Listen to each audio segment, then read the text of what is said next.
Hello, stream.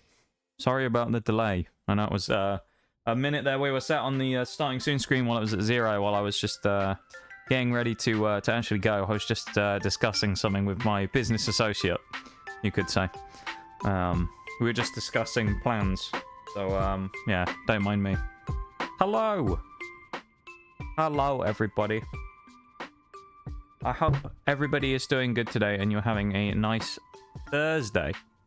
Feels like this week's gone by really quickly, doesn't it? We're at Thursday again already. Can't believe it, really. We're at Thursday already. You know, the week's flown by. It's a Pokemon Embrace day. democracy, or you will be eradicated. We're embracing democracy already, because we don't want to be eradicated by Liberty Prime. Thank you, Maximum, for the redeem. Welcome in.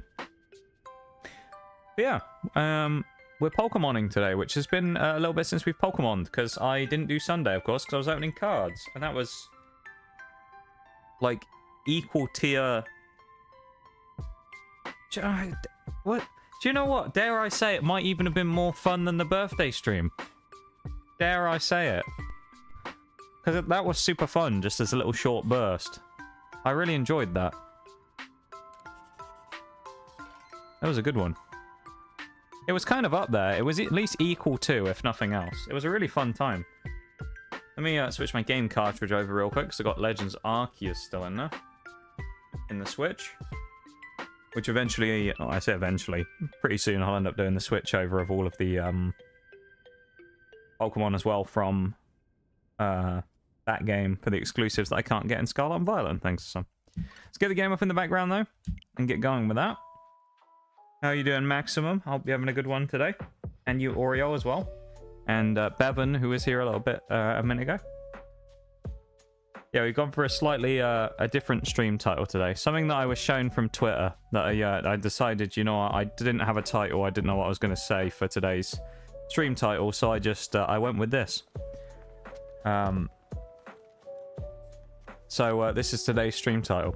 Very random, but I think it does the job. And you can kind of tell it does the job because the first thing that happened was Bevan came in and said that stream title. So I feel like it's already achieved its aim of getting a reaction. There we go. Oh, my game's off center again. Why? Why is the game off center? I haven't moved it. I moved Fallout, but I didn't move Elgato. Why is that moved? That's so fucking annoying. Okay, I think we're right. There we go. Going to be bed currently. Or going to bed currently. I hope you all have a good one. Have a good one, Maximum. Take it easy. Thanks for being here. And you sleep well, yeah? Thank you for popping in to say hi. I appreciate it. Yeah. Well, it's been a while since we've Pokemon, doesn't it? Feels like it anyway. Let me go and quickly grab the sheet and things that we need. We have to quickly grab those. Had that for a while where things in OBS just randomly moved. I've had it before as well. There was one with what was it? I don't remember what it was. Something randomly resized itself once and it became absolutely huge. And then I think something else became absolutely tiny, and it was like... It took me a few minutes scrolling to actually try and, like, grab it on the screen and move it, because of how far it had moved it off screen, because of how tiny it was. So I'm guessing we beat Larry last time, and then probably beat the Nemona rival battle? We probably did here, looking at the team. It means next fight we're into is Rhyme, so that is going to be the Ghost-type gym.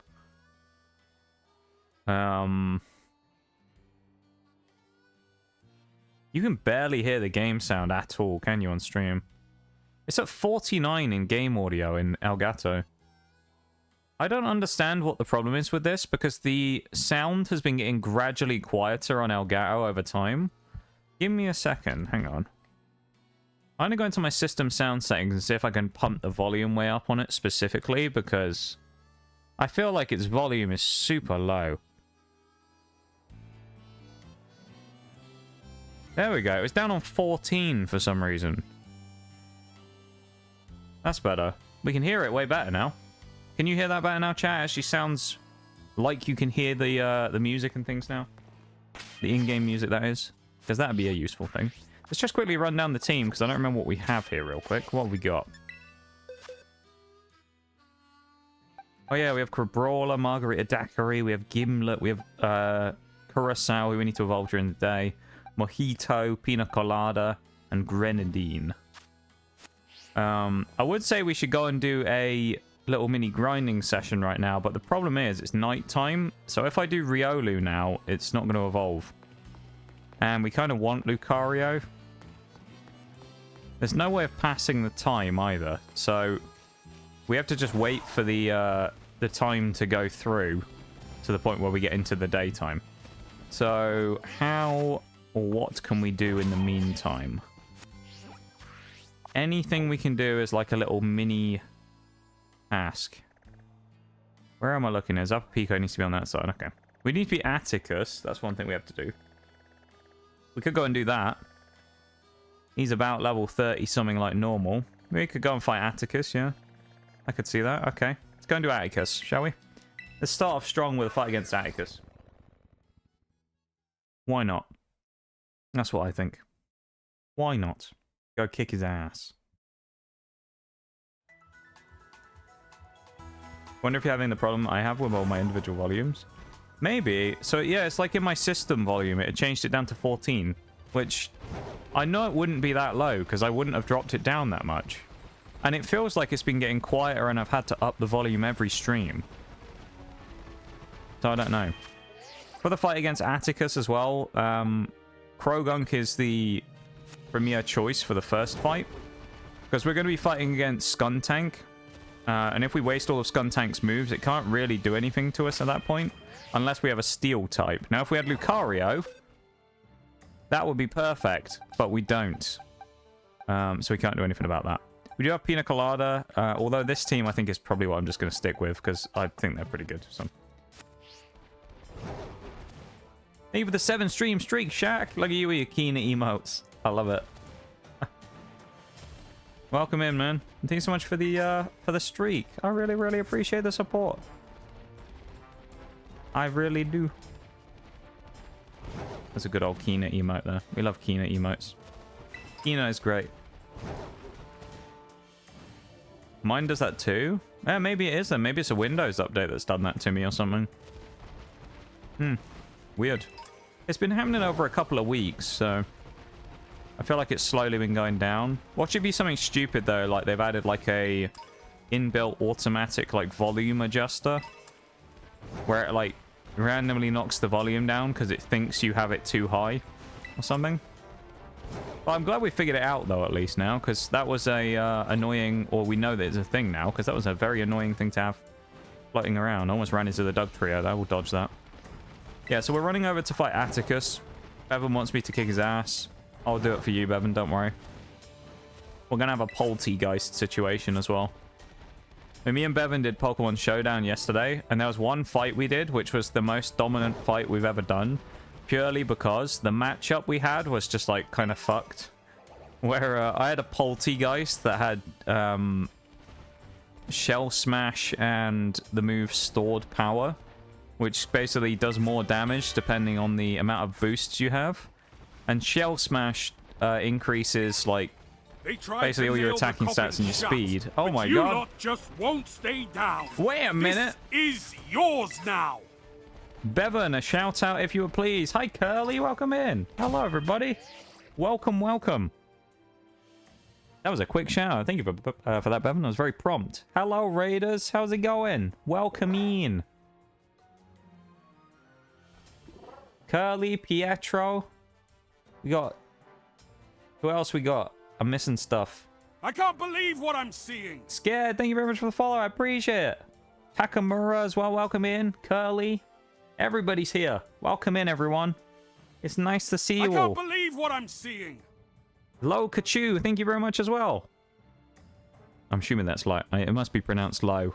And if I'm wrong, please tell me I'm wrong and tell me I'm stupid for pronouncing it wrong, alright? English is my native language, but I'm just a little dumb sometimes, so... and I can't read 90% of the time. Welcome in, everybody! Hello! I hope you're all doing good! How are you guys doing? How was stream, Curly? How are you guys? We'll sit here for a minute, because I wanna talk to you. How are you guys doing? How was stream? Me too, buddy, me too. I feel that scared. I feel that.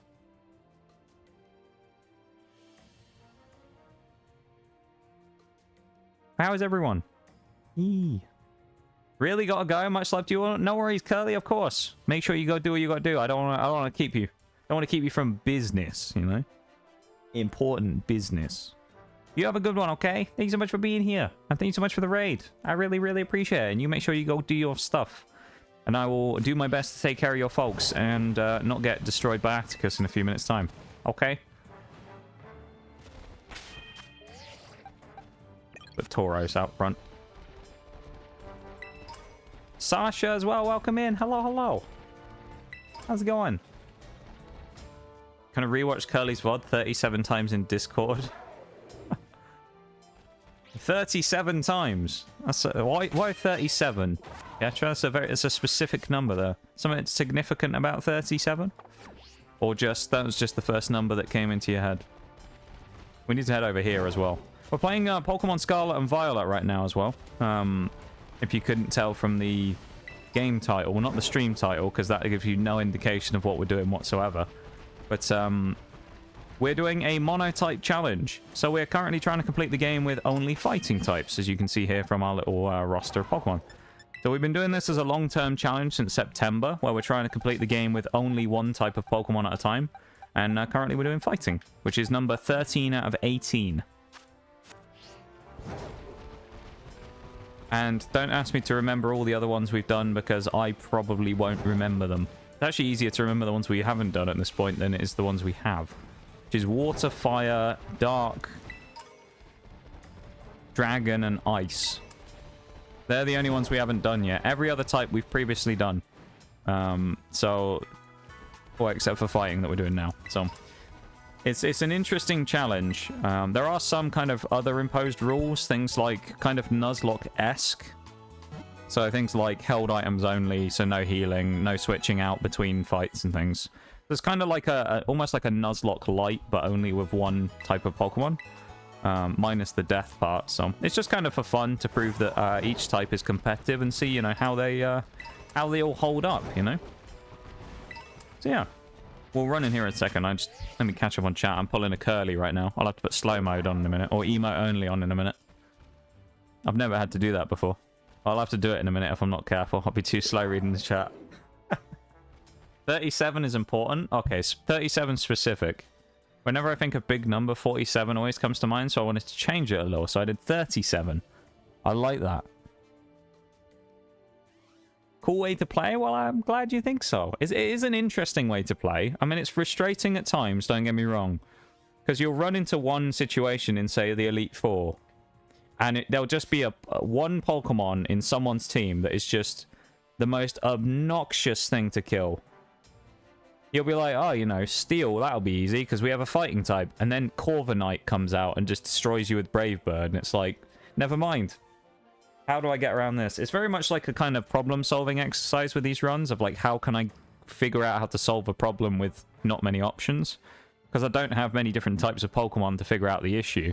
So how can I get around big bad Pokemon that completely stops me from doing anything without having Pokemon to counter it, you know?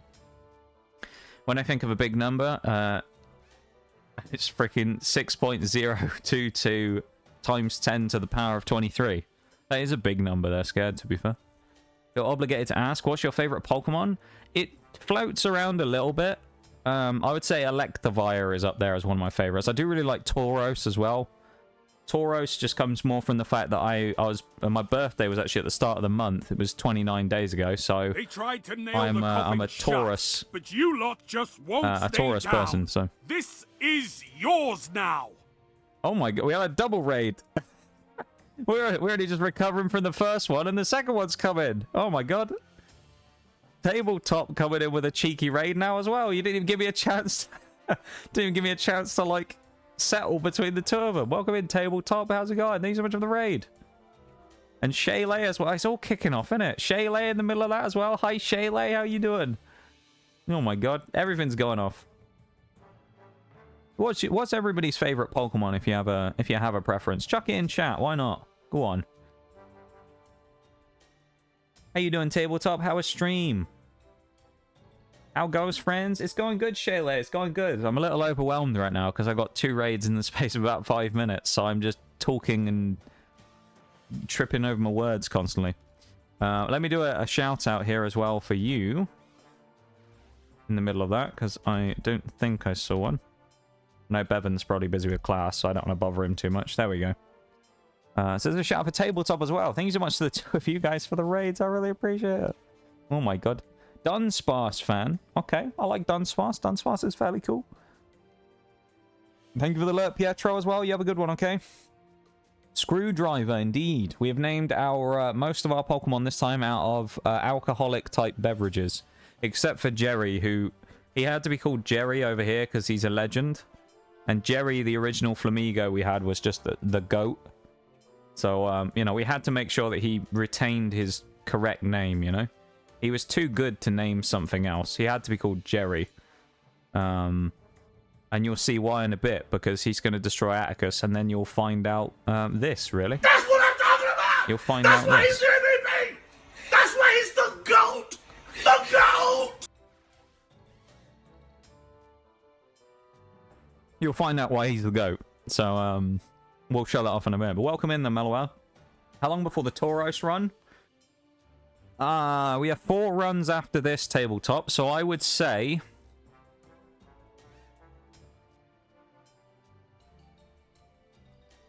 within the next 3 months. I would say within the next 3 months is a conservative estimate. Dragonair is a great choice as well, to be fair. Just had to go into a crazy high security area owned by Intel. What are you doing, Shaylee? You about to steal Intel's secrets.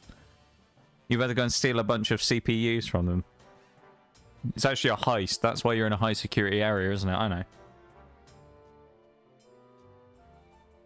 Gengar fan. A good choice on the Gengar. Val, thank you very much for the redeems as well. I appreciate it. Thank you, thank you. What were you up to today, Tabletop, as well? Because I did the big shout out, so I didn't see what game you were doing. Were you Scarlet and Violeting today, or were you doing something else? No, I'm like so like rattled in a minute. It's unreal. Blastoise, Feraligatr, Sceptile, and Alakazam. I do like Alakazam. Feraligatr I really like as well. Feraligatr I think is kind of underrated. Everyone likes Typhlosion in Gen 2, but Feraligatr I think is a good choice. Togepi, Mimikyu, and Ditto. I like those choices as well, Scared. That's good. Slightly off choices there, you know? I'd say not necessarily meta choices. Because you get some that are just super popular anyway. Like the Gengar is a good example. Gengar is really popular, so Gengar is kind of a natural pick that a lot of people gravitate towards. But Ditto, Mimikyu, and Togepi are interesting. I like that. It's a unique choice. Not saying the Gengar isn't, but you know what I mean. Gengar is just a popular Pokemon, so it's natural that it has a lot of fans. It's kind of cool to see some of the underrated Pokemon get a bit of limelight every now and then, you know? It was fun, honestly. What? Heisting stuff from Intel, you mean, Shelley? Thank you for the shout-out, folks. It was Scarlet and Violet, okay. Turtle Run went well. Splinter's fully evolved and almost dominated the grass gym. Let's go. Huge. Insane. But I'm glad, though. I'm glad it was good. And thank you so much for the raid. The 2 of you, Curly and you, Tabletop, as well. I really, really appreciate it. Setting up printers. You love a good printer, don't you now, Shirley? You move from checking the cameras to being on the printers. It's great, isn't it? Watching people walk into walls and things on the security cams, and now you're on those printers. Locking down the printers. That's what we love. You got a monopoly on printers at the minute. Welcome in, Forks, as well. How you doing, my dude? Let's go over here. That's what I want to do. Let's go and fight Atticus. I think we'll be fine with Tauros up front here, because we just have to fight Gulpin outside, and then we'll go from there. Why are we listing Pokemon? After the raid came in, Pietro asked me what my favorite Pokemon was, so I was just asking people what theirs were. I feel like, Meloetta, with you, I would have to suggest that I can probably guess it without asking. Because I'd be very surprised if it wasn't Meloetta from the fact that it's in your name.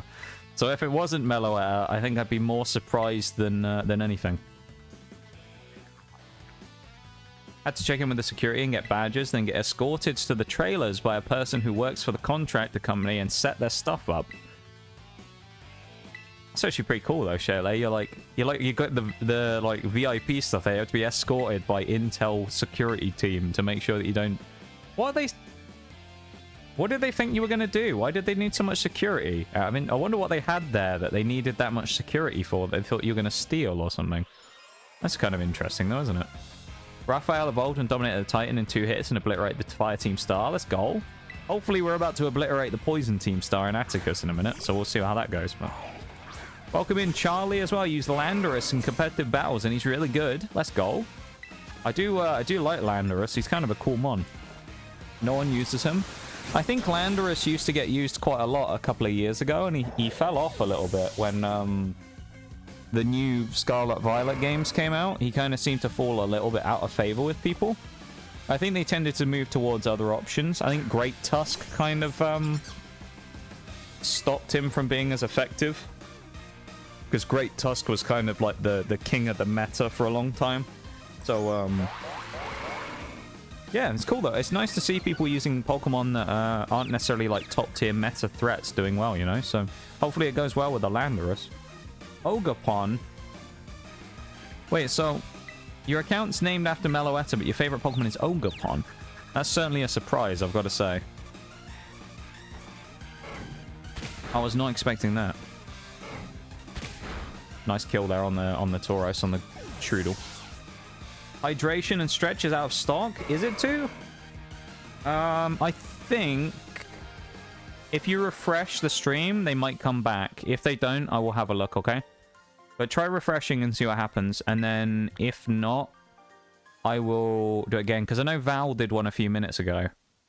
So it might not let you do it now because of that. I'm not sure. Meloetta is a close second.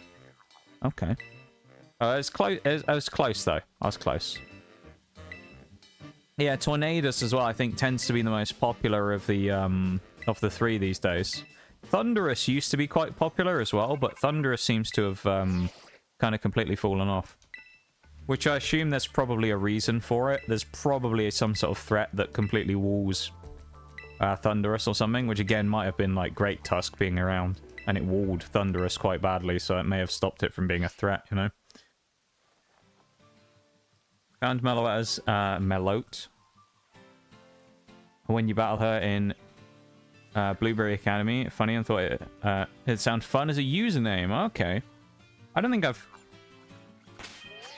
that must be like a post-game DLC thing. I haven't done too much of that type of stuff. I do need to do some more of it. I also think I can get Black Sludge now, so before I do anything, I'm gonna go do that because I just realized. Let's go to Levincia. Go and buy myself some Black Sludge from the Delibird presents. Thank you for the hydrate and the spinal too. I appreciate it. It actually worked this time. Let's go. Oh, I'm a little overwhelmed at the minute, if you couldn't tell. Twitch account is named after Zacian. Nice. Good stuff. Pop my drink down there. Bit of Coke Zero I'm having a sip on there. Favorite Pokemon is Zacian. The solid choice. I assume you prefer the crowned version rather than the uncrowned one. When it has the sword. Because I feel like there's a big difference between the two of them, with the crowned version being kind of insanely strong. Zacian crowned is pretty gnarly. Then again, I did see that apparently Zamazenta has actually massively increased in popularity recently, so... Zamazenta, I think, is finally getting its kind of, like, place in the spotlight. So... It's pretty cool that it's actually, like, getting a chance now, because I know during the Sword and Shield era, anyway, Zacian was insane and no one really cared about Zamazenta. So it's kind of nice that it's rotating around a little, you know? Hello, the second you get to Blueberry Academy in the coastal biome. Well, there you go. Yeah, I really haven't explored too much of the DLC. It's something I need to do more of. I know I did a living dex of the base game, and then I think I kind of, with playing it on stream a lot as well, I kind of burned out a little bit on Pokemon generally. Yeah. So I think I stopped playing, like, I kind of did the story of the DLC, but I haven't really done much more. I need to do more of it, though. Very laggy here in Lagtree Thicket. Who'd have known? I'm sorry if I missed any of your messages, Sasha, as well. I know you said something in the middle of stuff earlier, but yeah, as I say, everything kind of happened at once, and I was a little rattled there. So if I missed anything, I do from anyone, I do apologize, of course. Favorite is either Gardevoir or Mimikyu, or the Eeveelutions, or Eevee itself. Okay, good choices. I am a big fan of Applin as well. I actually have a So earlier on, I bought it was one of the other things that I ordered the other day. The Armor Rouge collection box came in, the TCG one. And it came with a little special magnetized card stand. So I've now got that Applin that we got the other day, and he's in a special protective... He's in a special, like, card protector now. Little Applin has been locked in, and he's safe. He's forever safe in the card protector. Until one day I get a binder, and then I'll put him in there. Really can't pick just one? It is hard to pick one Pokemon that's your favorite, I find, in a lot of cases.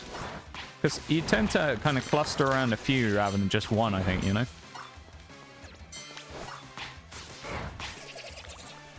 There is a ad break coming up in just over a minute as well, everybody, just to let you know. But I will pause when that happens, so don't worry, no one will miss anything.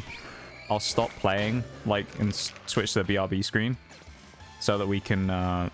you know, not have anyone miss anything before we do the fight here. Really angry about that as well. What, the, Zamazenta's become popular rather than Zacian. I mean, it happens, though. Meta shifts happen all the time, you know? In any kind of, like, online format game, meta shifts happen quite a lot, and it's, I'm sure Zacian will have its time again. Zacian was pretty, like, ruthless for a while.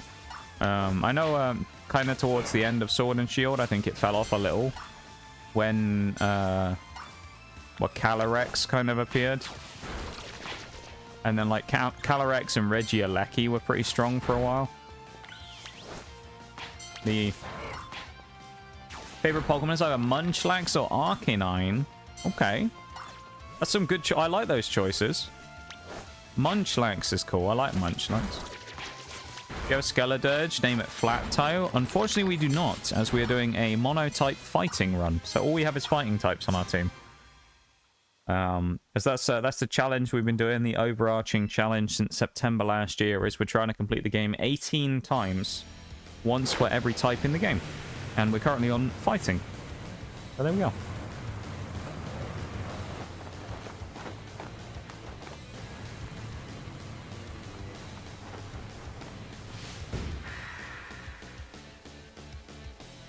Tinkaton a lot too. Tinkaton is pretty cool, actually.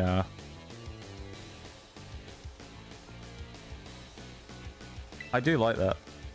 Tinkaton's kind of one of those Pokemon which I didn't really care for until I used it in this, it was the Fairy type run, and then I actually really liked it. Which is another thing that's really nice about the monotype runs, as the ad breaks just started as well. So we'll switch to the BRB screen here so we don't miss anything. But it's just the... we're just stuck on the, like, text screen where it says you're challenged by Atticus. So no one's missing anything, don't worry. But, yeah, the monotype's really cool as well for just forcing you to use Pokemon you might not have necessarily considered before, and, like, finding other stuff.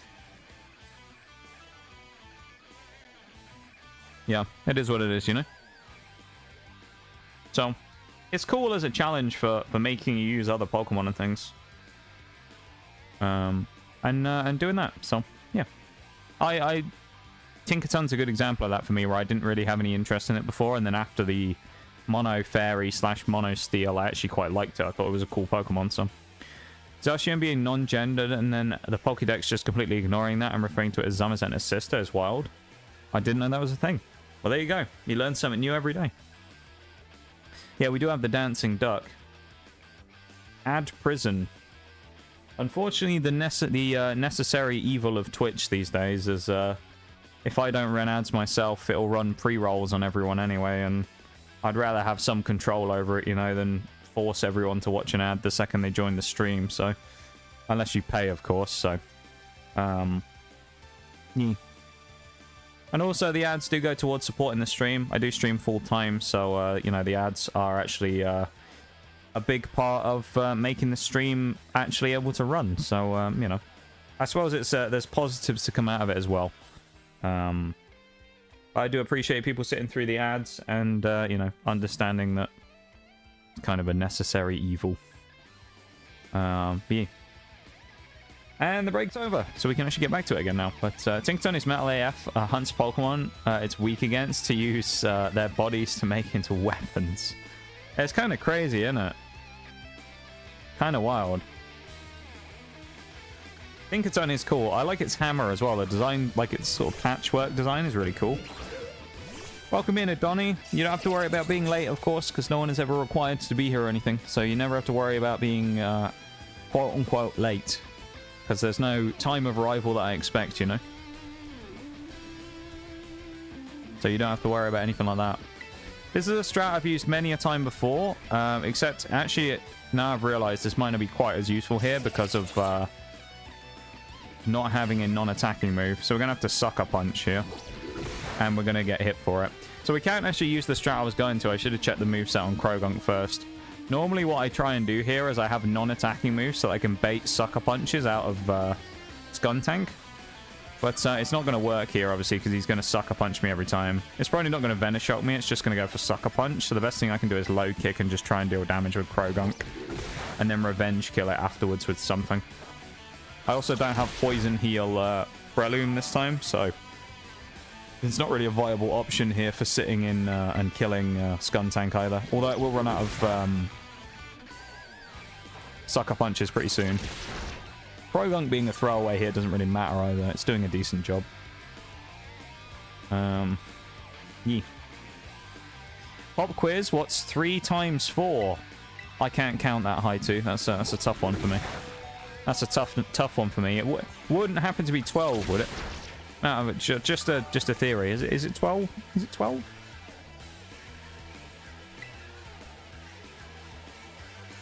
About to say it wouldn't be weak against steel. About to say it wouldn't be weak against steel considering the steel typing. Wouldn't the hammer? I can't believe what I'm confused. It's just a fairy. I feel like I'm like not reading very well there. My English skills there are failing me a little. 2, thank you so much for the resub as well. I really appreciate it. Thank you so much, man.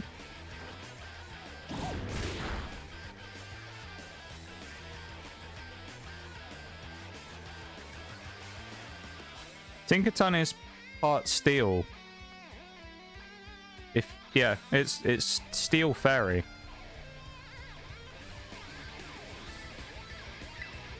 So yeah, Tinkaton is part steel.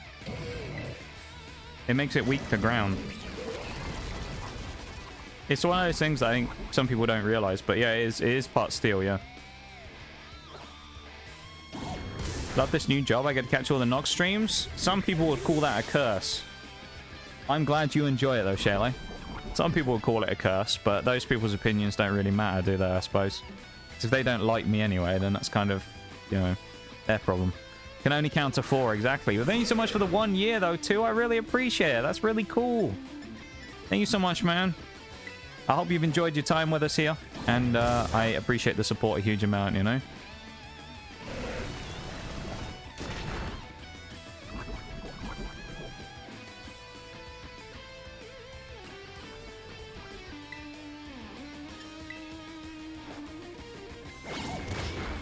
Oh, knockoff actually did more damage than I wanted to. If I hadn't been poisoned, I would have used Belly Drum, but we have no recovery because we don't have Drain Punch, so I can't really do much about that. So we're just going to use Fighting right now just to get the knockoffs and deal decent damage. If we can kill Muck, that'd be useful, but I think we'll die to Poison this turn. Yeah, that's fine. Hariyama's... Oh, it's a crit anyway. No, Tinkaton is in fact part steel, but Tinkaton itself is just a fairy. The steel comes from the hammer. Yeah. I mean, the Pokemon itself, technically, I guess, is a fairy, and the steel comes from the hammer, yeah. But the way you worded it in the previous message seemed like you weren't aware of that, so that's why we came to the conclusion we did. When you said Tinkaton isn't a steel type, that's where the confusion came from. So, I just wanted to clarify. Are we on fighting? We are gold. We're on the fighting type right now. And we are currently fighting Atticus, the Team Star Poison member. I actually think Sacred Sword might be more worthwhile here. Yeah, let's go for a Sacred Sword. That did more damage than I really wanted. Oh, it didn't kill. We die now, don't we? Unless it's a roll. It could be a roll. No, actually, we got less than half by 2 HP. It's all about damage rolls. Yeah, and we lost the damage roll. But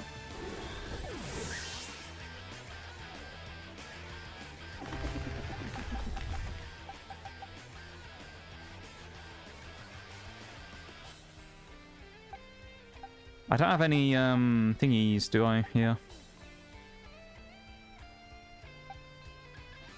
Priority moves.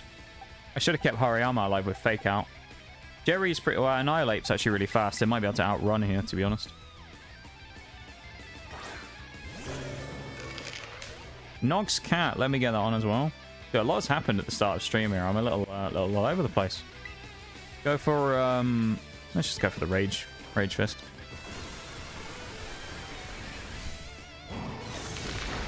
Solid. But yeah, we're on fighting. We finished grass. When did we finish grass? I don't remember. We finished grass like week and a bit ago. Something like that, I think. Something along those lines, I think. I might actually just go for Thrash, to be honest. It's actually not a terrible idea here, I think. Yeah, I'm going to go Thrash. I think it actually might do some decent damage. Oh. And only 21 damage from the hit there. Okay, it doesn't do a huge amount, but that's okay. Of course, the toxic spikes are annoying, but as long as Annihilape can stay in and do a big amount of damage, it doesn't really matter so much, you know? Thank you so much for the Silent Lurk, Sasha, as well. I appreciate it. Thank you, thank you. And welcome in, PokePal.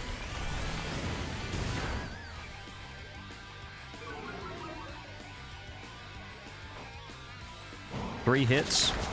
We got a 3-hit quota from our Thrash there, which is handy. Of course, the more damage we take, the more we'll deal with Rage Fist as well. So, us taking a few hits here actually makes us even stronger, effectively. So, let's see if we can do a big old hit with Rage Fist now, shall we? Oh, he lands it. Ooh, Annihilape. That's some power right there. Let's go. Big power from Annihilape. Can we break through confusion one more time and get the knockout on the Na'vi Starmobile? Yes, we can. Screwdriver. Huge from the Annihilape.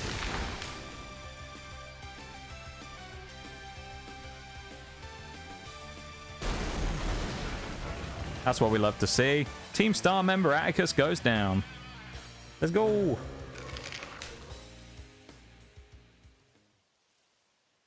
Huge, that is. It's not really. It's actually pretty good. I mean, fighting is matching up against poison is kind of, it's a bit of a weird matchup, so I'll take that.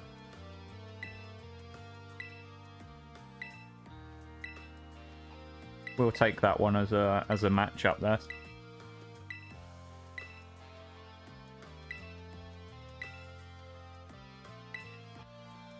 Thank you for the redeem too. Atticus disappeared while Annihilape used Rage Fist there. Yeah, I've noticed that a few times with the Team Star ones, that the trainers disappear, which is a little strange. I don't really know why. I feel like it doesn't always happen either, so it must be a... I mean, considering it's this game, it might be a bug, honestly, but... Can't forget about the ears, of course. 4th stream in a row now for me. Indeed, I saw that, PokePal. 4 streams in a row. Thank you for being here for 4 streams in a row, I guess. I appreciate it very much. I do very much appreciate the, you know, the support and the consistency of the support as well, I suppose. I really, really appreciate it. It goes a very long way, and, you know, I'm very grateful for the support that I get.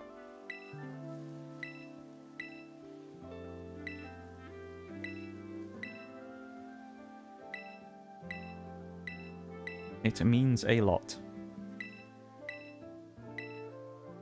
Skip for all this. We don't need to do this text because we've done all this stuff before. To say we've done this run multiple times. This is number 13, this run. So we've done it many a time before.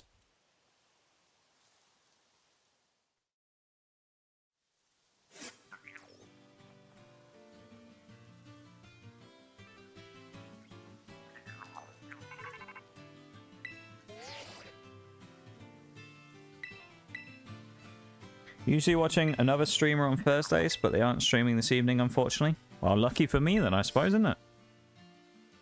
I'll take it. I'll take the, you know, the gain from that, I suppose. And I'm lucky.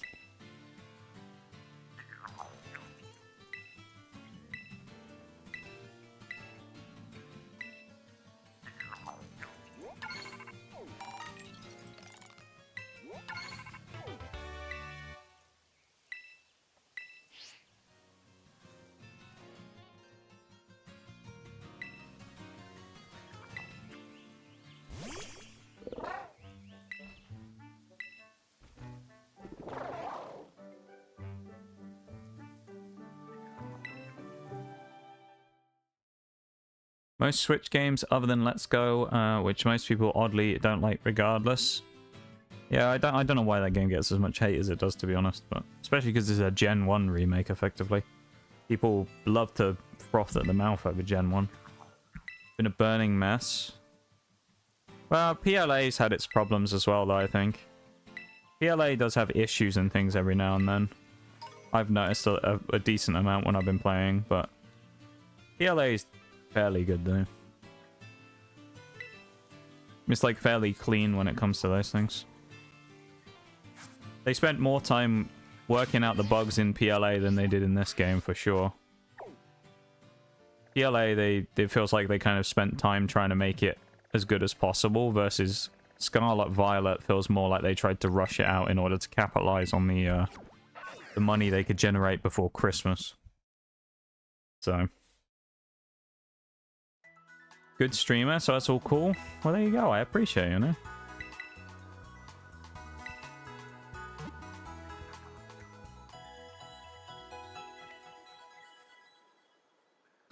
Welcome in, Zazuma. Hello.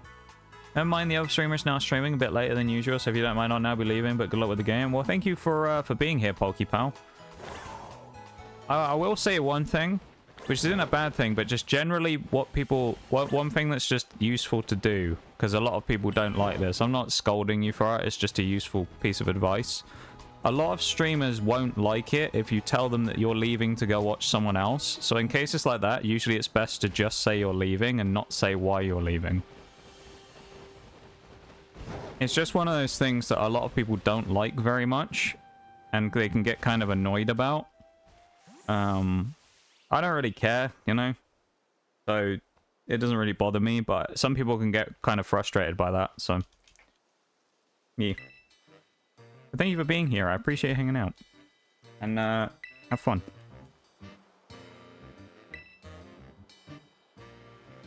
Gen 4 is my favorite generation. Also, hello. Hello, Zazuma. How you doing? I feel like we haven't caught up for a little while. Maybe that's just me. Maybe time's just going by really quickly. I feel like it's been a little while since we talked Pokemon.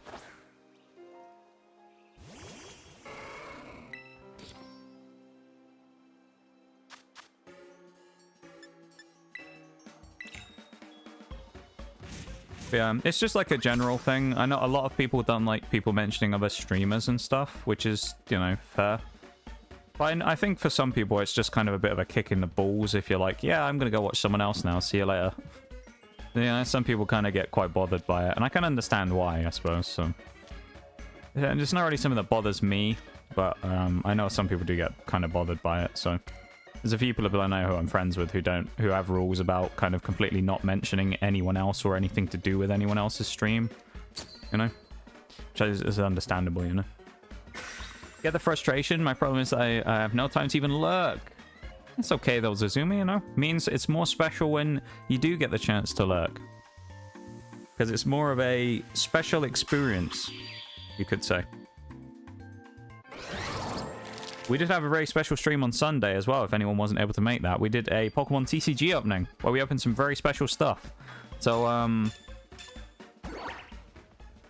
check that VOD out if you haven't, because it was actually, it's great. It's a great VOD. We're going up to level 40 here as well on our level up, so that's what we're going to do here. We're going to fight some Chansey and level up to level 40. Been forever. But I'm glad to have you here, though, you know. Guess what? What, random guy? What have you done? Have you found a special shiny or something? Welcome into stream, by the way. Mom ended up in hospital and then the doctors insisted on sending nurses 24/7, so she keeps going back to the ER. It's like candy. I kind of understand that. My old man's had plenty of health issues over the last, well, since about 2017, 18, when stuff started. So it's yeah, it's one of those things where you either having to constantly go to hospitals and things like that, or having people come out and do things and stuff like that is it's quite disruptive and things. So I understand, you know. May not be exactly the same thing, but I understand kind of the situation, you know. So yeah, it takes a lot out of you, you know.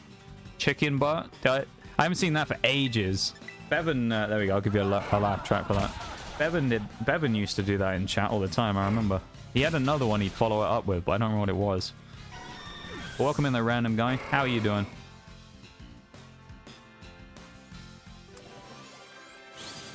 Lurking's like eating your second favorite candy. It's like lurking is like eating your second favorite candy, while interacting is like eating your favorite. Yeah, I know what you mean. It's like I suppose like my perspective on it that I've always had is like, lurking is like watching on YouTube, like watching pre-recorded or something. It'd be like watching the VOD, because if you're not having the direct interaction, it's not quite the same experience, I suppose, as if you were here talking to the person directly, because you lose that sort of interactiveness that you tend to get from streaming. But then at the same time, you get like, you know, you chill and do other stuff while you're doing it. And then you get the interactiveness when if you decide to chat in stream that you don't get from that other type of sort of pre-recorded content or whatever. So it's all kind of works itself out in the end, you know.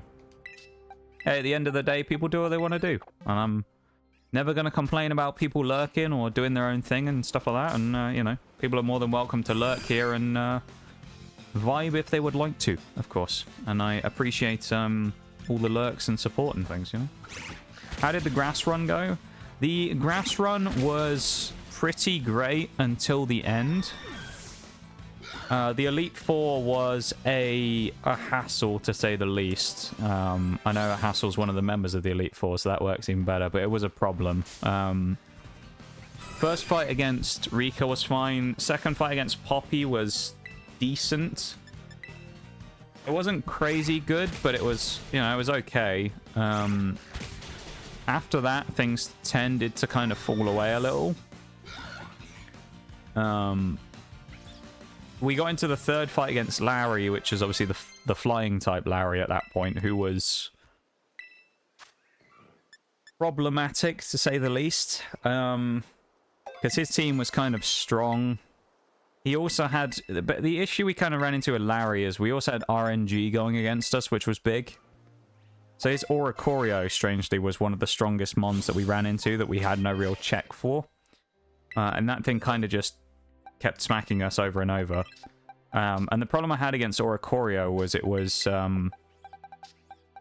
Air Slash. So it kept spamming Air Slash, but it was constantly getting crits and getting flinches. And I would get confused by, I think, Flatter or whatever it has. It has Flatter or something, like one of those types of moves. So I would get confused, and then it would Air Slash me, and then I would hit myself in confusion, and then I would get hit with a flinch from Air Slash, and I just couldn't really do anything. And we got stuck on basically that one fight against Larry for a while. We eventually beat him, and then had the fight against Hassel, where we got absolutely decimated. Because after having that same situation happen previously against Larry, the first Pokemon that Hassel brings out is Noivern, which is Flying Dragon. So again, we had another problem there because it's Flying type and it was super effective against our whole team. And it basically just went on a reign of terror, just critting things all over the place and us just not being able to do anything. And we had like a play rough to kill it with our Meowscarada and we missed. And so the Elite Four was a nightmare, to put it kind of lightly.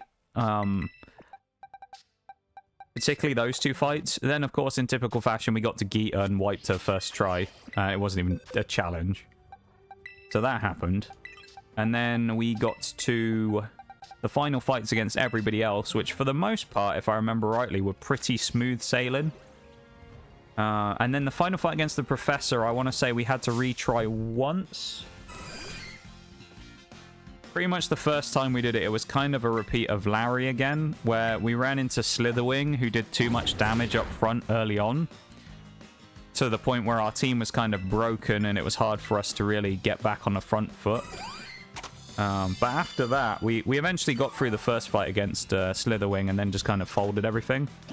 There was a huge clutch, though. The final Grass-type kill came from, I think it was Meowscarada and Breloom.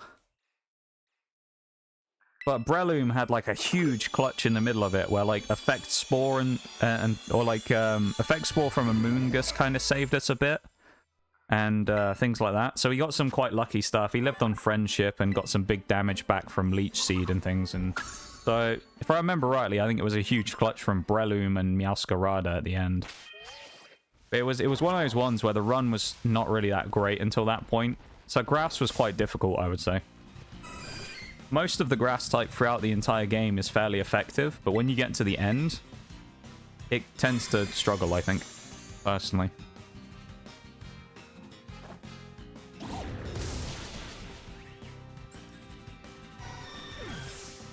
But that's just the game sometimes, though, you know? Sometimes you have a type that works really well, and sometimes you don't. Like, we'll get to the point where we'll have Dragon, which is, you know, considered one of the most dominant types in the game, and Dragon will probably do quite well.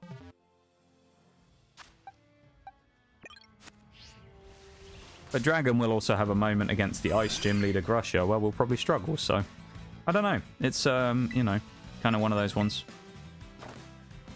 Koraidon or Miraidon? I like Miraidon's design, it's pretty cool. But as I played Scarlet and I'm currently playing it, I would say I probably prefer Koraidon, just because it's the one that I have more experience with. So I probably prefer Koraidon. I think it looks cool. The futuristic idea, though, is pretty cool on the others. On the future Pokemon, the Paradoxes. I do like the past forms quite a lot, though. So it's actually quite an even choice for me, I think. Is Crabrawler, does he need a stone to evolve? Because he's level 40 and he hasn't evolved yet. Oh, he needs an ice stone, doesn't he? This whole time I haven't evolved him, and I'm pretty sure I needed an ice stone. Which I don't think I have. Do I? No. I'll have to get one of those then.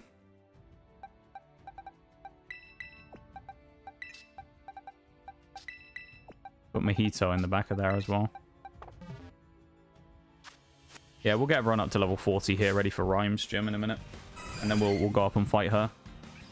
Rhyme is actually going to be kind of annoying, though, because her gym is pretty much the perfect counter for us in Ghost, so... Hariyama's going to be nice with knockoff, but that's the only thing it can do. Scrappy, at least we have on our boy Flamigo. Oh! Nice! We actually got the Riolu to evolve. The friendship is up. That's good. We got Lucario. That'll be handy before the next gym. Cyclozar is goated. I do quite like Cyclozar as well. We used it in Mono Normal quite a lot. See, Normal Dragon is kind of an interesting typing as well, because you don't tend to get too many crazy types put with Normal. So Normal Dragon was quite a nice like change of pace. I really like Cyclozar. I think it's really cool. That's not what I wanted. Let's bring the top two out because they're now level 40 and we don't want to over level, of course, because level caps are a thing in this game for us. So we use a level cap at the same level as the next gym leader's ace Pokemon. So the cap would be 42. But I don't want to over level before I get there. So I want to make sure that I get everything up to like level 40. So I don't go too crazy, you know. I also need to change the moves on Falinks because apparently it's got nothing useful. It's got first impression, which is good, but all of its other moves are kind of crap. To be honest, Falinks probably isn't going to get used that much, but you know, it exists for now. Mega Kick's not worth it as well because of the accuracy. I think it's only 75 accuracy. Something like that. Breloom, also for reference, is actually the worst of the three abilities. It's not Technician. It's Effect Spore. Which does kind of suck, but it is what it is. You can't get lucky all the time with abilities and things, so... And we aren't going to specifically farm ourselves a Technician Breloom, so... You know, it is what it is.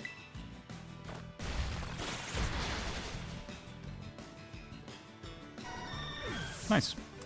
Chansey goes down, gets us to level 40 on Gimlet as well, which gets no retreat, which we will take. It's a boosting move. No retreat basically gives us a boost to everything. It gives us a boost to every stat. It's an omni boost, but then it just means we can't switch out. So it's a risky tactic, but works well if you know that there's no point switching. Or if you can't switch anyway, or whatever, you know. It's kind of an all or nothing strat.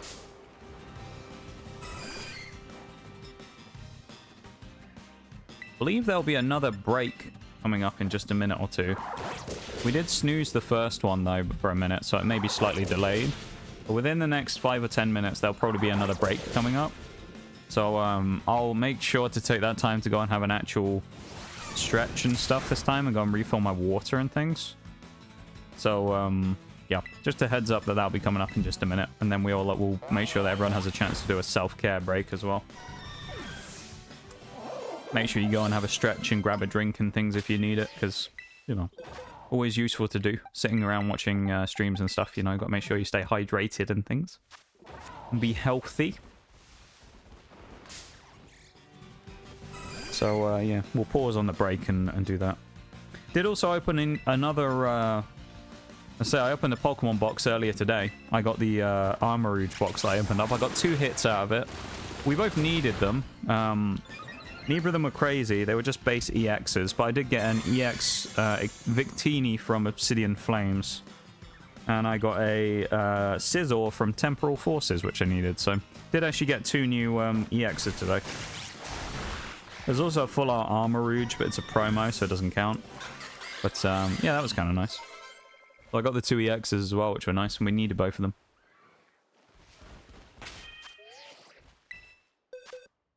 Have to step away, but I'll be lurking. No worries, Azuma, of course. Thank you very much for being here. I appreciate it. You enjoy your lurk, yeah? Imagine being healthy. I know, right? Who would do that? Have the Armarouge full art, non-promo. That's cool. Good stuff. I have the I have a couple of nice cards from Paradox Rift. I've opened 2 booster boxes of it, I think. I've got the Garchomp's Secret Rare Gold. I also have the Special Illustration Rare Professor Sada as well. What is it? Sada's something? I don't remember what it's called. Sada's Ambition or something it's called, I think. I have the Professor Sada Special Illustration. I think I have an Energy full art, or an Energy gold card as well, but I don't know what it is. But the ad break started. I'm going to switch to the music and the BRB, and I'm going to go and have a quick stretch. And everyone else should do the same if you have a chance to. Go and have a quick stretch and grab a drink and do all those things you need to do. Because there ain't going to be any gameplay on while the ads are going anyway. So might as well have a chance to have a quick stretch and look after yourselves. So I'll be back in just a sec, okay? And then we will come back and continue on with our grinding session. BRB, everybody.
Right, let's crack on.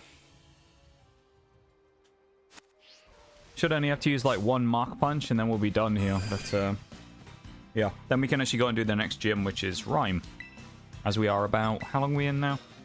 Just over an hour in. So we're gonna make quite a lot of progress today. I may have to slow down a little here actually, because we might end up doing too much. Thank you for the welcome back. I appreciate it as always, of course.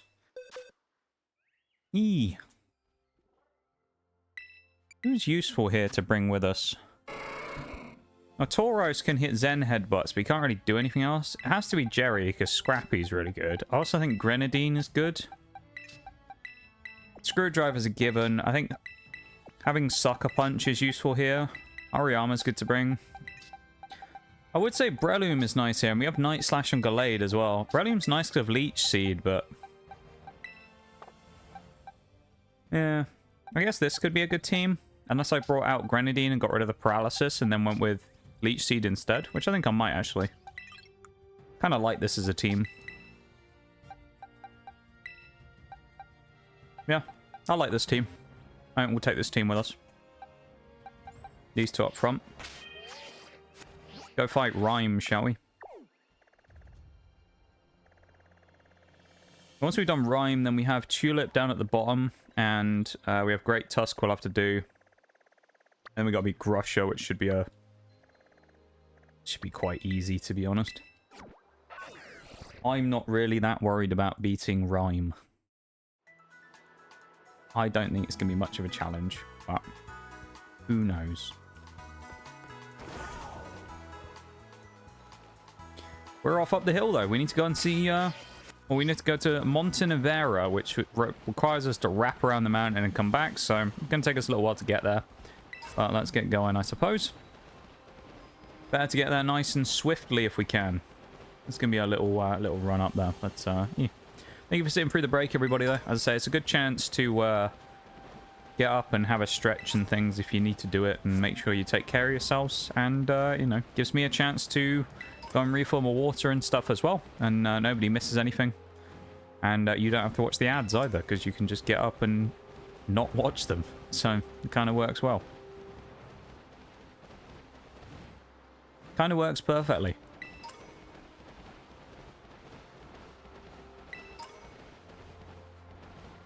I thank you everyone for being here today and hanging out. I do appreciate it.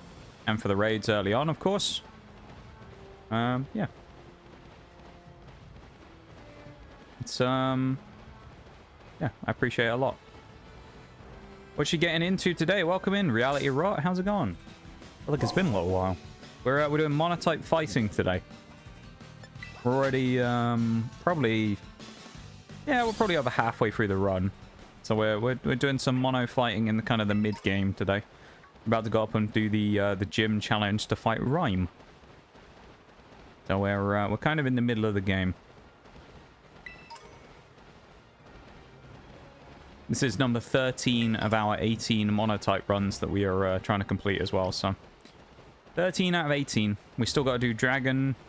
Ice, Fire, Dark, and Water. Those are the 5 we still need to do. For a Brawler there as well. Oh, I need to find an Ice Stone. I probably should do that at some point soon.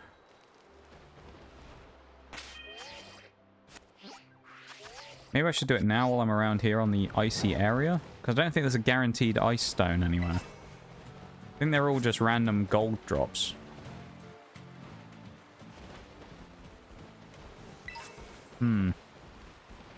Yeah, I might have to try and find one of those. I'm messing around on Showdown with TR Sand. Nice. Nice, nice. I've actually been playing a little bit of Pokemon Showdown recently. I've been playing Ranbats is mostly what I've been doing. I quite like random battles. Just random Gen 9 random battles and singles or doubles. I've just been kind of memeing around in the queue doing those. It's been really fun. I really enjoyed it. I have a little like 1v1 series going on as well after stream that I always play against Bevan. So we've got a little thing going on there between the two of us. Very close at the minute. I think I'm winning now in singles, and in doubles I think it's a tie. It's quite close.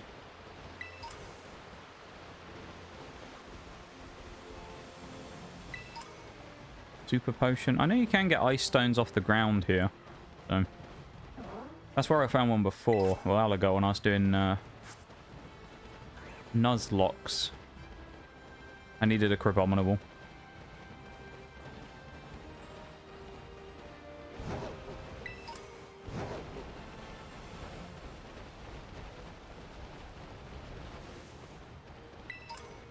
Great ball. Give us the shinies on the floor. What we want.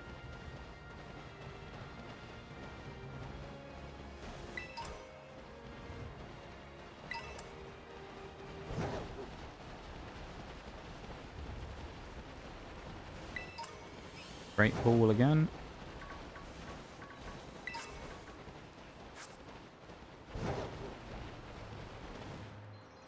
Yeah, we just need to find one as a gold drop on the floor.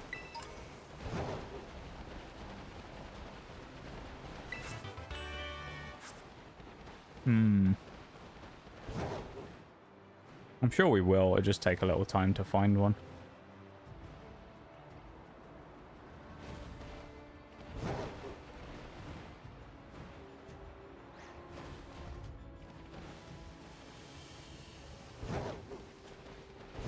We'll be fine, you know.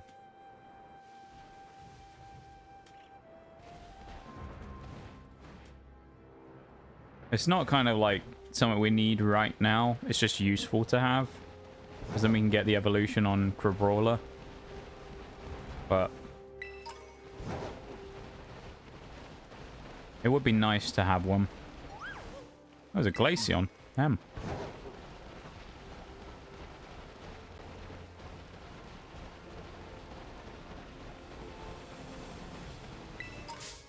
Oh, Cubchoo as well. He's hiding. Little Cubchoo is hiding in the trees. Look at him. What a little guy. Poor little dude, Cubchoo. I do like Cubchoo.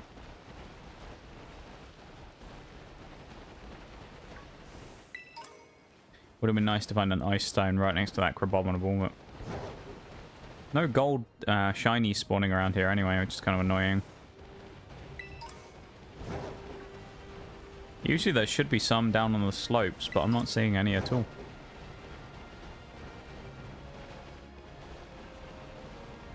Kind of unfortunate, I guess.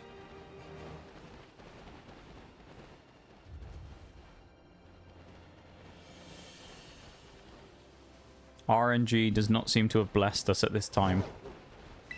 We'll just go and do the gym anyway. It doesn't really matter. It's that Frigibax, so it is. What level is that Frigibax as well? 40-ish.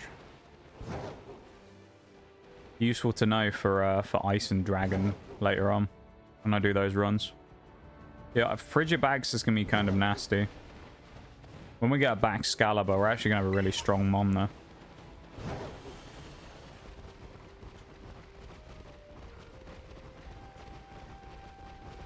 Weavile. It's kind of cool. Makuhita and Hariyama and stuff. We now start finding these again. Well, I guess they all stopped spawning up top and now we can only find them here. I'm not sure if this counts as where we can find ice stones though, because we're not in the snow anymore. I don't know if this still counts as Glacado Mountains area and whether we can find an ice stone here. I'll just run around for a minute anyway. If I don't find anything, then I'll just go back up to the town anyway. But it's just worth looking. You never know. We got the time for it anyway, haven't we? We're ahead of schedule pretty much, so.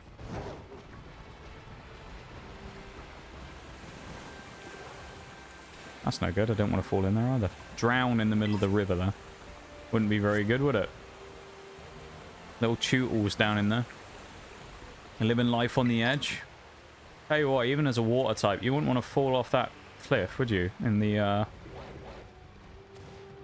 waterfall. That'd be nasty. These are all like level 40s as well, yeah. We just head up here on this this ramp up ahead of us.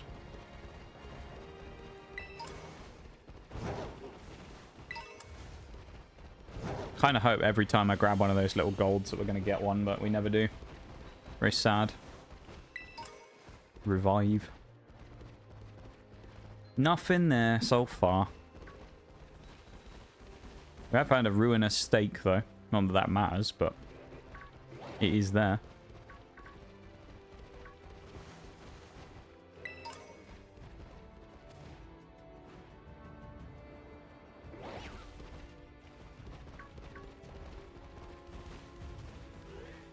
Yeah, I think around this side, I don't think there probably will be one.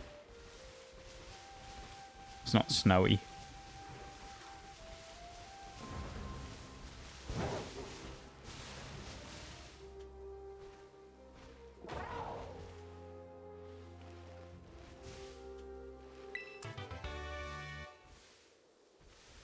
I need to take a drink there real quick. I had like a crumb or something in the back of my throat. I almost choked then. That wouldn't have been good.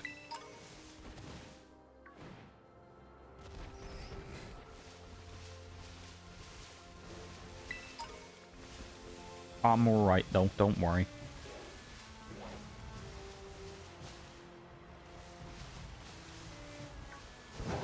This is more like the area we want to be in where the snow's coming down that might give us a stone. Axe you there as well, it's kind of cool.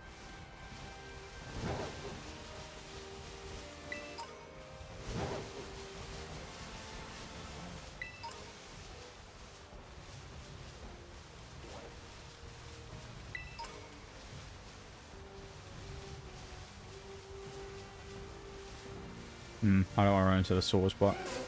I didn't run into the Hypno either. What the fuck? Nowhere near that. I was nowhere near touching that Hypno. Get away from me. Fucking Hypno, man. What a guy. You Hypno? I know Forks, right?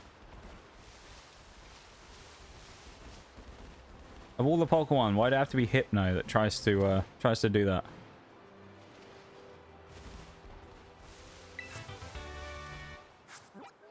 Alright, let's head back up to the mountain. Because clearly we aren't going to find a stone here right now. Unless we go over here. We'll go to this side spot, I guess, on Gallade Mountain. We'll have a very quick look. I'm probably not going to find it though, so I'm not going to stick around long looking for one. So.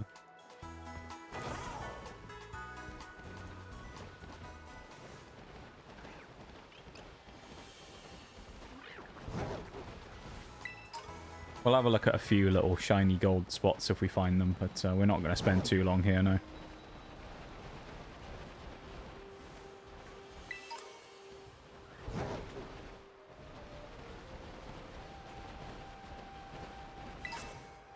Oh, never melt ice. Close. Very close to what we wanted. Another never melt ice.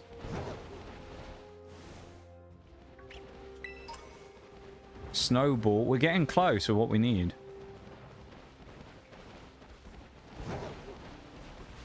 That Hypno's cursed us now. Now that we spoke to that bloody Hypno, we're just getting crap instead. It's giving us stuff that's close, but not quite what we wanted. Ice Stone. We got one.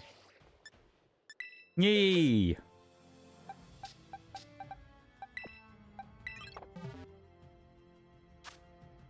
Unless I'm completely wrong here, this should be the evolution for Crabrawler. Yeah, okay. So if I really wanted to, I could have come here really early in the game when I got the Crabrawler and evolved it, but, you know, didn't really need to do that, though.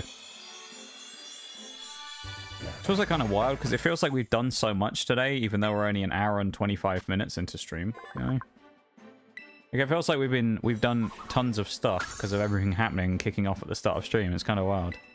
Ice Punch. Yes, this is a very good move for us to have, because now we have a dragon counter. That is going to be amazing. Unfortunately, though, Crabominable is not going to be used in this gym, because I have better options right now. But he will be useful in the long run. I'm very glad we got one. See, Forks, you gave us good luck there. We found it because of you. That's why. We only found it because of Forks popping in there. That's why we found it. That's how it works.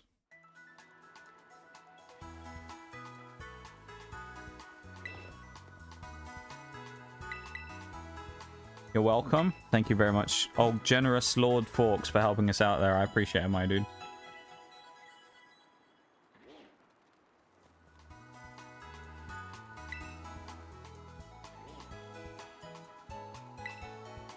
Sipping me coffee there. Right, let's go and do the gym challenge. Praise be to the based god. Yes, indeed. Based god Forks. That's your new title from now on.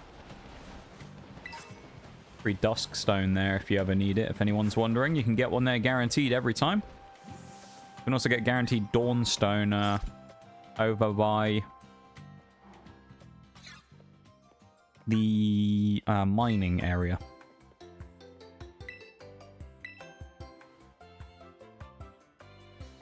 Also need to find a sunstone in this game as well. Because I can't... I basically don't want to go and do any more underground digging. So I've decided that I'm just going to instead go through Scarlet and Violet and get a sunstone so I can evolve that bloody sunkern. Because I can't put myself through more torture of digging in the underground anymore, you know? It's not something I can put myself through any longer. So wild that you can just find the evolution stones just laying around in this game. Yeah. It's crazy you can find them lying around, but also the fact that, like, you can get them so easily. Like, they're so plentiful. They are just everywhere. And it's like... You just get tons of them. It's ridiculous, isn't it? 10 sunstones if you want me to trade one in BDSP. That could work, actually, because I do need... There are some Pokemon which I figured out I actually do still just have to trade for, because I don't have a choice. Like Kingdra and stuff like that.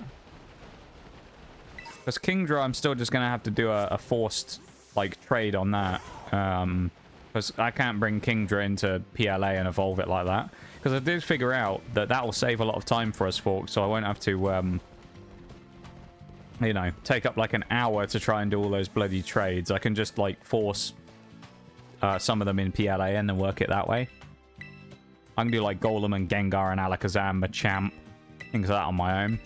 And then obviously I can do like Electivire and Magmortar and stuff. Sizzle, which is good. Because I thought that'd be nice, because then it also means I don't have to take up like an hour of your time just trading back and forth. So I thought it would help with, like, speeding that up. But yeah, there are still a few that I don't have a choice I will have to do. I don't like Huntail and Clamperl. Or Huntail and Gorbis, I think, which need Deep Sea Scale and Deep Sea Tooth. Kingdra, which needs a Dragon Scale. Things like that, basically, are just the ones I have to do because I don't have a choice. I don't think there's that many, actually, though, that I'm fully forced into doing. Because a lot of the other ones, particularly the exclusives that are all tradable ones, I can do in PLA, like Gligar and stuff. Also, this is where Scrappy on Jerry is going to become really, really helpful here. Because we can still just hit everything with a move here, so Shuppet will get hit by double kick. Goated, dude. Jerry's the goat, I'm telling you. Jerry is insane. He's like the best Pokemon ever. Right? Literally the best.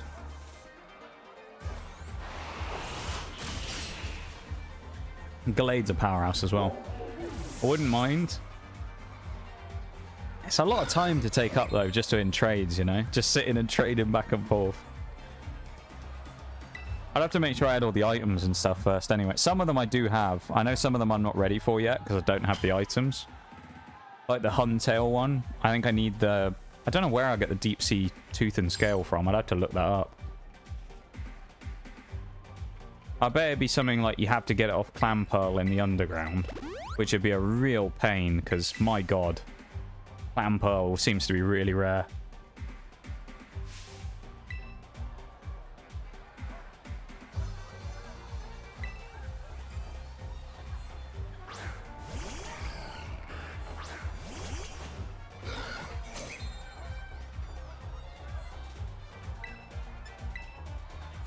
I'm gonna go for the Night Slash. I think Haunter, usually in this, tends to go for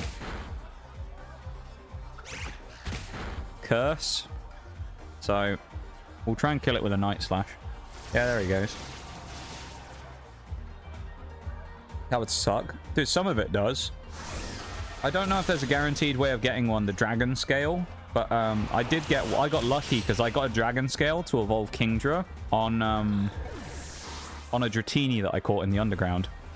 He was holding a Dragon Scale. That was such a relief when I found it, because it was one of those ones where I knew I needed Kingdra anyway, and it was just really lucky that I got the item to evolve Kingdra from another catch, so I didn't have to waste time looking for it. There's a few that I need, though. I still need to find a King's Rock so I can do Slow King as well. Because I have a Slow Poke ready to go. I just don't have a King's Rock for it yet. I'm sure you can buy one or get one somewhere. Oh, I also got Feebas as well. I'm not sure if you were here for that the other week, folks, but I did get the Feebas in the end. I waited until after midnight, and then I did the double lottery numbers, and then I ended up getting it pretty quickly. So I do have 2 Feebas now. Which I have Adamant Feebas as well. We got 2 of them, and I got one which I think was neutral, and the other one's Adamant Feebas. And I was like, you know what? That's actually pretty decent, if I remember rightly. I think it was Adamant. Yeah, Feebas is kind of stupid to get. It's amazing that anyone actually figured out that you could get Feebas. Like, anyone figured out where and how you get Feebas in the original games. Because it's just 4 potential random spots in a pond that's like 200 squares wide. And someone randomly one day went in there and found the one that they needed. Kind of weird, isn't it? Oh. I didn't know that was possible.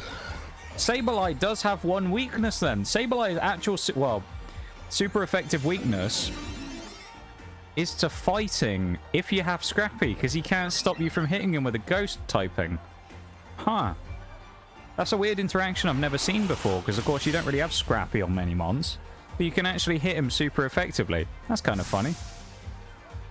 Means if you had a Scrappy mon, you could effectively go through Cynthia's Spiritomb quite easily as well by kicking it. VDSP is much easier to get Feebas than in Gen 3, which Feebas can be found in one spot on that long-ass stream. I don't know what it is, their fascination with Feebas being just obnoxious to get, but I guess it's because Milotic's like a big... In Gen 3, it sort of made sense, because Milotic was one of the champions Pokemon for Wallace. And in the same way that I guess it's like you have all those types of Pokemon, they always make more difficult to get. With Gibble in Wayward Cave and things like that. I suppose Metagross, you got Beldum as an egg, didn't you? In Steven's house in Gen 3. Because, of course, in Emerald, the champion changes, if you don't know that. Ruby Sapphire, the champion is Steven. In Emerald, it's Wallace. I don't know what happens to Steven. I think he just, like, steps down or something, doesn't he? Or he gets beaten by Wallace, one of the two. It's something like that.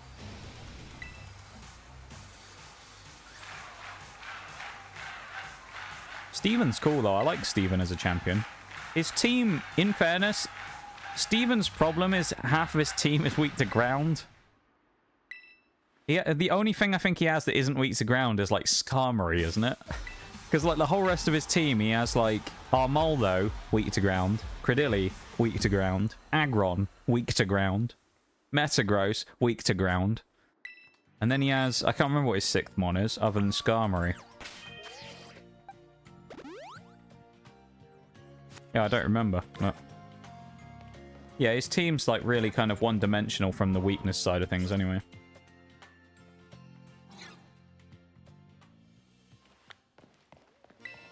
Here we go. I think we'll be fine here against Rhyme. We're actually making really fast progress here as well, almost too fast. So we'll have to, you know, we'll have to hold our horses in a bit and slow down a little because we're going a bit too quick. You know, we're speeding through.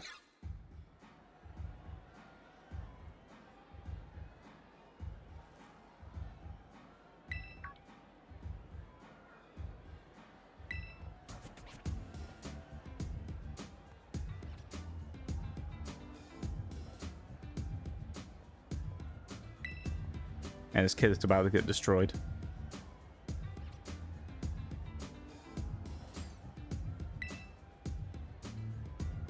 Yeah, Steven stepping down is kind of wild.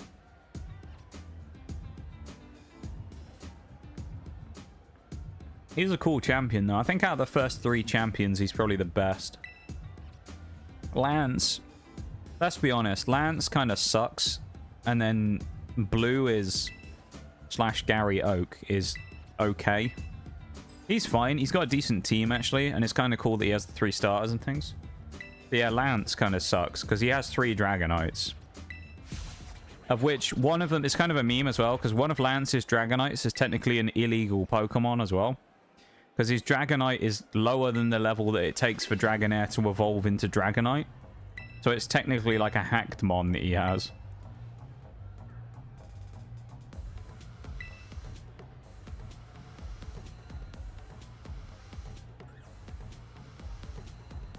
I switched to the other screen here while we wait for the ad break to end as well. Closest thing we have to a canon answer is that Steven has a very noted dislike of battling and steps down due to being tired of battling. I didn't know that, actually. Kind of interesting, though. How can the champion trainer be not a fan of battling, though, you know? Seems a bit counterintuitive, because to get to the top, you'd have to be good at and enjoy battling. But I suppose, you know, that's just how it goes sometimes, isn't it? Weird, though. Yeah, I like Steven as a champion, though. I know it's kind of one of those things where it's nostalgia as well, because it's the gen that I went into. I still don't... There's not been a better champion than Cynthia. There just hasn't still. Like, if you run back through the last few, you've got Geeta, which is... Geeta as a champion is bad, right? She's just not... She's not a challenge, and her kind of, like, personality and stuff isn't that crazy either. She has no, like, thing about her that you go, wow, she's a champion. You got Geeta, so she kind of sucks. Then you've got... Who was in the previous gen? Leon. Leon's okay, in fairness. I actually do kind of like Leon's stuff. He's got a decent team. Gen 7 is the professor, isn't it? Kakui, or whatever his name is. Kakui. I can't remember what his name is. Something like that. He's okay. I think he's got a decent team. Then you got Gen 6 is, what, Diantha, which is a joke, to be honest. She's crap. Gen 5 is Iris or Alder, which that's kind of a decent team in fairness. I like Alder's team. Iris's is okay, but I think Alder's is better. And then you got Cynthia before the others. I mean, Cynthia's the best champ, let's be real. Come on now. Cynthia's just the best champion. One of the things you just have the talent for, but just don't necessarily enjoy. That's true, yeah. Some of it might have been Gen 3's attempt to have a region champion like Gen 2 did with the fight against Red. Yeah, no, that's fair, actually. I do kind of like that as well, where you have, like, the boss fight after the champ as well, of, like, the even stronger trainer. Because I did really like that in Gen... Because, of course, when I played Soul Silver, I'd never played the original Gold and Silver, so I didn't know about Red. So it was like that one time when I kind of went through, got up to where he was, when I did all the exploring stuff, and I found Red for the first time, and it was actually a really cool fight, because you're like, oh, this guy's like level 80. You know? And he just absolutely rocks you. This is probably going to be a double hit up here onto... It's going to be a sucker punch here. We'll go for the double into Bennett, but I think we're going to get sucker punched.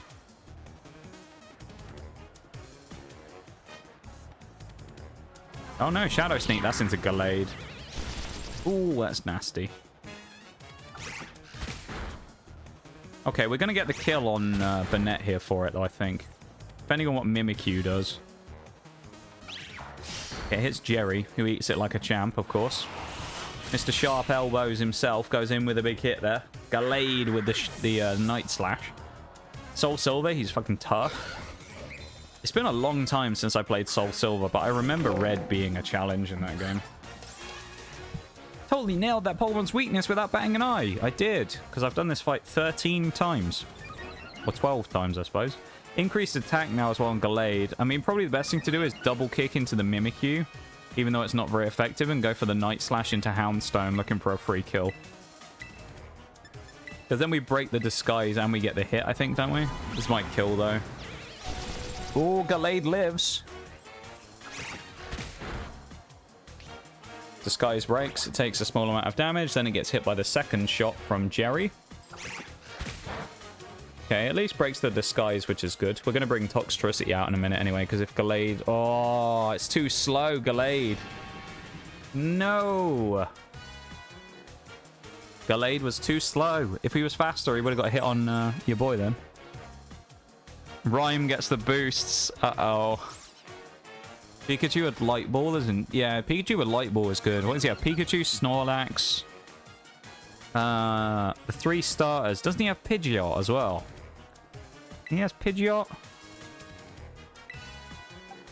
I mean, I'll double up on the hits into Mimic. Well, I'll go for the Wing Attack as well. I think Gallade dies here, though, surely. Yeah.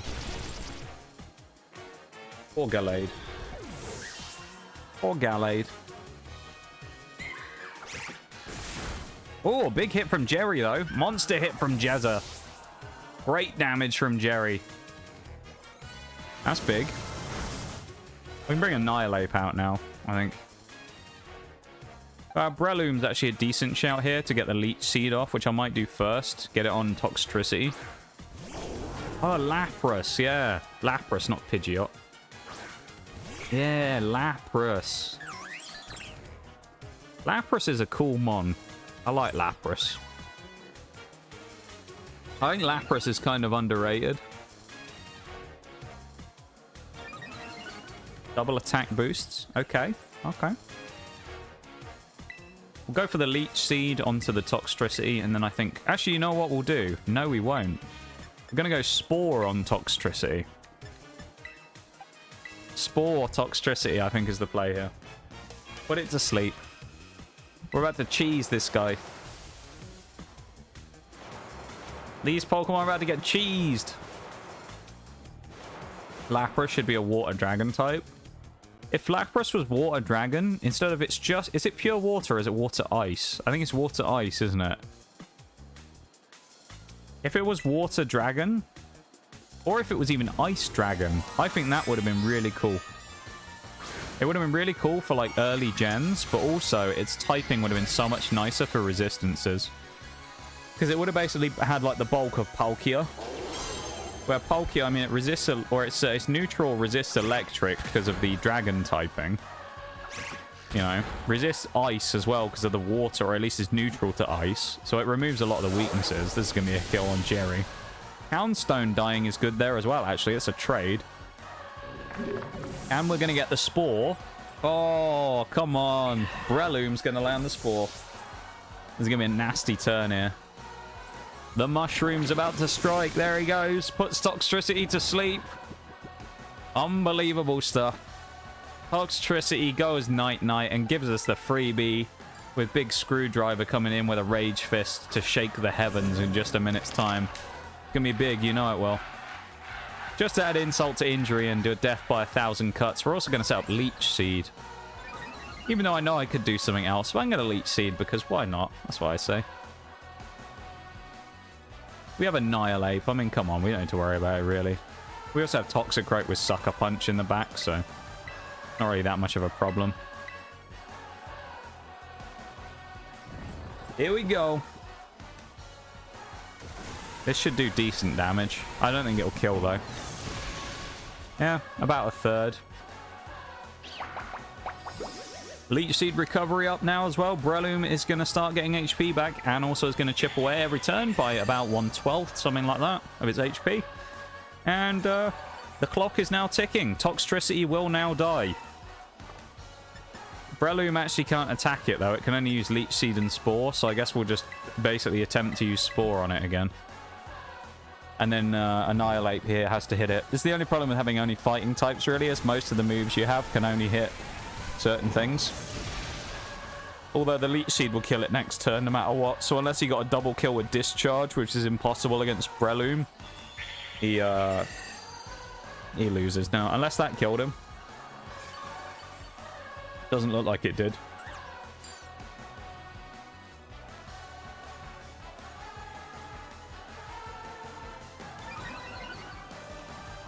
Hang on. How does the AI determine that the crowd get behind Rhyme when she didn't even move? What? She didn't even attack. What the fuck? She didn't even attack. She's been asleep for 3 turns and the crowd gave her the boost. Mate, what? It didn't matter because we got the sleep with Annihilape, but like, what the fuck is that? That's so bullshit. Yeah, it was a Slow King in chat as well. I didn't even realize. That's a cool mon right there. I like Slow King. That's gnarly. I don't understand that there with us getting not getting the thing there. But the Spore was basically the killer. It's a good job we had a couple of other mons in the back that could have attacked if we needed it, but yeah, we didn't need the extra firepower. It was okay as we were, and we'll take it. It's a good start. Another gym goes down as we approach the 2-hour mark. So we got 3 more hours of stuff to do. But yeah, I feel like we actually have too little amount of stuff today to do in game for the amount of time we have left. But I don't know. We've only got 2 gyms left. Both of them are quite quick as well, especially if I train up super quick. Although that, of course, will take a little bit of time later on. So we're not going to challenge the Elite Four today. I know that much. But we'll do that on Sunday, probably. This could be a really quick run, though, with the fighting types if they get some good power here. Think about all the cool stuff we left there as well and didn't use, like Tauros. The power of Tauros that we had there. Insane.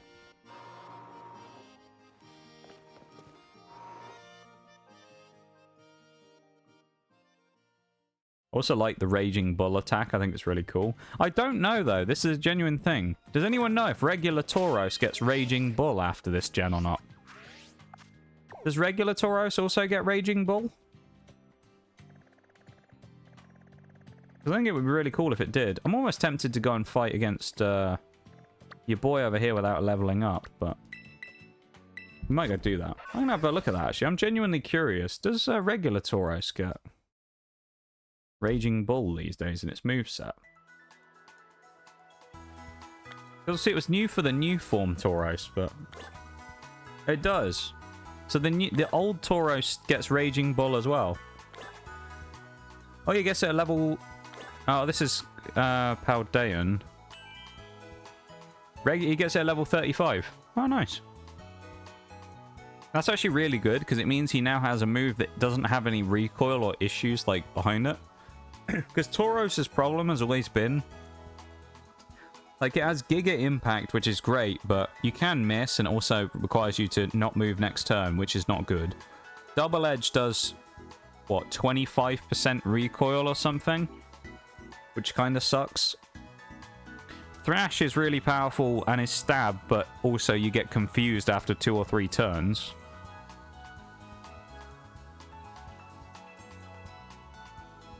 Yeah, it's kind of cool, though, that they did that with Tauros and gave it Raging... like, retroactively added Raging Bull. I think that's actually a really cool thing.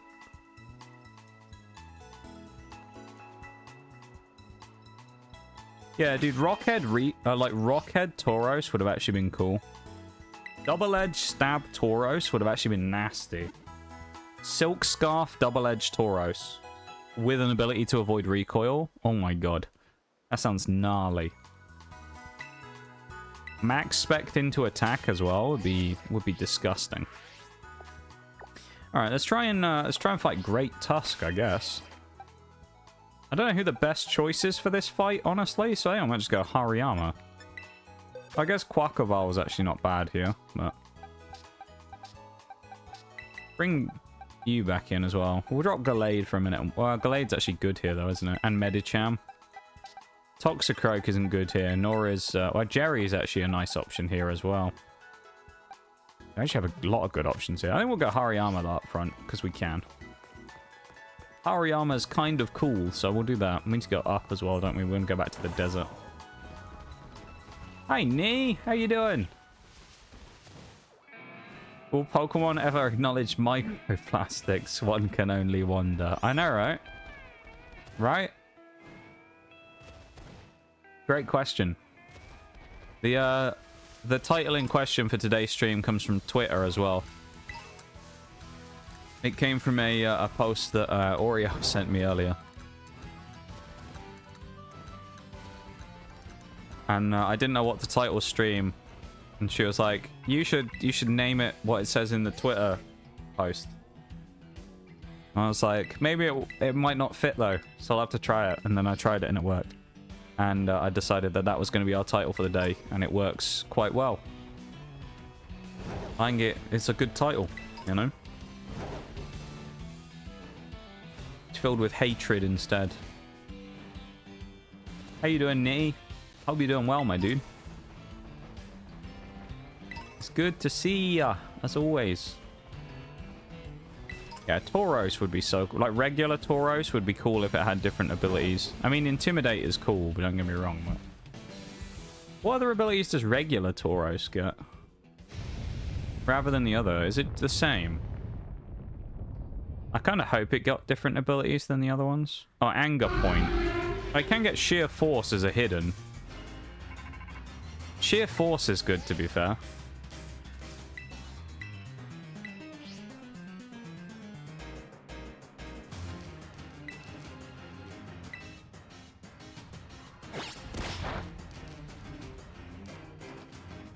Oh, I misclicked a bit there because I didn't realize we were in the fight yet. I should have used Fake Out on turn 1.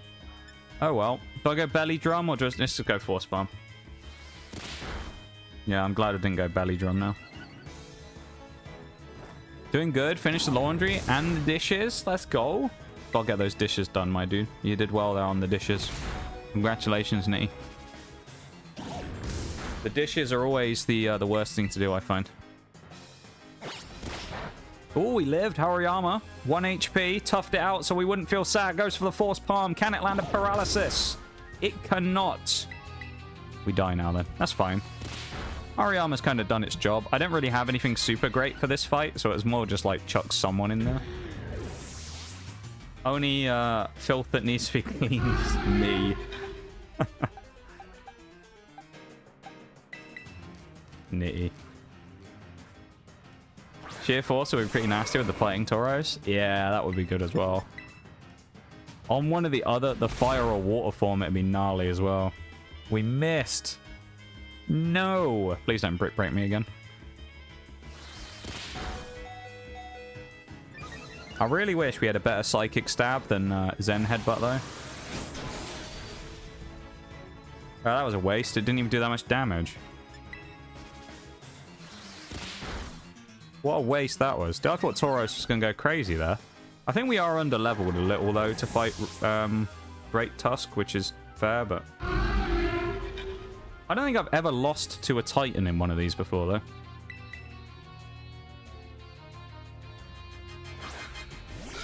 Trust me, I smell hideous. What have you been doing, Nitty? You must have been doing something to get quite the gamer... the gamer aroma, if you will. Just a bit under level. Oh, you just killed that Sandile. No, he's alive. There you go. Did you see that? He just slammed... His foot came right down on that little Sandile's head as he went underneath him then. Poor guy. Poor Sandile, man. Acro will go crazy on Jerry. He does get Acro, doesn't he? I think it's, I think he does, just later on. Also need to look at moveset stuff again as well, because I remember I did all the evolutions, but I haven't looked at anyone's movesets for a while. We can get Air Slash, but that's kind of crap. Roost would be okay on Jerry, but I feel like Jerry's too frail to actually get a chance to use it. Seismic Toss was actually something I did consider here on Hariyama for a while, but...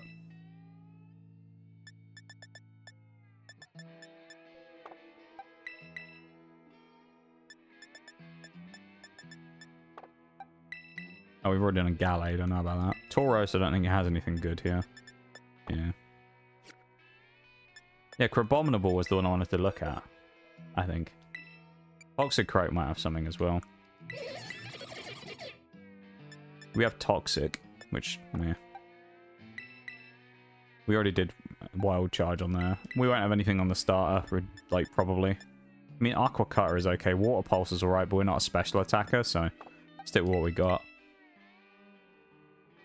think we want Ice Hammer, probably. Whether we want it over Ice Punch, though, is a different story. I think Ice Punch is probably just better.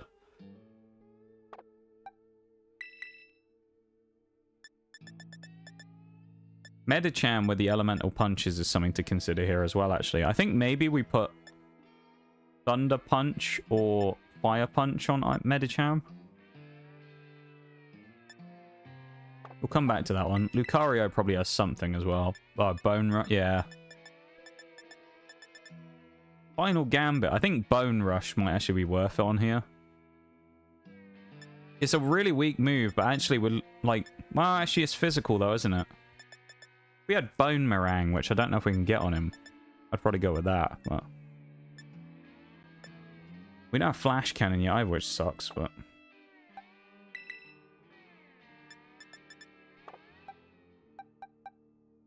You reckon Ice Hammer, Fogs? Alright, we'll go Ice Hammer. Why not? I've got Ice Punch, which is 75. It's an extra 15... 25 increase in power for a -5 in accuracy. If we're going to drop anything here, I guess we end up dropping Psybeam, probably, for... I'll go Ice Punch, because I think it's nice to have a Grass Dragon flying counter. Answer the previous question, I was sweating and had to do a lot of cleaning involved... Oh, gnarly, mate. Gnarly there, Nitty. A gnarly day indeed. Hey, it's over now, though, you know?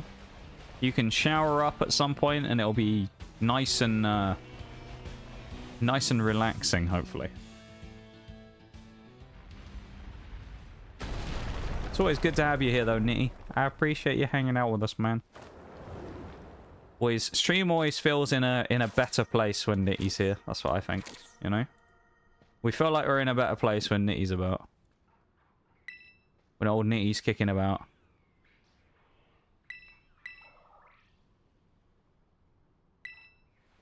Here we go. Let's kick his ass, shall we? Oh, also, again, for anyone who wasn't here earlier, I did also open some more Pokemon stuff today. It wasn't anything like the amount I did the other day, though.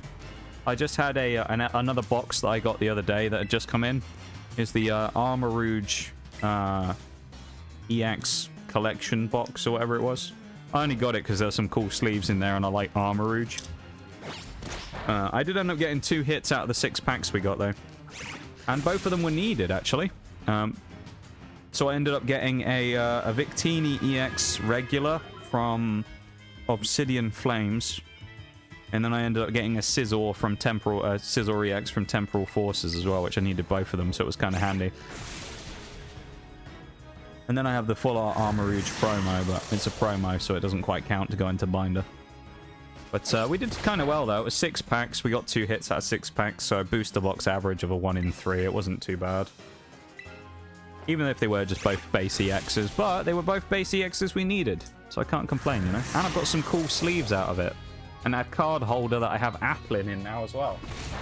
So young Applin is now hidden away in a little container. He's got a little magnetic card holder around him, so he's nice and secure forevermore.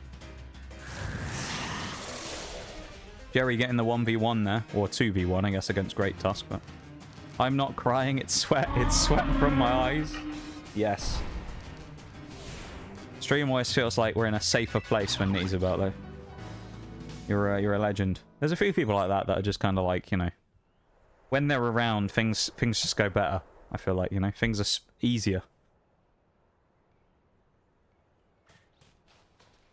Things feel,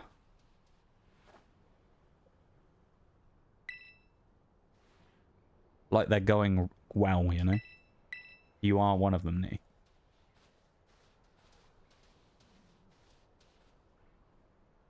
Yeah. There was one thing I was thinking about doing, actually, in the not-too-distant future as well. A bit of a thing. I don't want to announce anything about it yet, because if it doesn't happen, I don't want to disappoint stuff. But there may be, like, a small solution I've come up with to the making the TCG streams more regular, perhaps? I don't know, though. So it's kind of one of those things where it's more of it's a bit of a punt, but we might see what happens.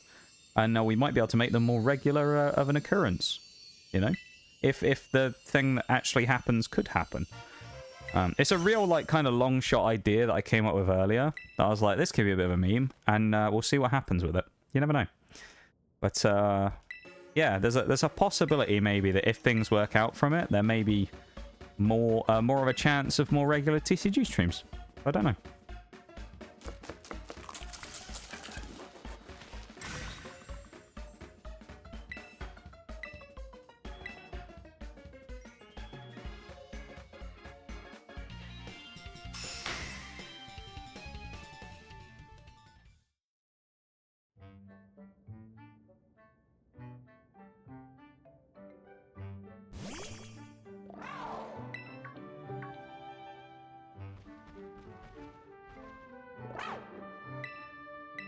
Nice. I'll share with Koraidon. That'll be hype. Potentially. It's really a long shot, and it's kind of one of those things that I don't expect anything will really happen because of it. So, like, nobody get your hopes up about it, but if something does happen, I'll obviously announce it on stream, and it'll be a big thing, but it could happen, though. Something could happen, maybe, and it might be really good. But it's something I'm exploring, a kind of new opportunity about something to maybe make things happen. Other than that, of course, we'll just be back to, like, the old way of doing those special streams, which will be things like if I just have any random money laying around, or if I do a sponsor stream or something and then put some money aside to buy Pokemon and stuff in the future. I mean, that's kind of, you know, although it's for stream as well, it's kind of one of those things where on the odd chance that I do get a chance to treat myself to buying myself something every once in a while, I do enjoy buying and ripping the packs on stream as well, and it's kind of like a win-win because I get to do something fun for myself and we get to do something fun for stream, and you know, kind of like it's a business investment, you know, it's a business expense. The tax write-off. No, I don't think I'd have to. That'd be kind of funny. I guess I could do that actually, couldn't I? Include Pokemon booster boxes as a business, like a tax write-off at the end of the year. That'd be kind of funny, wouldn't it? No, it's for the business. It's for the business, you know? For the stream. It wasn't for me. It was for the stream. Why have you bought 100,000 booster boxes? Tax write-off. For the business, you know? For the business. But yeah, it was just something I was thinking about, as I say. Like, I may have if it kind of, like, works out, which I don't expect it to, but if it does, could be a really cool way to maybe introduce more TCG streams and potentially get benefits for other people. I don't know. So we'll see. We'll see. I'm not going to talk about it much or say anything because I really don't know if it's going to work. I haven't even put anything in place for it yet. But I've been thinking about it based on kind of a meme idea we were talking about recently. And I've been talking about it a little with Oreo today. And I'm kind of thinking about doing something. So, yeah. Either way, it will still be, even if it doesn't work out, it's still fine. Doesn't really matter. Next gym we need to do is against Tulip, who is down here. She is going to be one of the more annoying gyms for us to do, in fairness, because it is the Psychic gym, and that's not great for us. So, actually a lot of the fights we do at the end are going to be bad. We've got Psychic. We've got Ice as a gym. There's real lag here. There's Ice. Tatsugiri's kind of annoying because he's Water Dragon. Then we got Fairy that we got to deal with. Fighting herself. And then obviously the Elite Four and things, which we have to do bloody Larry again, who's going to be a pain in the ass. But is Tulip level 45? I think she is, Tulip. Let's have a look, shall we? Tulip, where are you? This is BDSP. That's why I'm not going to find her. Let's look for Scarlet Nuzlocke, as I've called it on here, because of when I used it before. She is level 45 with her team. So do we have... well, we have to battle a few before. I think 40... yeah, we're probably actually about alright for it. Who's going to be good for that fight? Toxicroak probably isn't. I feel like Lucario is actually good for that fight, being neutral because of Steel. Probably better than Breloom, actually. I think Hariyama's good to take anyway because of the bulk. Hariyama's just kind of bulky. I think this could be a decent team, actually, for this particular one. And then we'll run with Gallade up front. I'll take it. Alright, we'll run with this team. We'll start running down towards Tulip, I think, shall we? So we have to go down to Bombardier, and then we'll slowly make our way across. Could technically put it down as a write-off, to be fair. You'll have to look into it further, because some things might not be like... Yeah, that's true. I don't think I'd really have to worry about it too much anyway, but it'd be kind of funny though, wouldn't it? Just comes around to the end of the year and it's just like a bunch of tax write-offs, and they're all just Pokemon boxes. ETB, booster box, you know, whatever. There's all these different things. You just have to have a conversation with the tax people and explain what like all these different things mean. I keep pressing the wrong button as well. Ah.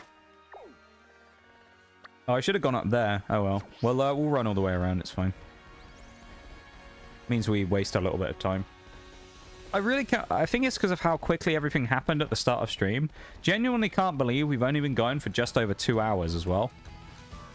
It's really weird. It feels like so much has happened already and no time has gone by at all. We've only gone 2 hours of stream. It's kind of crazy. Well, there's an ad break as well, actually, so what I'll do is... You know the drill? Let's do that real quick. As it is the second ad break out of the ones that are going through. Oh. Eternal, I summoned you. I summoned you by switching screens. I knew.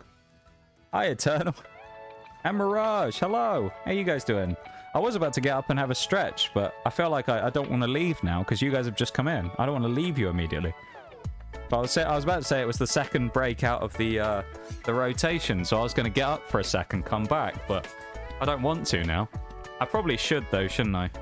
How you guys doing, Mirage and Eternal? It's nice to see you. Are these actually for your job? Yesn't. Yeah, yo, that's what you say. I am going to get up and have the stretch, actually, I think. I'll do that now, alright? How are you feeling, Eternal? I hope your knee is doing okay today. Obviously, with what happened, I hope you know it's not causing you too much grief. And Mirage, how are the games going? I'm sure you're playing Siege, as you enjoy doing. Hopefully the games are going well. No triple coastline today. And tell me about it in a minute, and I'll get to it when I come back, okay? So I'll be back in a sec. BRB, everybody.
Alright, I'm back.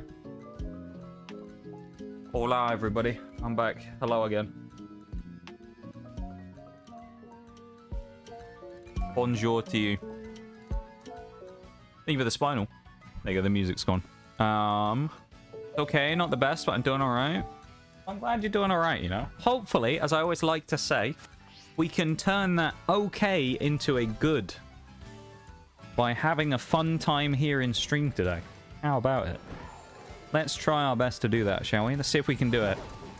We can achieve that goal by turning it into decent or pretty good from an alright, shall we? We'll give it a go. What will brighten your mood, Eternal? Is it a grilled cheese? I think a grilled cheese brightened the mood. That brightens everything. I can't believe hey, what I'm a seeing. 7-month resub. Let's go. That's pretty cool in itself. Thank you so much for the 7 months, my dude. I really appreciate it. Very kind of you. Thank you so much for the 7-monther. Aw, has it really been 7 months already? God damn. I can't believe it. Thank you so much, Eternal. That's wild that it's been that long already. Can't believe it. Thank you so much, man. You're a very great addition to the stream, you know that? And we appreciate you very much for being part of our community. And, you know, as a nice little, you know, side part to that as well, you also support the stream by a cheeky sub, and I appreciate that very much as well. You know? We appreciate you being in this community a huge amount, my dude. And, yeah, enjoy the emotes again for another month or so. Or however long, I guess. Oh no, it's cheap viewers on asterisk, asterisk, asterisk. Oh no. Guys, remember to go to asterisk, asterisk, asterisk at .com. Yeah, you'll find cheap viewers there, okay? Wait, you know what? APXALS? What if I want expensive viewers, not cheap viewers, alright? What if I want expensive viewers? What the fuck are you gonna do then? Alright? What if I want to pay loads of money for viewers? Yeah, you didn't think about that one, did you? Fucking bot. Get out of here. Top price premium viewers. That's what I want to buy from Twitch botting services, not cheap viewers. It's a joke, Twitch, as well. I would never buy bots, by the way. I think I've seen people buy bots before, but I've never done it myself, no. And I never would, because it kind of defeats the point. You know? Couldn't really ever feel like I'd achieved anything if I managed to grow a stream only by using bots, so... yeah. Wouldn't really work for me. I wouldn't be able to do that. I wouldn't be able to kind of, like, actually, you know, sleep at night and actually feel like I'd ever achieved anything if I just botted my way up to wherever I got to. Be really boring, wouldn't it? It's like cheating in games. It'd just be really boring, wouldn't it? Because you haven't done anything. I'd imagine it would be anyway. That's why some people would still enjoy it, because that's what it's like, isn't it? Where some people still enjoy cheating in games, but those people are very strange. Only thing that's cheap is my morals. Leave a ban in the bot forks as well. Stuck with me for a long run, even if I'm busy and broken all the time. Yeah, well, you wouldn't be the same Eternal, though, if you weren't busy and broken all the time, you know? It wouldn't be the same. Yeah, only the most expensive viewers for me, right? If I don't have to pay $500 a viewer, then I'm not buying them, you know? That's the joke as well, because I couldn't afford to do that even if I wanted to. Right. I don't think anyone could afford to buy a viewer for pay off a fake bot viewer for $500 a piece would be insane. Can you imagine that? It'd be expensive, man. Yeah, only the most expensive for us, you know how it is. Triple asterisk sounds like a nice company name. It's got a good ring to it, hasn't it? How's the game going, Mirage, mate? I assume you're either dead or between rounds right now because you're talking. Unless you're just getting really confident in your gunfights and you're typing in chat midway through a fight. Which wouldn't surprise me to some degree, but also at the same time, you'd have to be on a heater for that.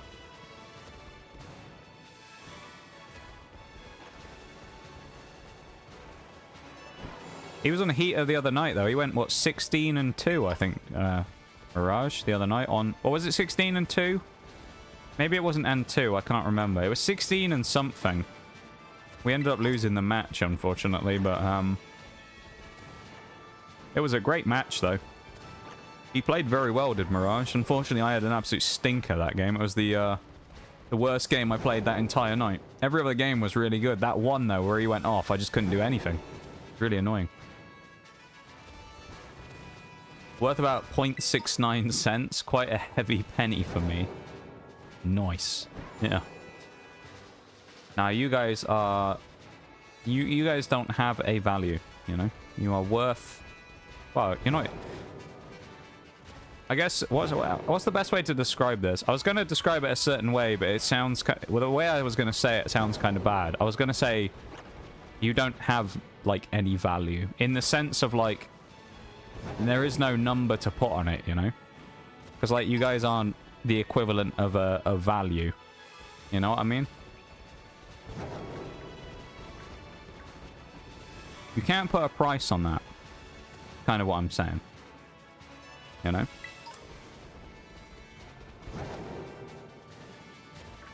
So you guys are priceless.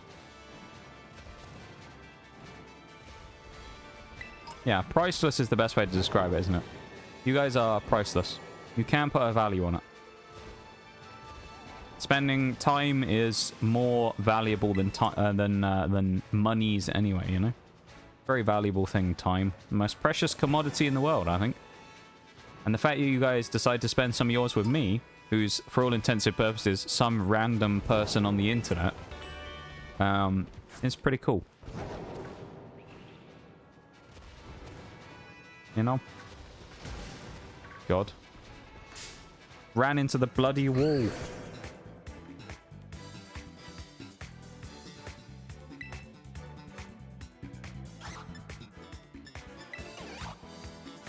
So are you free then? Boomer at Walmart. Checkout Riz. I like that, Nitty. The word Riz is such a strange word to me. The word Riz. Where did the word Riz come from? Does anyone know the origins of the word Riz? Anyone know? I genuinely would love to know where that word actually came from. I bet it's from fucking TikTok or something, isn't it? Bet it is. It's a TikTok. I bet it's from TikTok.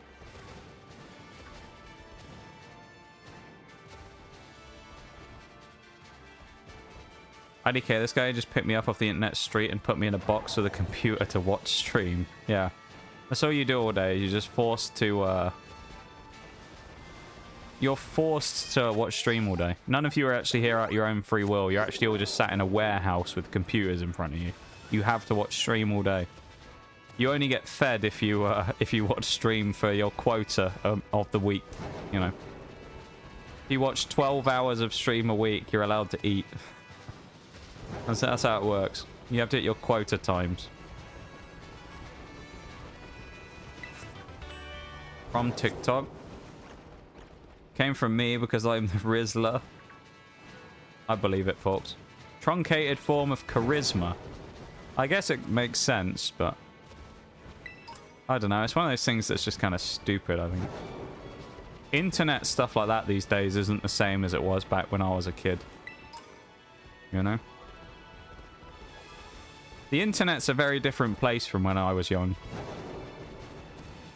Like, I know people these days don't like the Valorant community and stuff like that because they say it's, like, toxic and things and they hate it. And I remember back in our day when we had COD MW2 was running around. God, those were the days, wasn't it? MW2 in those lobbies back in the day in multiplayer. What a time that was.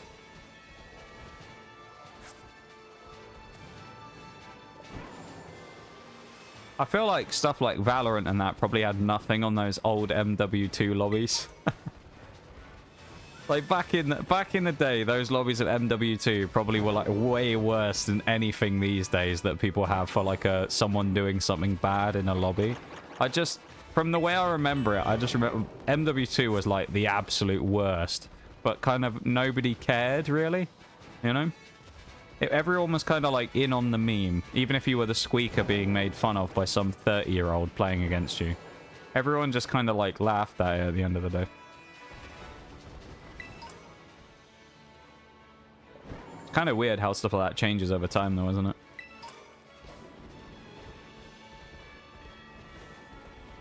A lot of gibbles there as well. One day I'll find a shiny gibble in here. No, I probably won't, will I? I'm not that lucky, but still. It'd be cool if I did. Not sounding like Aiden Ross on Kick firing streamers for not streaming the required hours. Is that a thing? Is that actually a thing? They had to stream required hours? I didn't know. Is that actually genuinely a thing? Wow. That's kind of wild if it is. Think I'm dying? Please feed me. You haven't watched your allotted 4 hours of insert stream here. Yeah, exactly. You haven't watched your 4 hours yet today. No, you're not allowed to eat. Loved annoying people in MW2. MW2 was a strange experience back in the day. Valorant lobbies are a mixture of the usual COD lobby, COD swallow, E-daters, and people who play for the clip. The E-daters, the E-daters are like the only people I ever hear about in Valorant. Because apparently it just seems to be that like most of the population of people who play Valorant are just E-daters. Which I don't know if that just means that like all the people who play Valorant are just really desperate or what, but I don't know. It just seems to, all I ever hear about is Valorant E-daters, I swear. Anyone who plays Valorant just... What are you saying about me? Oh no, you're a Valorant player, Eternal, aren't you? Well, no, you can't be desperate, Eternal. You're in a relationship. You can't be desperate.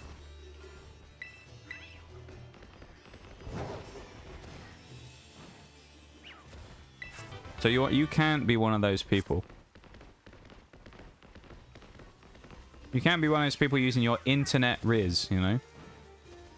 Just playing? Okay, good. I was about to have a crisis then, Eternal, if I found out you were actually a Valorant E-dater. I was about to have a mental breakdown live on stream. I would never have been able to look at you the same. But no, like, I don't know. I feel like some people do it for the memes, but like, the people who are super serious about it anyway, I don't know. I feel like IRL was better to find someone in than Valorant, but there you go.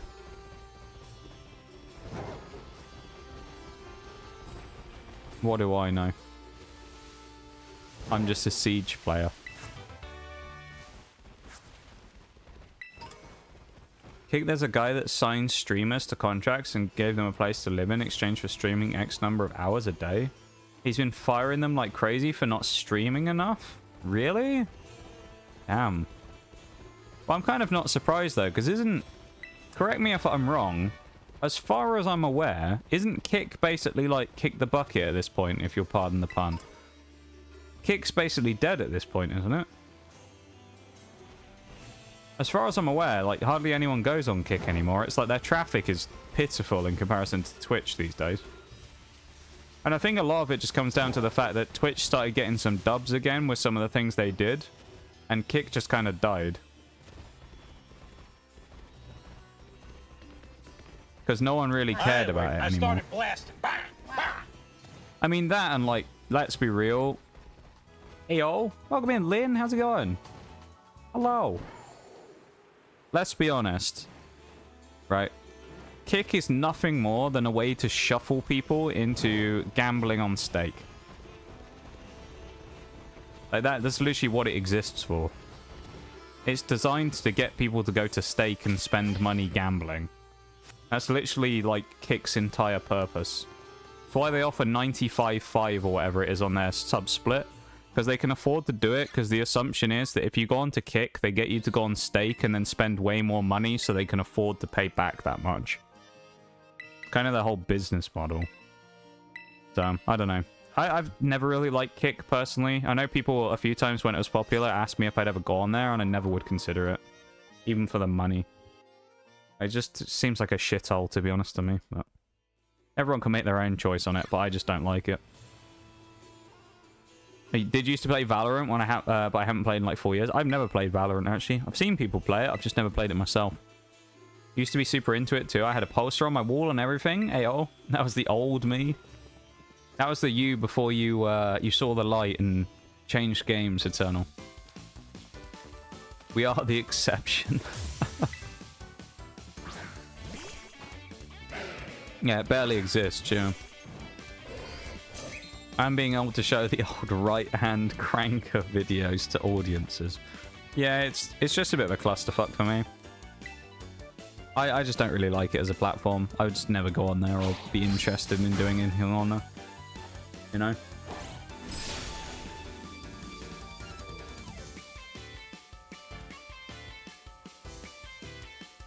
It kind of just feels like a bit of a cesspit where you go to when you get banned on Twitch, so... I don't know.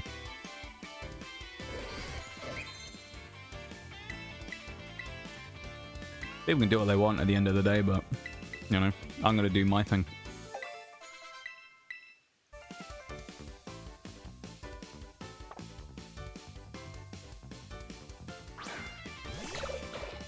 I remember there was a massive debate about it, actually, when, like, Kick first started getting popular, about people who were saying, like, about how people must be in a privileged position to be able to not go to Kick for the extra money that they would make from the subs. Which I always thought was a bit of a stupid argument, because it's like, I think it just means more so than anything that most people just stood by, like, not wanting to support Kick rather than gain the extra monetary benefit from it. Because, like, look at me, right? I mean, I stream full-time, so, like, it's not much of a reach to say that, like, 95.5 as a sub-split would be really good for me, and would be a natural benefit that someone like me would probably want. Am I going to go over there, though? Absolutely not.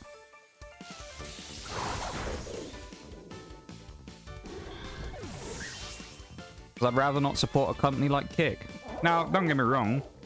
Twitch ain't perfect, and Amazon ain't perfect. They've done plenty of stuff that's a bit questionable. But I'd rather support that than I would Kick. You know?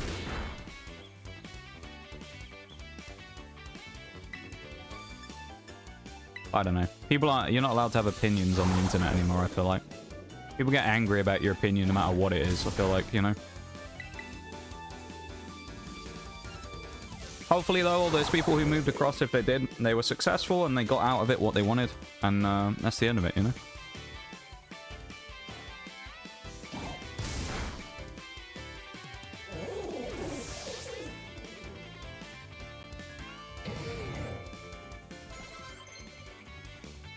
Hariyama, what did we learn? Endure. Waste of time. Played Valo during the pandemic till about 2021 before restrictions lifted. So in a way, it was my way to hang out with friends, with my bros, before I could hang out with my pros safely. Fair enough, fair enough. Yeah, that's always a good thing. I mean, online gaming became a much bigger thing, didn't it, of course, with people after, like, during pandemic-y times, because people weren't allowed to go outside and hang out and things. So a lot of people went to games and things, and it was a big, became a big thing for a while. It was really cool to see it kind of become a beacon of bringing people together, if you will. It was very cool.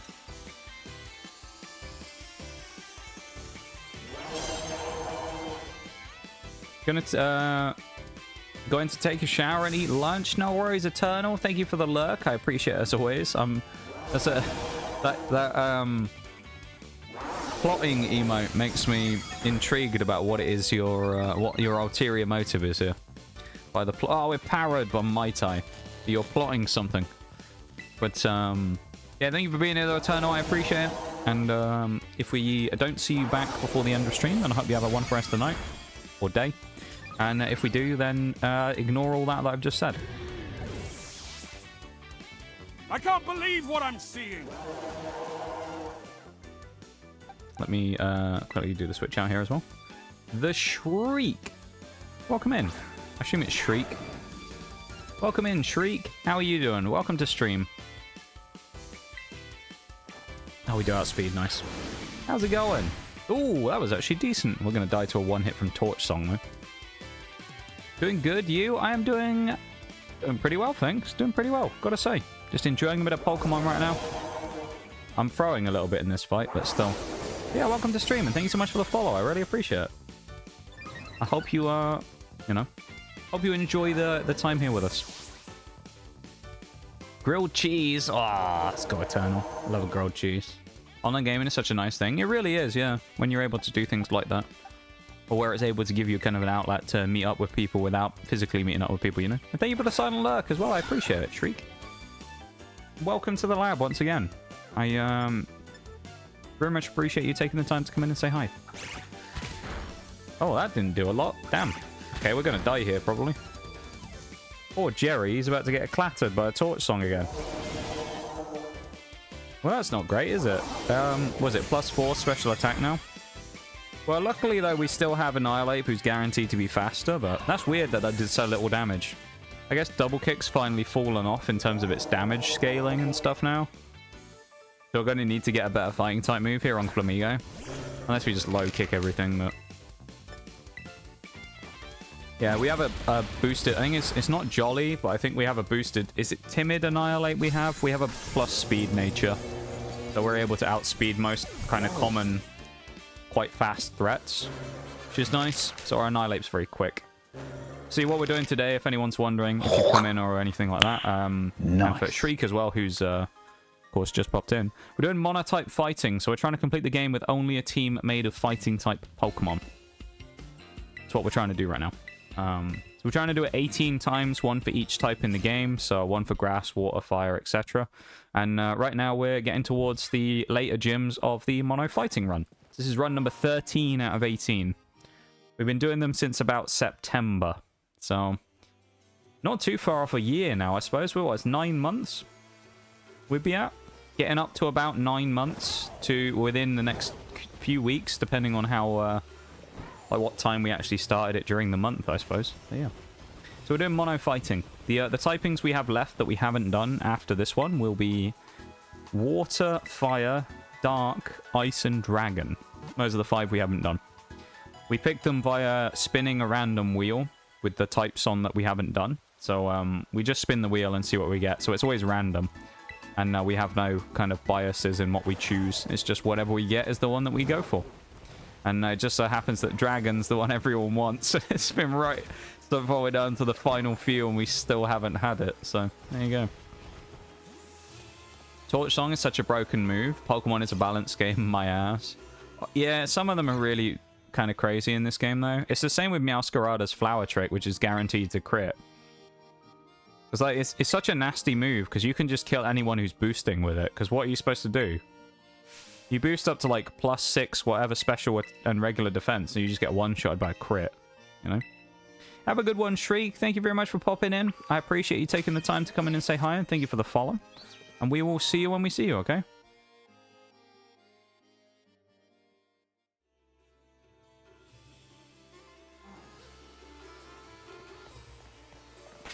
Yeah, thanks for popping in.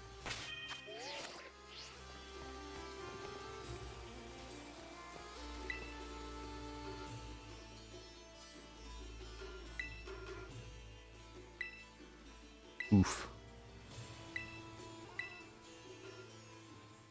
Still here, just lurking? I appreciate it, Shaylay. Thank you so much, man. I really appreciate you being here. It's a pleasure to have you here. And of course, with the way that your work schedule works out now, it's really nice to see you. It's always nice to have you here, you know? It was always nice to see you on the weekends as like a special little thing. But now we get to see you, like, way more during the week. It's really cool. Thank you so much for the sub the other day as well. I really, really appreciate that as well. Especially because you already have Turbo as well, don't you? So you don't even have to watch the ads. So it's kind of like a double crazy thing. Look, we're absolutely soaked. Look at this. Everyone looks so miserable stood outside.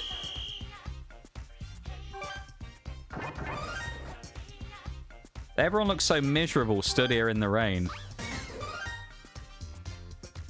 Dendra, yeah. Meet me on Siege 1v1 Sentry versus Stalker. Dude, don't get me started on the new recruits, Bevan. What a waste of a season. I'm going to start ranting about Siege again in a minute if we talk about it, but what a waste of a season.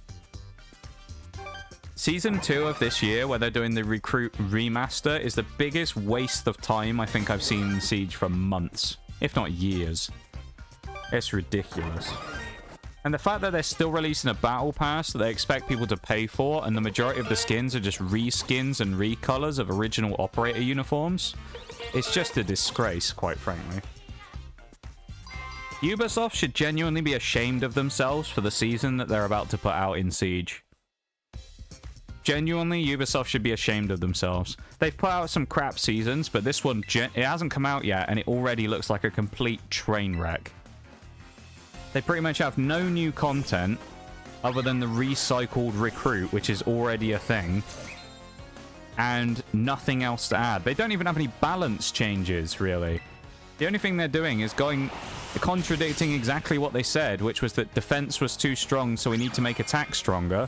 So they're going to do that by buffing defense. Which doesn't make any sense either, because they've given barbed wire damage again. But I don't get it, dude. Ubisoft are just like...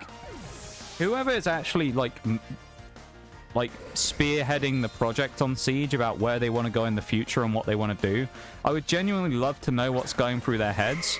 Because really now what they've done with such a lackluster season this time if they don't really deliver next season to the point where it looks like they put way more effort in because they had a season of basically nothing, they are going to get absolutely murdered by people. Because the only thing you can say is, if they have a, like, crap season now, maybe Season 3 is going to be really good. And that we'll get some crazy stuff, and they'll go, like normal, they'll pick up the pieces and go, oh, we realized that last season we didn't deliver enough content, so we brought this, and it'll be some, like, special thing. But I don't think they're going to do that, because they probably already... I suspect Season 3 of Siege is probably already finished and ready to ship out the door. So I doubt they're going to add anything new, but anyway. I'm gonna get off the rant about Siege now, because I'll be here all night talking about it. But 4-0 on Outback's pretty good though, my dude. Congratulations. You'll probably get to Diamond before the time I get on playing again. I suppose it's kind of a blessing and a curse playing like twice a week, because it means I probably have less fluctuations in my rank, but at the same time I have way less experience across the season, so it sort of works out both good and bad in some cases, I suppose. Recruit rework should have been alongside a new op. Yeah, it should have. It really should have. The fact they released that as a whole season is a joke, to be honest.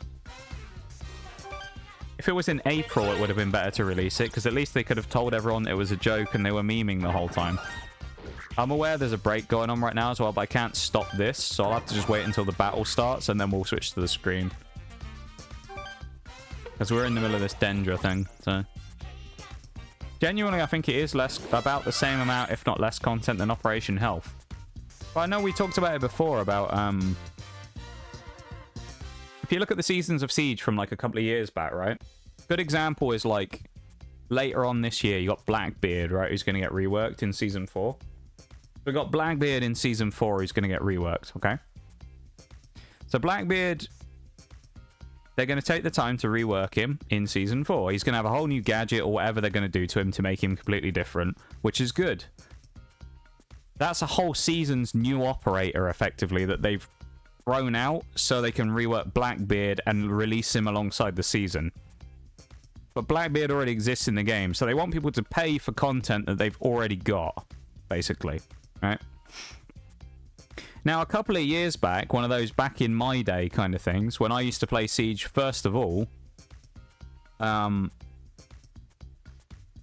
you used to have a thing called mid-season reinforcements, which would be like the mid-season patch, which is where you used to get those old reworks as part of the season, just as an update, not as the flagship operator of the season. And it's like, what the fuck are you doing, Yubi, honestly? Welcome in, Smiley Stranger, how's it going? Yeah, microplastics, we love some microplastics. We love consuming them. The title of today's stream is just like a random thing I saw on Twitter, but I didn't know what to put as a title, so we decided to go with this instead. But it's the random post that I found. What's the gimmick this time? It's mono fighting. This has been the same rough gimmick we've been doing since September last year. So we're still on the monotypes. This one's just fighting type.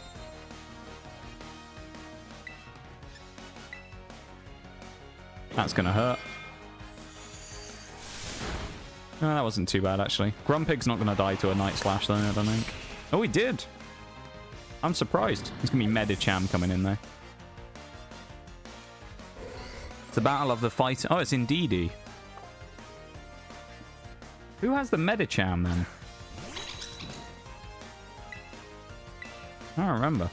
And maybe it's this person as a third mon. We die here, though. Yeah. Well, Gallade... Oh, he got critted anyway. It wouldn't have made a difference. Kind of sucks.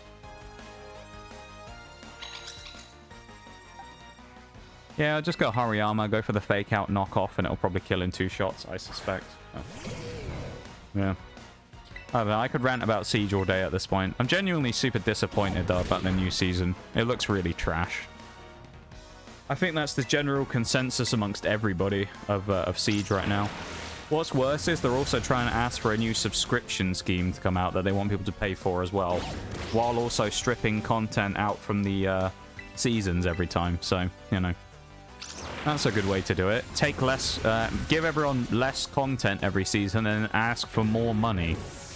That's a good way to do it, Yubi.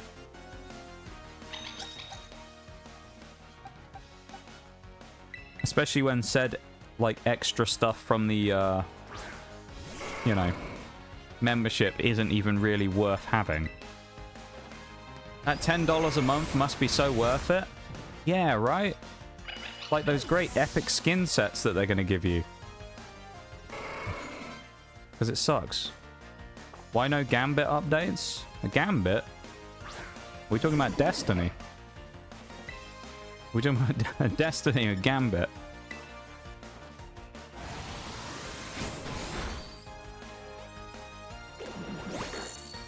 If so, I actually don't know why they haven't updated Gambit for a long time.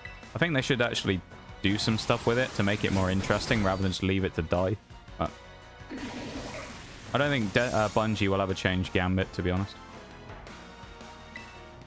Siege, though, is just... the situation's just a disgrace, quite frankly.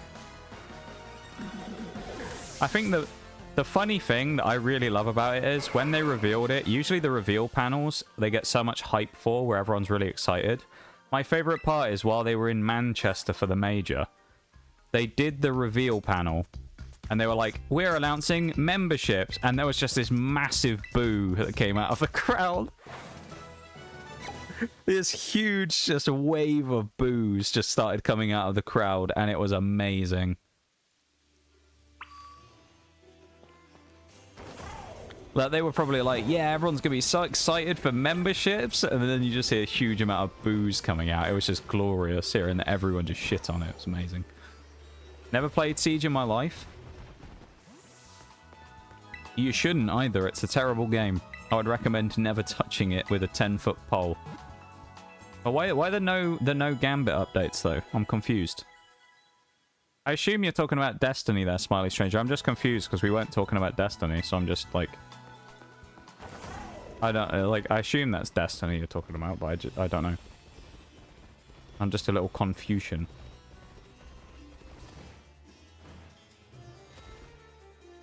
We are a small company. Exactly, you know? Ubisoft's developing quadruple A games now. They're the best games ever.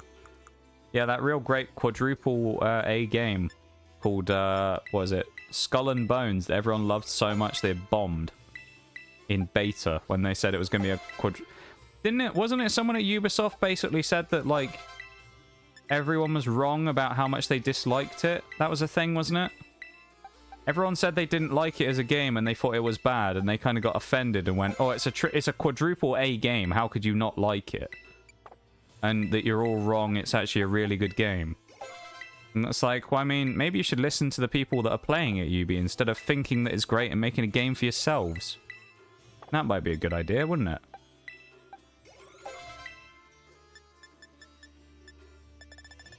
If you make an enjoyable game, it's going to inherently make way more money in the long run because people want to play it and want to spend money on it. But I guess companies don't really think like that anymore these days, do they? They're just like dollar signs flashing in their eyes and they're like, yes, as much money as possible.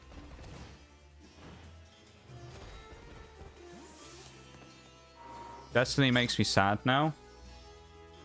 I'm actually more excited now for Destiny than I have been for a long time, to be fair. I'm actually really excited for Final Shape. Because it looks like the first expansion for a little while that Bungie have genuinely put a good amount of effort into. And I think, do I think the Final Shape is going to be the Taken King killer expansion that everybody wants it to be?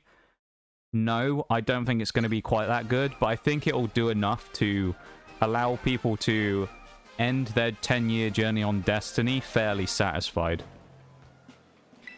Because what you really need is, everyone says that, oh, the new Destiny expansion needs to be as good as the best of the best from Destiny to end it properly. But I actually think that's wrong. I think it needs to be better than that. The final expansion after 10 years of waiting for Destiny needs to be the best expansion we've ever seen in Destiny. And I don't think it's going to be that.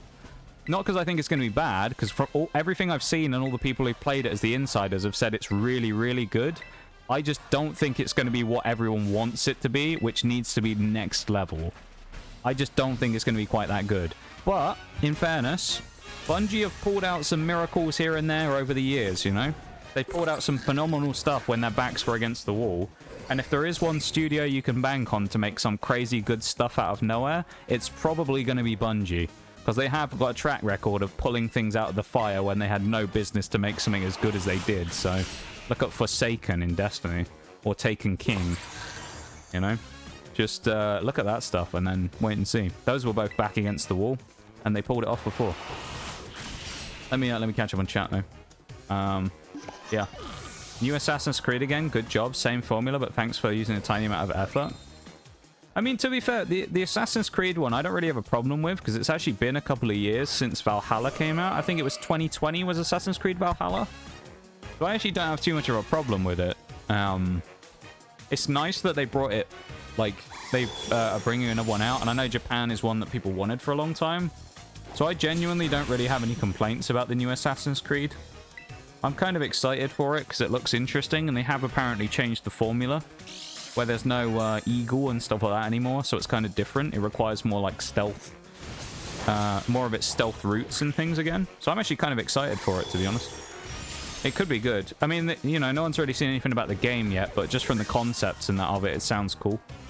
But, you know, sounding cool and actually being a good game, two very different things. Said that. They also said that if you buy a game on a place like Steam, you don't actually own the game. You can pull access to it at any point. Yeah.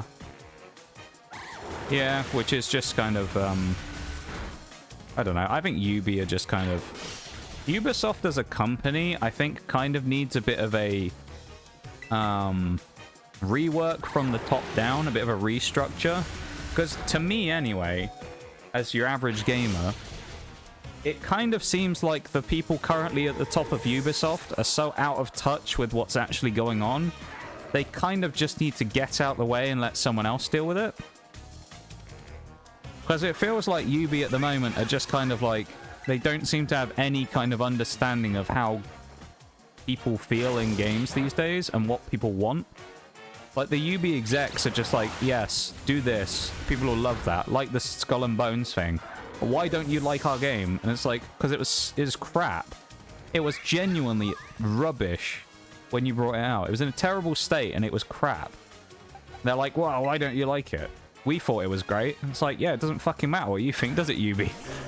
It's what the people think that matters.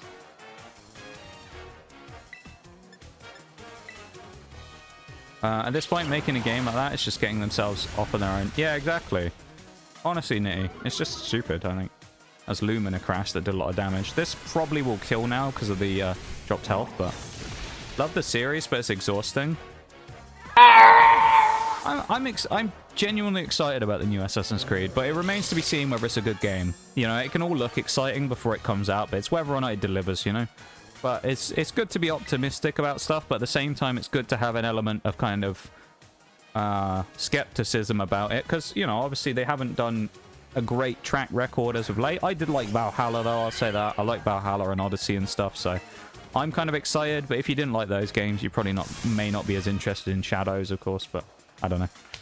I'm sure there'll be plenty of information about it at the Ubisoft reveal in the next couple of weeks, I'm sure, at their June showcase or whatever, because everyone's doing like a mini E3, aren't they? So have a good one, Smiley Stranger. You take it easy, and thank you for the Yoda death. And welcome in Gary as well. How's it going? I hope you're doing good. Super out of touch? Oh, 100%. Ubisoft are super out of touch. No, we must have got hit by Moonblast, actually, instead. I think Ubisoft are really out of touch, though. We're going to do this with 2 Pokemon free at the end as well. Lovely stuff. This actually might kill with the fake out here, to be honest. Yep, Hariyama's fake out is actually really gnarly. It's got some big attack on it. Let's go. Big attack. Level 45, and we did it at or under the level cap. So that was nice as well. We looked strong. Team looked good. Also, forgot to do this earlier, but I'll actually do it now. Yeah, let me do that as well. I was going to do that earlier, but I was talking about... I was ranting about Siege, I think, wasn't I? So I forgot to do it. But there you go. Thank you, Gary. I appreciate it. Thank you for the well done. It's actually way easier than I thought it was going to be, that fight. I thought it was going to be a bit worse, but yeah, I guess we had the power amongst all the Pokemon we had to actually beat them. Kind of wondering when I set the team up whether it would have been better to bring Pawmot so I could use Nuzzle and paralyze some of the bigger threats, but wasn't really much of a problem in the end. Need to listen to what we say. What? You should make the player base pay for extra content? Yeah. Yeah, Yubi are just out of touch, aren't they? Like, I know most game companies feel out of touch, but at least some of them listen to the players. Yubi just seem to kind of be in their own world. Like, the thing I think with the new Siege season that bothers me the most is that Ubisoft sat there, and at the start of the year when they did their roadmap reveal for Year 9, they're like, we've spent so much time working on this. We're so excited to show you this revolutionary remaster of Recruit that's going to change the meta. It's going to change the game. It's like nothing we've ever done before in Siege. And it's literally just the same Recruit we already had in the past. Re-released. Just now he can have skins. And it's like...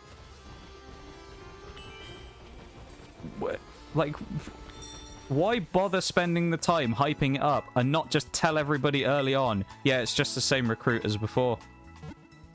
It's just the same Recruit. Because, like, all you've done is just set yourself up for a massive failure now. Because they put all this stuff in about how revolutionary and cool it's going to be. And then it's just regular old Recruit who, to be quite honest, probably isn't going to see much play. Maybe the attacking one will.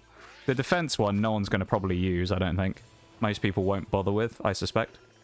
We'll see. One more gym badge to go. You're almost there. We are. This will be the 13th time I finished the game with a monotype run as well. So we're motoring on through, you know.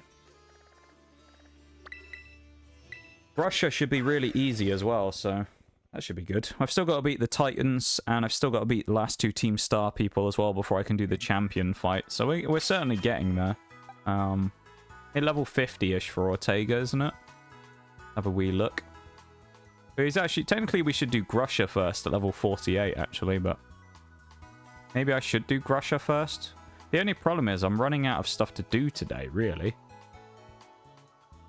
I don't have that many more things I need to do before, like, what would be the end of stream today. Do I need to... I don't think I need to level up either for the fight coming up here. Like... I really don't need to level up, do I? For Ice? The team we have here against Ice is going to be absolutely fine. Look at all the games that have been super successful this year. Helldivers 2 is $30. Baldur's Gate is a game that launched completed. Yet Ubisoft can't wrap their heads around that. They charge way too much for their games, rely on DLCs or microtransactions to play properly. It makes no sense. Yeah. Like, the thing is, I'm always one of those people, I don't mind microtransactions for cosmetics, right? I'm fine with that. I think... if it's nothing that changes the game in a specific way, I don't have a problem at all. Because some people want to get some skins, and that's fine. I don't have a problem with that. But, like... sometimes, even with that, companies kind of go way too far. Like, look at... we were talking about it the other day. Look at Apex. With the whole heirlooms bullshit. You know, and like, I know Gold was in here talking about it, and he spent like 1,500 quid to get 4 heirlooms. Which, like, you know, do what you want with your money, but at the same time, I can't help but kind of be like, what the actual fuck when I hear things like that? Because it's like, that's a lot of money for cosmetics. But then the way that that gets set up is, that's what EA wants you to do, is they make them deliberately annoying to get so that you basically have to spend money on them. But at the same time, we shouldn't be rewarding companies for shitty business practice like that by paying the money to get them. So, things in games will never change unless people's consumer habits change to match them. And they won't. Because for every person who sits out there now, like, and is there like me, who goes, the new Siege season looks terrible and I'm never going to do anything, I bet there was equally one person sat there who watched that reveal and went, oh, nice, I can't wait to get my Rainbow Six subscription for $10 a month. And that's why it's a problem. Because for all the people like me out there who don't ever want to give any money to anything like that, someone will.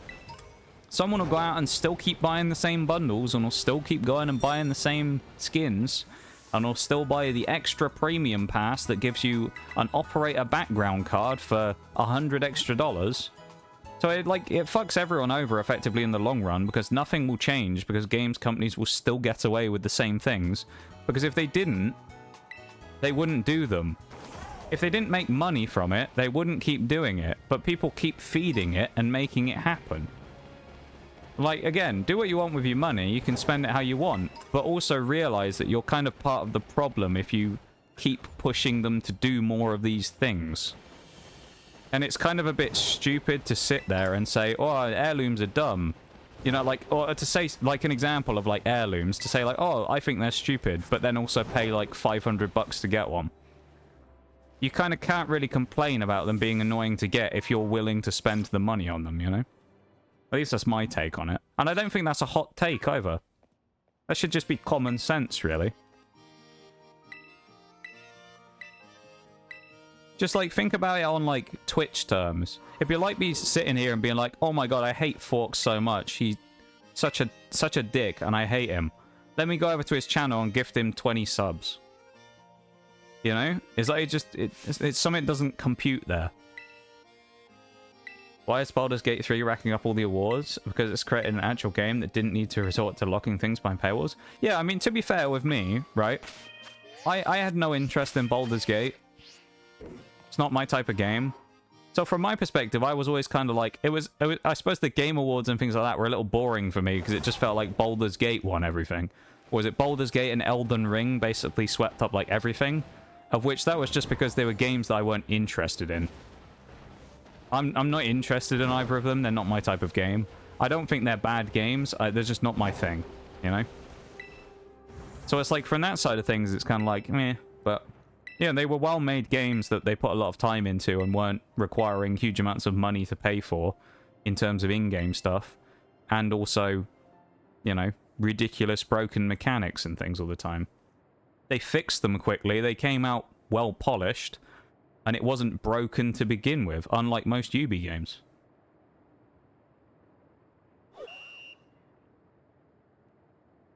But, yeah, I don't know. Heirlooms, while ridiculous, are still just cosmetics that don't matter, and most normal people won't buy them. Yeah, no, true. I agree, Forks. Which is, it's good, because I'm glad of the fact it's only cosmetic.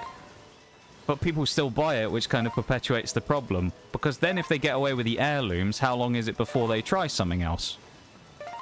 You know? That's kind of like my thing with it, is if they can get away with anything, they'll try it. And if people pay for it, they'll keep doing it even more, because they'll go, well, we're getting results. You people want it, because you keep buying it. You know? And it's just kind of like that whole mentality of, like, complaining about something, but also feeding the problem is just a bit... Like the people on Destiny is another thing. They moan about every season and say, oh, it's recycled content and, oh, we don't want this, we want this thing. But they still buy the season pass and play the season every time.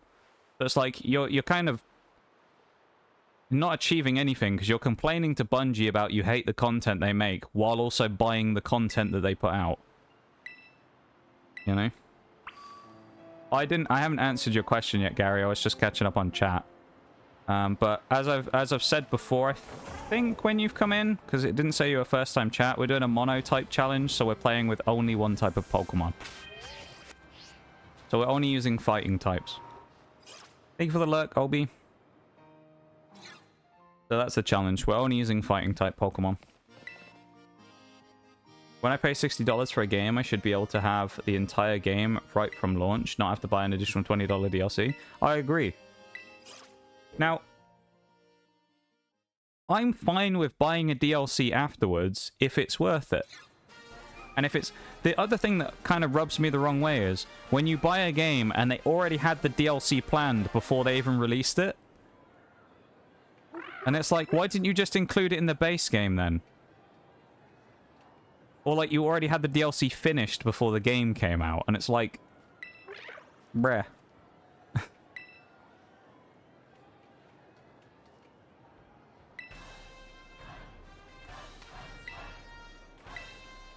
Yeah, that kind of rubs me the wrong way when they always have the DLC ready before release. and they've already announced it before the games even come out, and it's like, come on now. I don't mind paying for DLC. I quite like DLC in a lot of cases, like the New Vegas ones or the Fallout DLCs from Fallout 4 and 3 and stuff. They're nice little mini expansions, but like, I wouldn't want to just waste $20 a piece on them. They were good because they were back in the day where you could buy a DLC for $5. If that. And you used to get like frequent game updates that would add new stuff into the game. But, yeah. I don't know. The gaming space is very different these days though, isn't it? Everything's a subscription at this point. Or I think that's the way that things are going anyway. Everybody wants people to just pay for subscriptions. I think that'll become the kind of the thing in a few years. I actually wonder if you won't be able to buy like physical or digital games anymore. You'll only be able to buy subscriptions. I kind of wonder. It wouldn't surprise me one bit if that happens, say, in the next 10, 15 years. If it goes to, like, full subscription models for everything.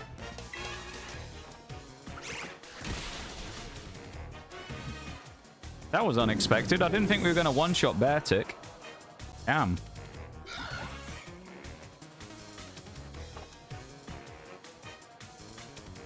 That was very much a unexpected one-shot. We'll take it. Huge. Nice. But yeah, I don't think I can rant about games companies anymore. I'm too frustrated talking about them. Oh my god, Flamigo! Huge damage. But yeah, I think like the way currently things are, like stuff in games isn't going to change a huge amount because like the bad stuff still gets supported too much to warrant them actually changing, you know? Like with Ubi, as I say, I bet people are just going to spend money on the R6 membership anyway. So even though they got booed massively and just about everyone, including all of their streamers and YouTube people who are normally very pro-Ubisoft, have like shit on it publicly everywhere, I feel like if they don't pull the subscriptions thing at this point or change it in some way, they're going to get absolutely murdered. But we'll see. I doubt they will because it's Ubi. They'll probably still say that, you know, they should have charged double the price and we still should have expected the same amount of content, but we'll see. Anyway, that's the last I'll rant about games companies today. Because we're playing Pokemon. Who, to be fair, kind of did a similar thing with this game where they, you know, released it unfinished and expected people to pay a premium price tag for it, which was a little bit, not so good, but... I was going to say Beartic is Frailish, but apparently Jerry is that bird. Yeah, Jerry's that guy. He's that guy, pal. He's that guy. He hit himself in confusion. Oh, Jerry, no. He was about to sweep the whole thing. That's so sad. But I'd say, I think Pokemon has kind of gone down the same path. I think they have. I think Pokemon has done it to a lesser degree than some of the others so far. However, it was going down that path. But... you know, remains to be seen. At least with Pokemon, the one thing you can say for them so far is that they kind of checked it early. And it started happening with this game and Sword and Shield. Sword and Shield a little less than this, but Scarlet and Violet definitely more. Because at least Sword and Shield was kind of like the graphics and stuff weren't that great and people complained. Of course, we got frozen. But like the games themselves weren't completely busted. Right? And like... after 1/2 releases, they've actually gone, you know what, actually, we might have messed up here. Let's go back to the drawing board and take way longer to make our games again. Which you can't really complain about. Fair play to them. They've decided and realized they made a mistake, and they've tried to rectify it fairly quickly. You know? And obviously we're going to get Legends ZA. That's going to come out first before anything else. So we get Legends as the next game in 2025. So next year, there's going to be no main series Pokemon game, probably, unless some surprise reveal happens. So 2026, in theory, should be the next Pokemon reveal for the main series game, which would have been 4 years since Scarlet and Violet, which is more like what we used to get, of course, from the original, you know, releases up to about Gen 5 or 6, something like that. So... Hope they take the time off and come back and start making good games again. Yeah. I think what they really need... Like, Scarlet and Violet, I think, would have done a lot better as a game if they'd taken a bit more time to polish it and delayed it by... Or if they'd, you know, whatever, you know, even if they released it at the same time. It had just come out and it had been polished a little more. If you take the bugs and stuff out, the bugs and the issues that people had, with the general, like, game being buggy and laggy and stuff, I actually don't think people would have had anywhere near as much of a problem with it as they did. Because Scarlet and Violet, functionally as a game, is pretty fun, and there's nothing really you could complain about with it, other than the fact that really the end game's a bit weak with the champion, but the game itself as the first kind of proper open world Pokemon game, there's not really a huge amount they did wrong necessarily with the game.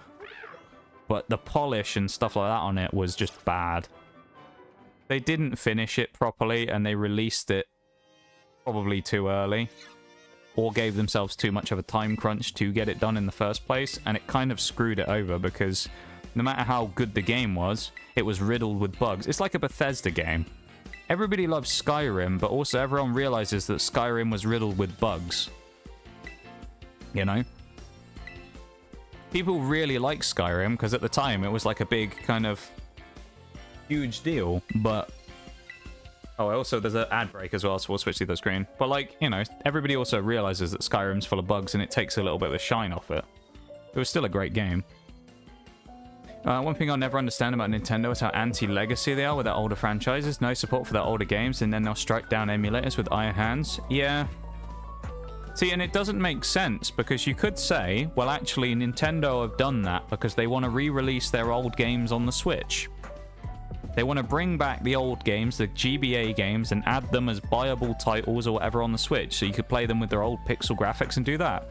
And then they don't do it.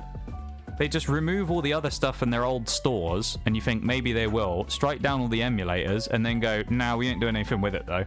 We just did it because we didn't like it. Having gone back and replayed some of the older games, it's crazy how much better Black 2 is than Scarlet and Violet. Black 2, White 2 is goated. I suppose, in terms of a comparison, it's always going to be kind of wonky because of how different they are in terms of the structure and stuff. But the older games did definitely have something else, a bit more of a thing about them. I don't know how to describe it. They had a feeling about them that felt better than the newer games, you know? Scarlet Violet is an alright game. Writing a story is kind of subpar. Never really feels like a challenge. I suppose when it comes to like Pokemon storylines, the Arven stuff is pretty good. The rest of it's kind of non-existent though. But the Arven stuff, in fairness, is pretty decent. And like the twist at the end is kind of nice. But yeah, other than Arven, there isn't really any story to it at all. Which feels like a bit of a flop, but yeah, and the challenge is a bit kind of meh, non-existent. At least in certain parts, or at least the challenge feels very imbalanced. You have like Iono early on, who's kind of like the hard gym leader you almost always get in every game, and then late on it kind of just gets quite easy.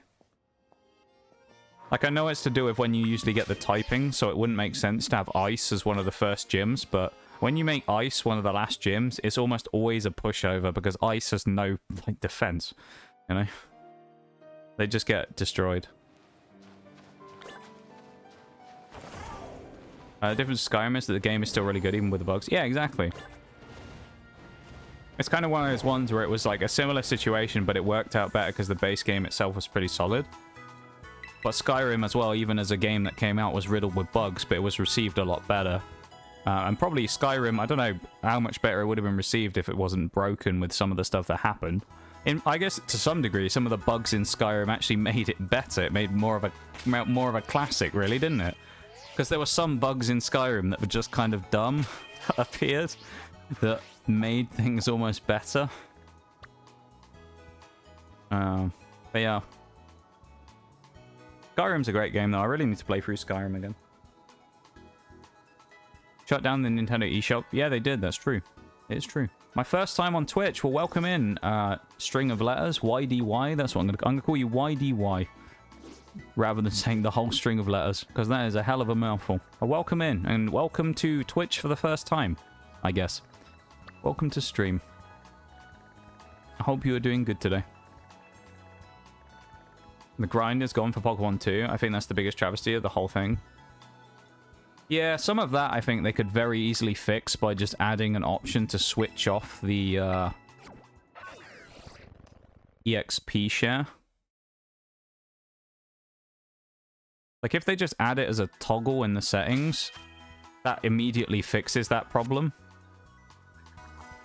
It's a bit of a weird one that I don't really understand why they've never done that just generally as a quality of life. And I actually think it would be a cool thing as well if you added a, like, toggleable scaling switch in-game, where you basically could effectively play the game through on, like, hard mode, where it would make it so that all the encounters and things were also scaled to your level, so you couldn't over-level for gyms and things.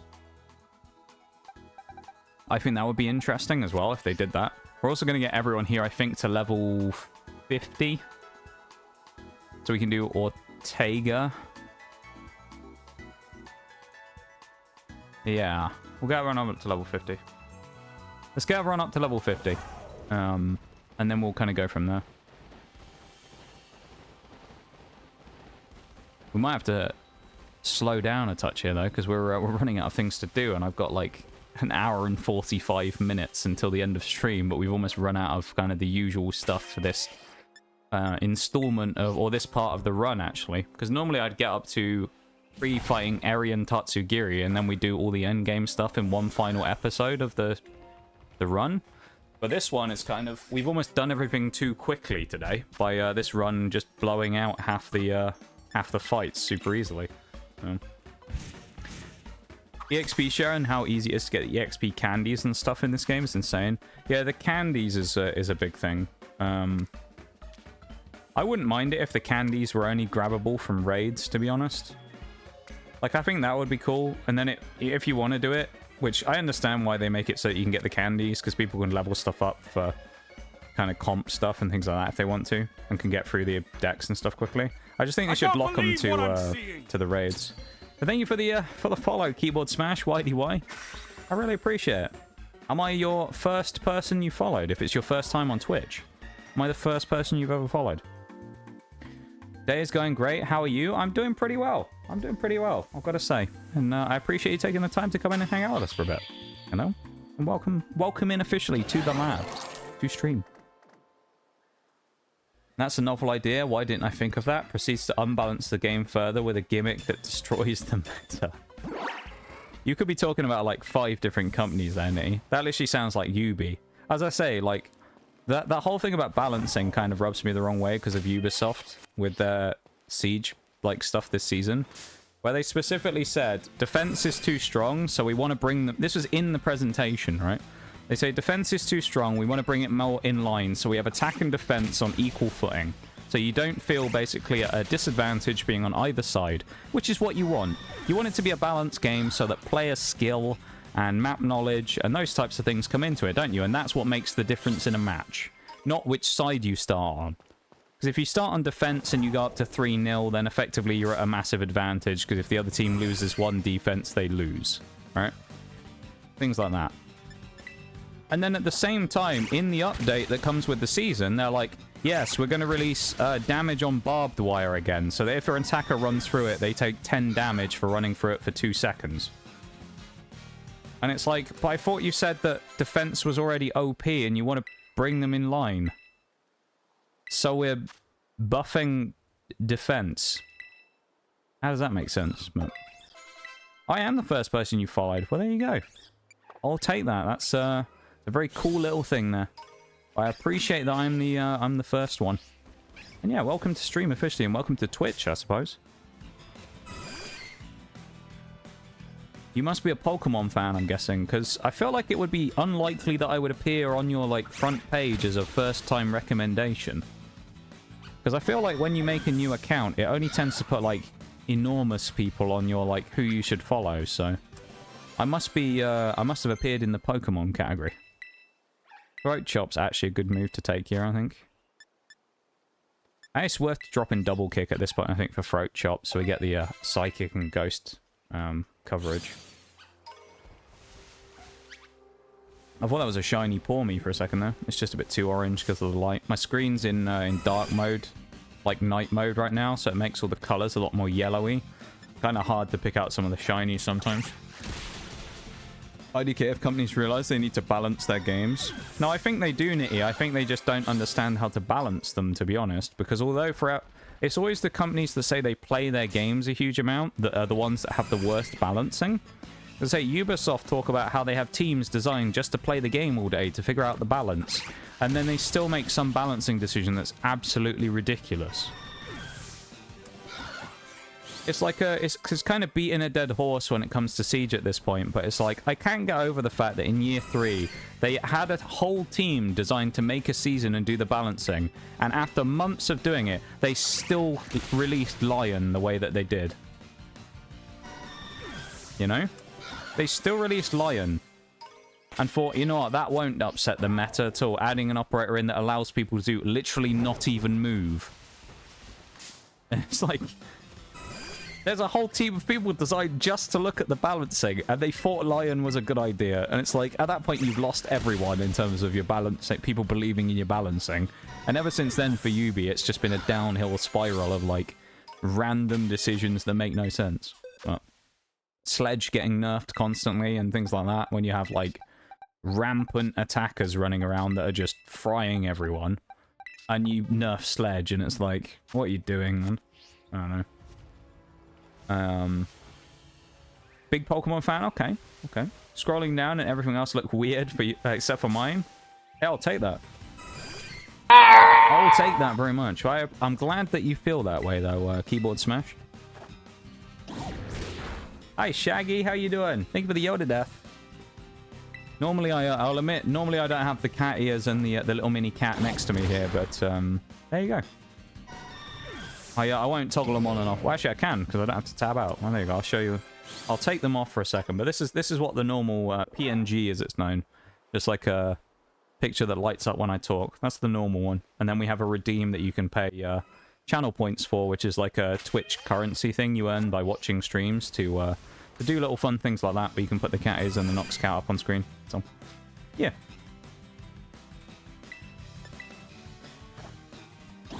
You also earn a bunch of channel points for following the channel. So you should already have, I think, 300? Something like that? Something like that. How's it going? It is going good, Shags. Nerf Sledge. Come on now. Come on now. Shaggy, I think you would do a better job of balancing Siege, even though you're not a Siege player. You would do a better job than Newbie at balancing Siege. I would trust you more than I would Ubisoft to balance the game. Not that you have really, like, any knowledge of the meta or anything like that, but I think you would do a better job than Newbie, Shags. Genuinely. Not just memeing and saying that. I genuinely think you would. You'd actually make a better ranked experience than Ubisoft would. That's sad, isn't it, really, to say that? You would genuinely, like, make a better experience of ranked than Ubi would, who make the game. I don't know. Thank you for the redeems, everybody. Showing off the channel points feature, though.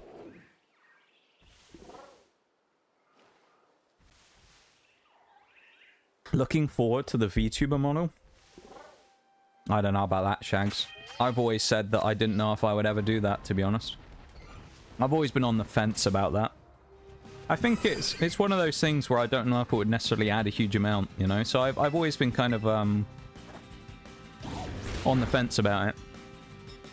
They're also kind of expensive, of course, as well, so it'd have to be something that I'd have to, you know, make sure that I really wanted before I decided to invest in something like that, because obviously a model and rigging and things for that can be quite expensive, depending on what you go for. So it is something that I've considered in the past, but it's not really on the cards for you know, the sort of close future.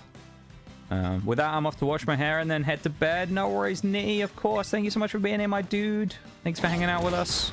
I appreciate you being here and chatting about balancing games and Pokemon and all kinds of stuff, mate. And I hope you have a wonderful rest of the night. And I will see you on Sunday, okay?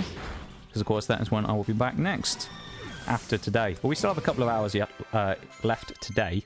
But after today, of course, I'll be on until Sunday, because that's when my next stream will be. We're going to take Stomping Tantrum over Thrash here as well. Gives us a good bit of coverage against rock types and electric types and things like that. So we'll grab that. Hariyama's going to get one more kill here on Chansey. I also probably should start fighting the Blissey instead of the Chanseys here, but...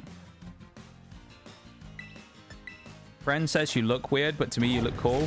Well, I think your friend looks weird too. There you go. Can't even see your friend, but I think they look weird too. There you go. That's what I think. I think they have no taste. Joking, of course. Hey, people can have their opinions on designs and stuff what they want, you know. Not everyone's gonna like everyone's designs and things. I like mine. I feel like most people tend to like mine, so I'll take it, you know.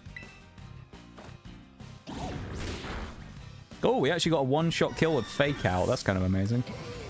Go. Love the little cat. I'm glad. He's called Nox Cat. Nox Cat is he's a little I guess a little mascot that we have here on stream with us. Where we bring him out every once in a while and he comes and sits on the screen with us while we play games. There is no real Nox Cat, just in case anyone's ever wondered that. I don't actually own any actual cats or anything, so I don't have a real Nox Cat IRL, but he lives vicariously through the stream, you know, little Nox Cat. Ah, it's Aurus. We have to use Meteor Mash because it's the only physical move we have. Yeah, that'll do. I'm glad you like him. I'm glad that we've allowed you to have a pleasant first experience on stream, you know, on Twitch. I feel like Twitch is kind of a bit like the Wild West these days when it comes to getting on there for the first time and, you know, making an account. There's some wild stuff. I'm actually interested to see how much Aura Sphere would do here, even though it's a special like move. So let's see how much I can hit it for. That's not terrible considering how much of a wall Chansey is. We are about the same level though, so... Or actually we're higher level now. Just, but... Nox Cat is the best cat. He is pretty cool. Nox Cat is pretty cool. I will say though that Oreo's cat Pumpkin probably is slightly cooler than Nox Cat. He's a pretty cool little guy, is Pumpkin. He's very weird, but I like Pumpkin, you know. He's a cool guy. Who's your favorite Pokemon? That is a good question. It's actually the second time I've been asked that in stream now today. I feel like those types of questions are always kind of funny, because you either get asked them in like a group where a few people ask it at the same time and no one will ask you for weeks, and then someone will ask you again like twice in the same stream. So I'm glad you asked. My favorite Pokemon right now is, well, it's kind of a toss-up. It's been changing a little recently. Electivire is up there as one of my big favorites. But actually Applin as well, and that kind of whole line, Appleton, Applin. I really like them as well. We actually got an we got an Applin card the other day. We pulled it in a Pokemon opening we did, a TCG opening we did a few days ago on Sunday, and it was really cool. And we got the Applin, so I'm super hyped about that. And you know, we're big Applin fans here. So I would say Electivire or Applin, one of the two. What's your favorite Pokemon, Keyboard Smash? What's yours? I've got to ask you back. You can't ask me without me asking you back, of course. I've got to know what yours is now. I need to know. Nox Cow, though. Nox Cow is pretty cool as well.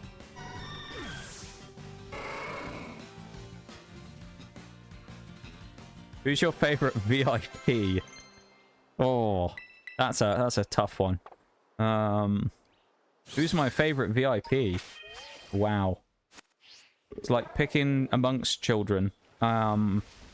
So with that, I'm going to say Nitty. I don't know. Do I have a I don't think I have a favorite VIP. I like you guys all equally, you know? There is no hierarchy, I would say, when it comes to those types of things. I like you all. Don't have to answer. Oh, I mean, yeah, I like you all equally. Mm-hmm. No, I like you equally, you know? I don't really have, like, a favorite when it comes to things like that, I think. Jerry... Oh, it's not Jerry getting aggro, it's Quackable. I don't really have, like, favorites amongst things like that.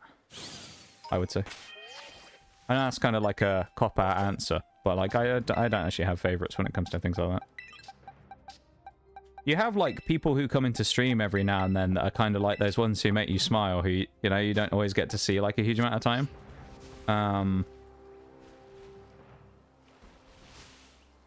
You just kind of, like, gel well with them. Like, Bowl or someone like that's a good example. Where, like, you know, when you get to have a chance to have a little chat with Bowl for a few minutes, there's always just kind of, like... there's just something about it where it just kind of, like, makes you smile. You have, like, people like that, but no one's, like, favorites or anything, though. You know, I appreciate everybody equally. Or I try my best to. Brother is coming to town. I'll tell him about your stream. Hey, y'all. Get a new person enjoying the stream as well, perhaps. Well, thank you very much, Keyboard Smash. I appreciate it. How about your favorite mod? Ooh, that's a tough one. I like you guys all equally when it comes to the mods, I would say. I don't know if I'd have had an answer a little while back about who my favorite mod would be. If I'd have had one specifically. I suppose things have changed though, isn't it? Because, like, you weren't a mod all that long ago, Shags. You're kind of more recent in the mods. And Bevan is as well. He's kind of recent when it comes to the mods. Before it was like, what, Forks, Undo...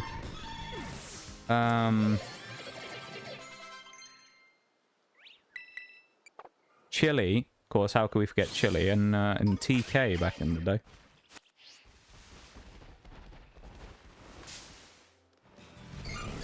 Yeah, of course, Chili. Chili and Undo are the two oldest reigning mods, I think, now. And then oh no, it's Undo, and then I think Chili and Forks came in at the same time.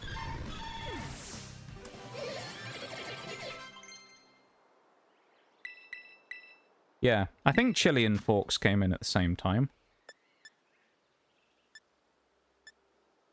Like, as mods. Toxic Croak up to level, whatever now. Who's learning? Is that Falinks is learning? Oh, it's, thingy. Okay, that's handy.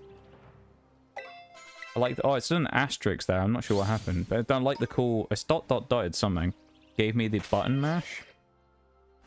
I'm not sure what was behind the random auto mod sensor there, but that's very strange. I don't know what it would have censored.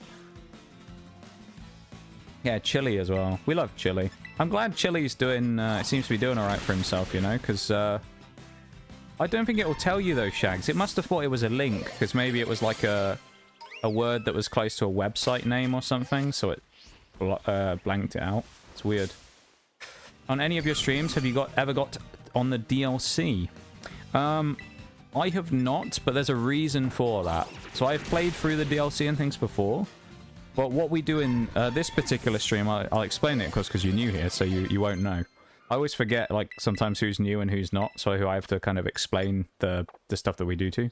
So we're basically doing a challenge run. It doesn't have it in the title today, but usually I would put it in the title to let people know before they came in. But we're doing a special type of challenge run here, which we've been doing since September. What it basically is we have to complete the game Pokemon Scarlet and Violet 18 times. One time for each type in the game. So we play through once where we're only allowed to use grass types. Then we play through another time we're only allowed to use bug types, fighting types, etc.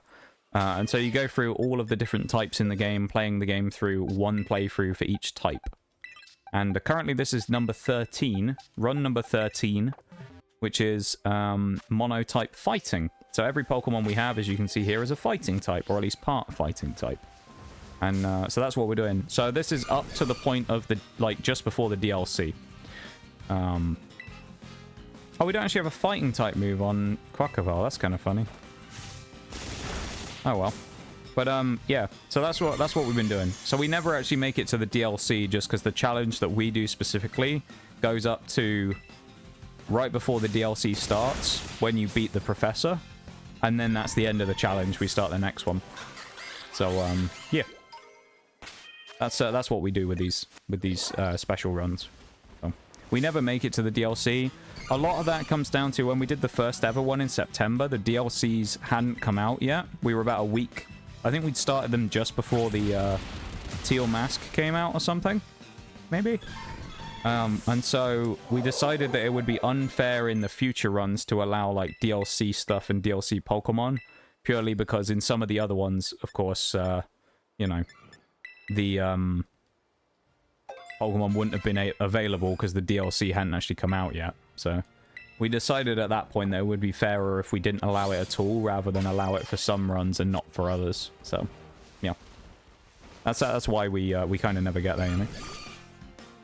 Hey, oh, look at that. Using those channel points already to get the sip, I think. Because I don't think that's a thingy one, is it? Follow emote? Exploring the emotes, though, already? Look at that. Let me check. Oh, are you trying to see what the thing was, Shags? I don't think you'll be able to find it, but I'm not sure. Because I don't think it should flag it as, like, an auto mod thing. It just did the link. Eee. Are you enjoying the emotes there? I assume you're using... You must be the unlock an emote redeem. There you go, using some channel point redeems. That's cool. Are you exploring Twitch already? That's what we love to see.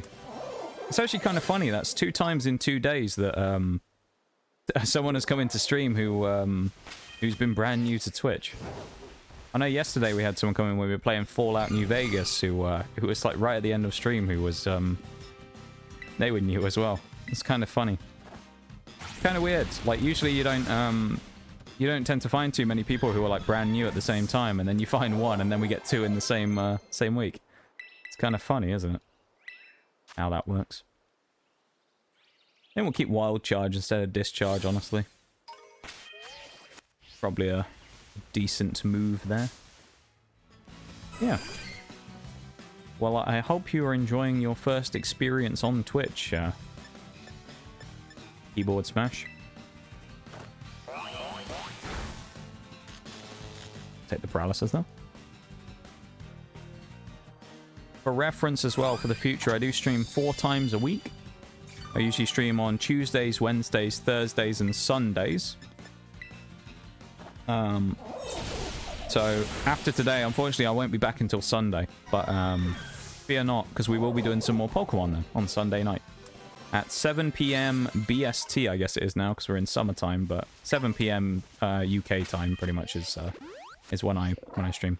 We will be going still for about another hour and a half today, though, so we got plenty of time. I usually stream for about 5 hours at a time. So I stream for like 20 hours a week in total. Yeah. There are other platforms that I have stuff on, like shorts and YouTube shorts and stuff like that I post on as well. So there's a few other things that if anyone ever wants to check out while I'm not live or anything like that, there's a few other bits and bobs around that people can check out if they really want to. Yeah, and that's just down below the stream. If you scroll down below the big screen where we all are on by the chat and stuff, there should be some links down below. If anyone ever wants to check any of that out. Of course, you don't have to, but if you want to, there it is. Enjoying it so far because of me? Well, I appreciate it, you know? Yeah, I'm glad you're enjoying it. I try my best, you know? I'll admit I'm not the best streamer out there, but I try, you know? I try my best.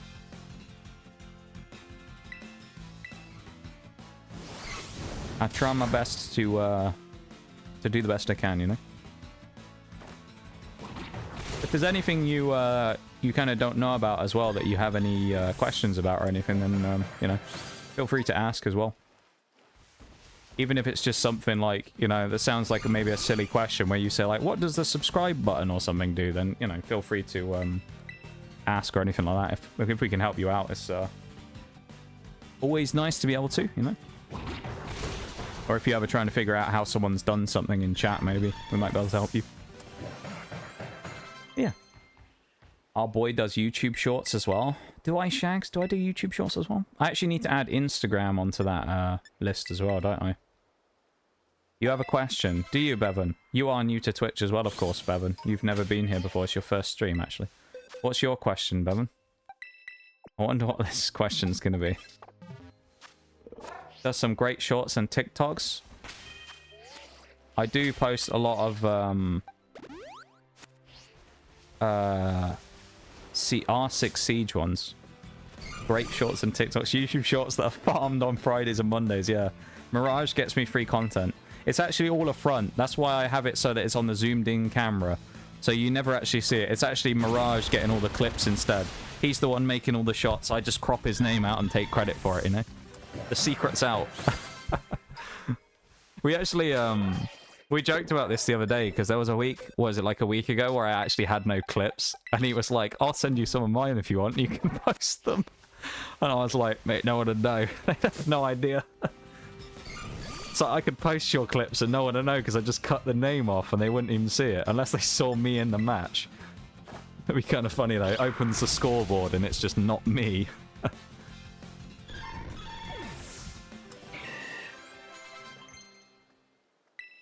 I don't think we need recover.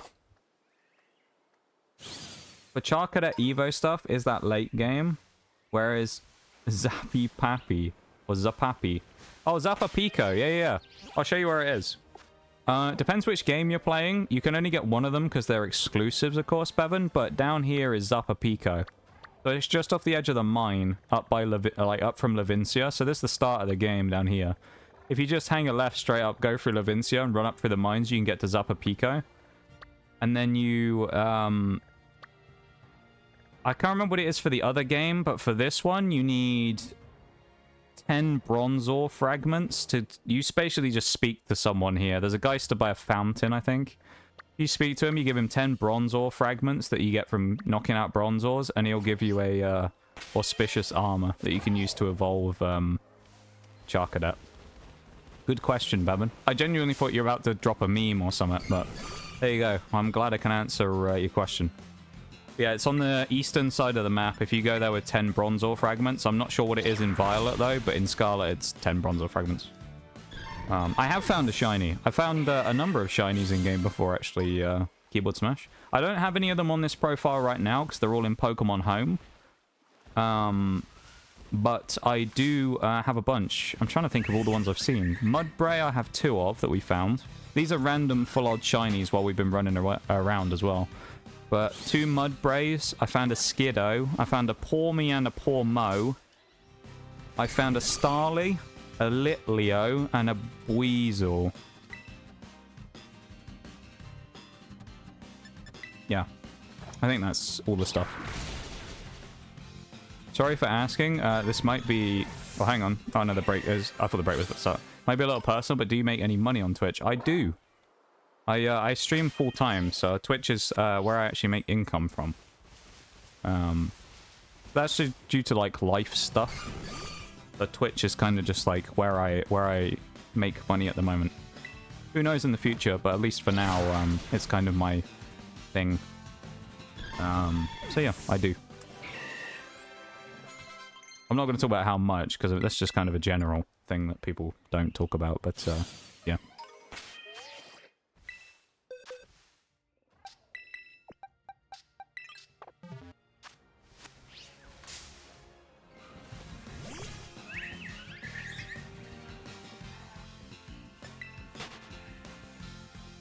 Yeah, Sinistee fragments, there you go. So if it's in Pokemon Violet, Sinistee fragments. There you go. My friend said thank you. He didn't, but I thought it was rude. Well, thank you, Bevan, for saying thank you for your friend. I do appreciate it.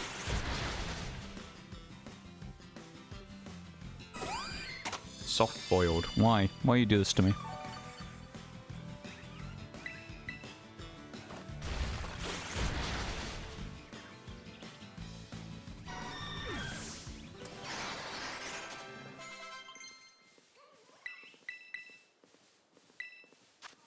I think we probably drop Rock Smash at this point for close combat and just run with that. Heads up as well.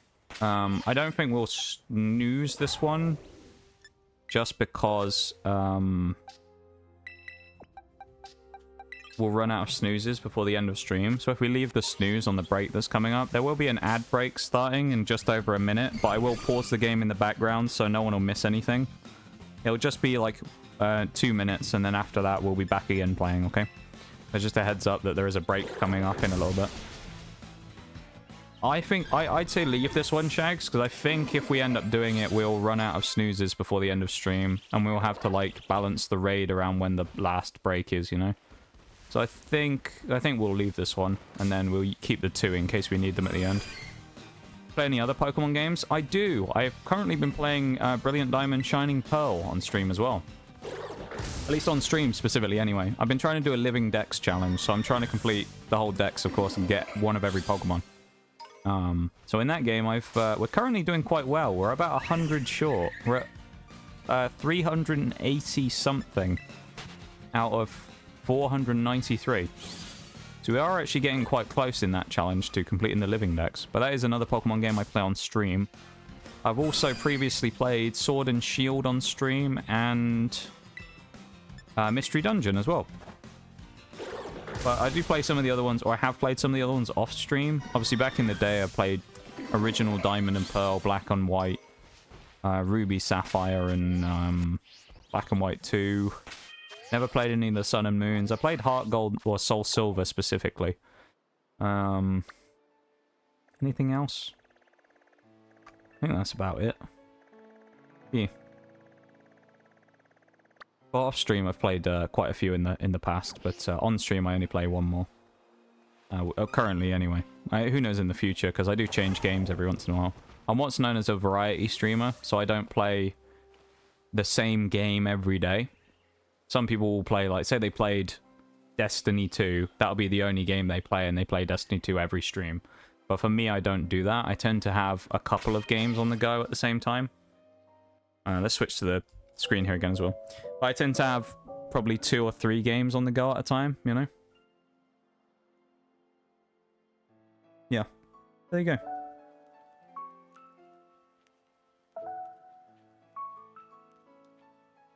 Ooh. Wait for the break to go through. Sword and Shield was fun on stream. That was a wild time, wasn't it? With Ludicolo becoming the original GOAT of the stream. Ludicolo was super cool. The runs with Ludicolo and were always a bit of a good time. I really enjoyed them.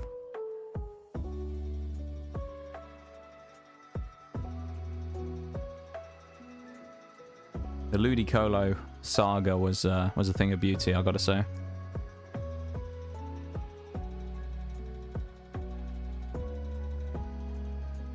If I don't respond that much, it's because I'm going to play this game with my friend, but I'll be watching the stream. No worries, of course. Feel free to go and do whatever you got to do, you know? There is such a thing that people like to do a lot on Twitch called lurking as well, which is just watching the stream without talking. And a lot of people tend to do that, so absolutely nothing wrong with doing that whatsoever. You do you is my thing. I think actually we want utility here from Grenadine to get the wild charges and stuff off. The question is, what do we bring as our last mon here, actually?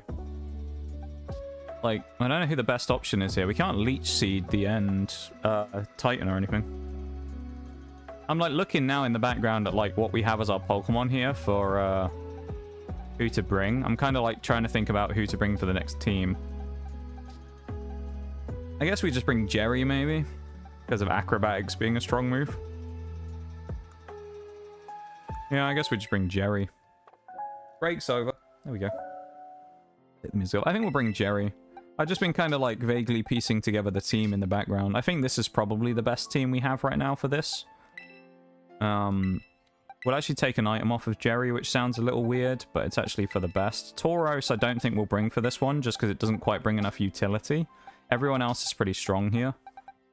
I think we'll lead with Toxicroak as well. It's kind of a risk, because we could get hit by Bounce from Azumarill right at the start, but... I was also unlucky that Lucario doesn't have access to Flash Cannon yet, but... Yeah, it is what it is. Even the Hydrate. Oh, Jerry.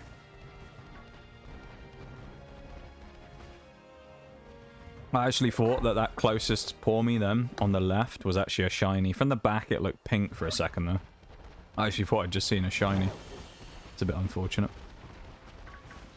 I think more and more, since I played PLA, I've kind of decided that I think I prefer that system of shinies, where it makes a sound and visual cue when a shiny spawns.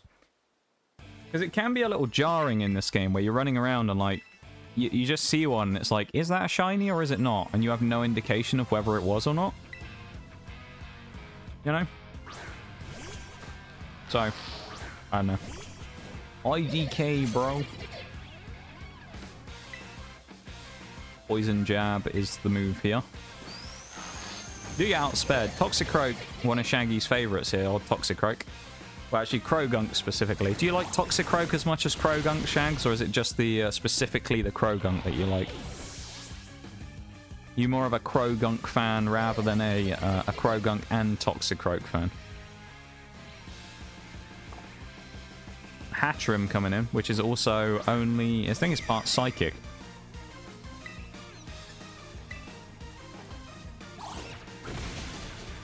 Yeah, that didn't do as much as I would have liked, probably, though. That's going to hurt. Quite effective.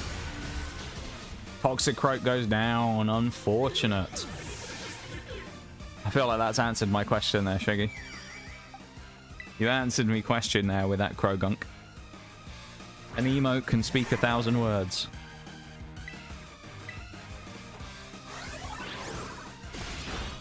Yeah, Meteor Mash here is going to be pretty useful. It's going to be a pretty tidy move. I actually think Lucario is kind of interesting here because it almost fully walls the last Pokemon that we fight against, I think. Unless we're neutral to it because of the steel typing and the fighting typing, I don't know. Not sure. Krogunk got me on that side eye. We do like Krogunk. Krogunk's a cool guy. I remember I always used to find it quite funny back when I was younger and I used to watch the Pokemon show. I always used to find it quite funny when you had, in Diamond and Pearl anyway, you used to have Brock that had he had a Krogunk. And whenever he'd start getting, like, obsessed over the women in the show, where it's like Nurse Joy would appear and he'd, you know, do what Brock does, where he kind of gets, like, all obsessed over, like, Nurse Joy or something. Krogunk would always hit him with a poison jab in the ribs to snap him out of it. It was always just kind of funny. Old Krogunk was always, you know, stopping him from going wild. Always used to make me laugh as a kid. Good old Krogunk. Always my favorite growing up, AO. I always used to like it with Krogunk. Krogunk, and then who else? Well, I think there was a couple of other mons that were always kind of cool in that show specifically. I like Paul, the rival. He used to be kind of cool, didn't he? Oh, Paul. Ash's rival, Paul. Except for when he, like, basically beat up his Chimchar and said he was worthless. That was kind of bad, but other than that, you know, he was pretty decent, was Paul.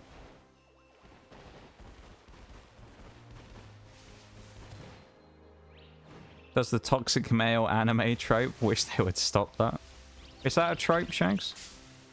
I don't know. I didn't know that was a thing. I'd say I'm not an anime watcher, really, so... That's a trope, is it? It's like a common occurrence. The Brock type thing. I kind of find it funny that they do that, but then also have the Krogunk as the kind of comic relief to jab him every time he does it, though. It's quite good, I suppose. Had a crush on later Paul growing up when he chilled the fuck out. Let's go. Dude, Paul was cool. He was a cool guy in that show. He was one of the cooler rivals. Barry... Was it Barry? I think Barry used to just be annoying. I always thought Paul was pretty cool. And he had an Electivire. So, I mean, that made him even cooler.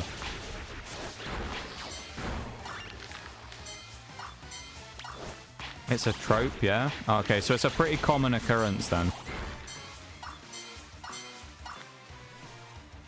There's one in Demon Slayer as well. It's cringe AF. Oh. I get, yeah, it must be a super common thing then.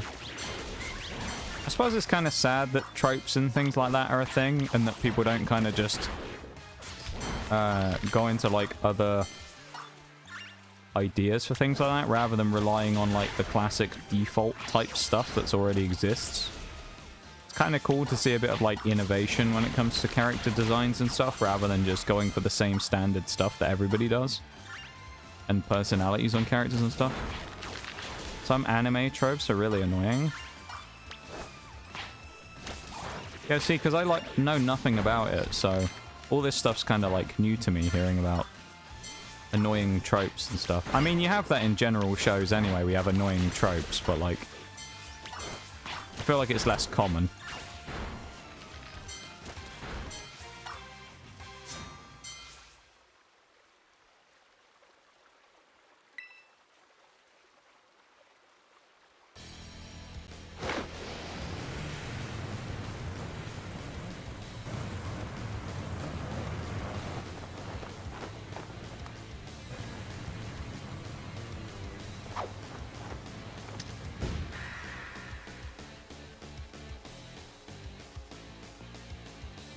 do this.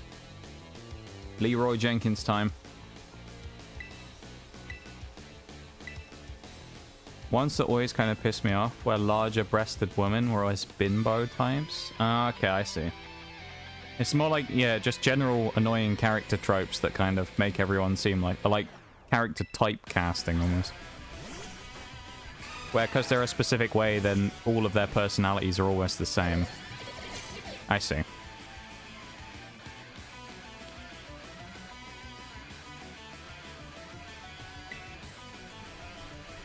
Poison jab's the better move here. If it goes for Aqua Jet or something, it gets hit by Dry Skin, which is nice. It'll probably go Bounce, though. Yeah.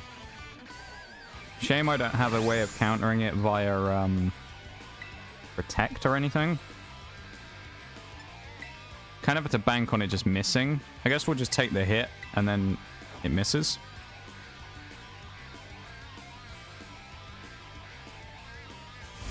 It landed. Okay, no para. Okay, we'll take no para. That's good. Black Sludge Recovery gets us up by 10 HP, which is good. We get the kill because it can't outspeed us. Would have been nice if it had gone for a Dry Skin Aqua Jet or something, but I will.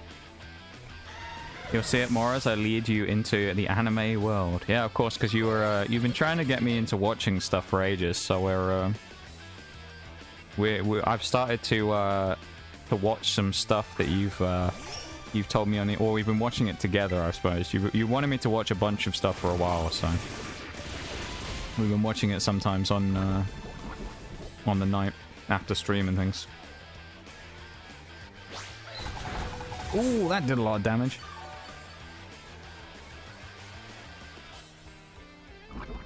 Alright, we'll get... Oh, no, I was going to say we'll get another free turn of healing, but we won't. That's sad.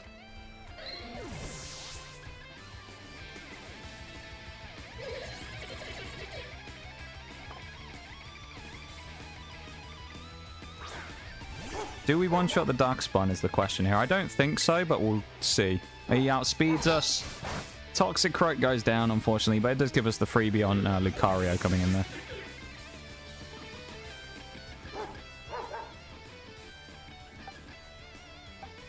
Kind of tempted to use the Fake Out on Mai Tai right now. I think we're going to go Mai Tai, use the Fake Out, and go from there. Team Star makes you fight their own cars. What's next? Fighting a chariot pulled by a Mudstale? That would actually be really cool, I think. That would be a cool concept of a battle.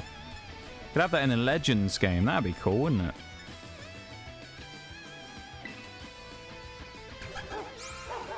I think that'd be interesting, actually. Yeah, that's not a great move. Because of the priority on Baby Doll Eyes, it's always going to be quicker than us anyway. Makes watching anime with someone who isn't already into it so much harder. Oh, what, like the tropes and things, you know? Yeah. Surprised we lived that at minus defense, to be honest. Kind of surprised. We're at -2 defense now, so we guaranteed die unless it Baby Doll Eyes again. Or Mr. Play Rough. Hariyama's kind of doing its job, though. Like, all we really wanted it for here was, like, a little bit of free utility somewhere. It's kind of what it's done. Because I don't want to have to bring Lucario in on this yet. I think I'll go for Grenadine and go for Nuzzle on turn 1. Hopefully we outspeed, get the paralysis, and then can kill it off with a Wild Charge next turn. Nice. Okay, outspeeds, which is fine. Because, I mean, we're not really here to do too much damage with Pawmot. Pawmot's kind of another utility pick, you know?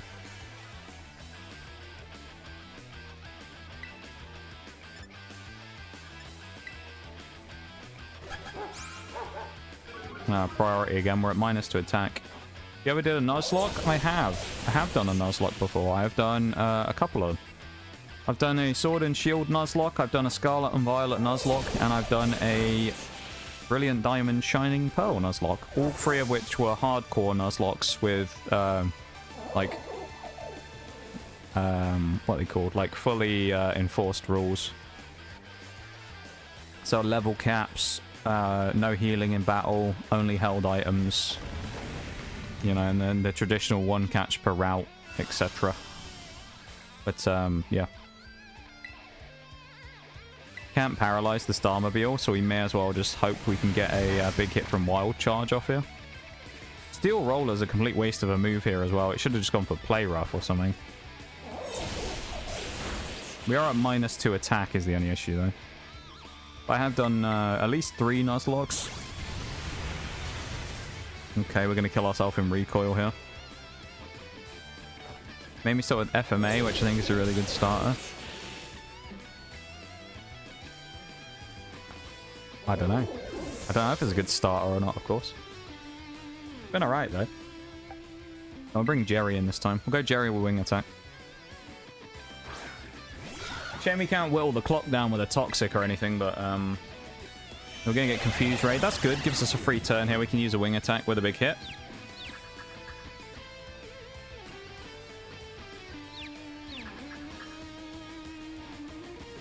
Come on, Jerry. He's actually landed it. Alright, that's not terrible considering. Lucario is kind of the player in the back that we have to win this, so... Everyone else just needs to do a bit of damage, you know? Alright, Jerry. Okay. I like what you're doing there, Jerry. 2 hits in a row. I like it. Seem to be enjoying it, so... It's been alright so far, yeah. It's been alright. It's more interesting than not doing anything, you know? Than just, like, sitting and doing nothing on a night, so... It's been alright, yeah. It's kind of one of those things I had to get used to anyway, because I never used to, like watching shows in the first place. I always used to just kind of, Oh, are we gonna get outsped here? Probably not. Let's do it. Okay, we will. That's good. But I never used to really watch shows or anything, because I was always, like... I would always, rather be doing something rather than sitting and watching something, and I'd always feel like I needed to do something in the background. I knew that was going to happen. We would have just hit a massive shot from Rage Fist there as well, but we got screwed over because of the bloody confusion, of course. Now Lucario's got a ton of work to do, which it can probably do, it's just going to be way harder. Ugh. What got you into Pokemon? I just started playing when I was a kid. When I was a youngster, I just started playing around Diamond and Pearl, and yeah, kind of went from there. Just been playing since Pokemon Diamond and Pearl back when I was a youngster. Okay, we lose. We've lost. Confusion definitely guarantees we die, but like... RNG. RNG, honestly, that time though. We got double confused off Magical Talk. Are you joking? Ugh. Nice. Okay, well, we have to fight this again then. That's so dumb. That honestly is so stupid. We got confused twice of fucking Magical Talk. As if the Reverooms aren't dumb enough as they are already, with their inability to be hit by any chip damage moves. Get paralyzed, burned, frozen, poisoned, slept, flinched, confused. Not allowed to get hit by Leech Seed. And then let's just add them giving a move where it confuses with like a 33% chance or something as well on top of that. That's a good idea, right? Just dumb, isn't it? That's kind of stupid, man. I don't think we should have lost that, but even then, it's still a fight that we were, So, you can die.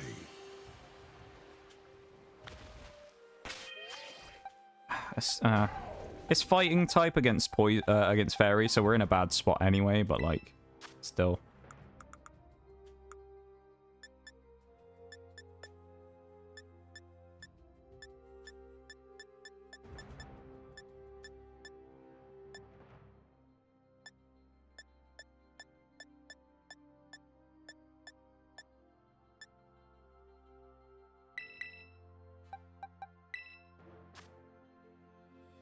I think specifically for this fight, I'm actually going to drop Belly Drum on Hariyama and pick up the Poison Jab instead. I think that's a good idea.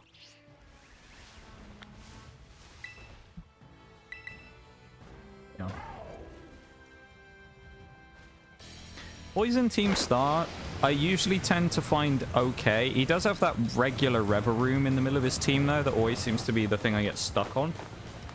If there's one Pokemon in his team that I usually can't beat, it's always that one Reveroom, not even the big car. It's always the team, just the regular one. Because it has Is it high horsepower or stomping tantrum? I think it's high horsepower. It's always just a pain to fight. It has good moves and it's just annoying. These guys are always annoying. Yeah, they are. I kind of always get annoyed by these fights. Thank you, Shags, for the Zer as well. I think it's just silly that you can't status them or anything. And I get the whole, like, we want to make it a boss fight, but I just find it weird that they make it immune to, like, any effects, basically. You can't poison it, you can't sleep it, you can't paralyze it, you can't do any of that stuff, so none of those moves are worth anything. You can't hit it with Leech Seed. You can't hit it with Salt Cure, I don't think, or anything like that. Oh, we did get the poison on Azumarill, which is kind of nice. It'll use Bounce, though, anyway, so... Yep. And, of course, we're too fast, so, like normal, we'll switch in, and then it'll, or we won't switch in. We'll just stay in with our boy here, and then, unless it misses, we're going to take a hit again, because there's nothing we can do, because we aren't strong enough to one-shot Azumarill. And it lands, of course.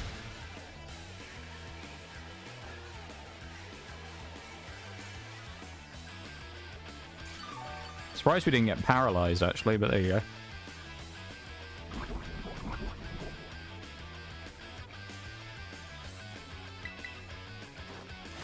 Yeah, and we also know that Darkspawn is faster than us, which is a problem, so...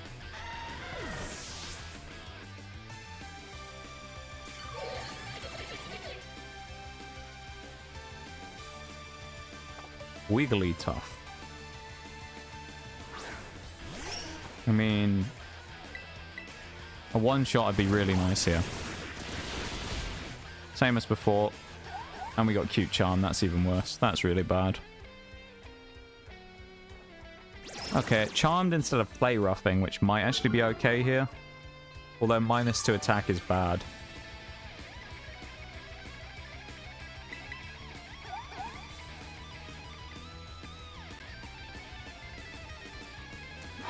Come on. It's got -3 attack now. This is why I gave Hariyama Poison Jab, is in case something like this happened where Toxicroak dies. Yep, and we're immobilized again. Nice. Fun, fun, fun. Question is as to whether Fake Out will actually kill.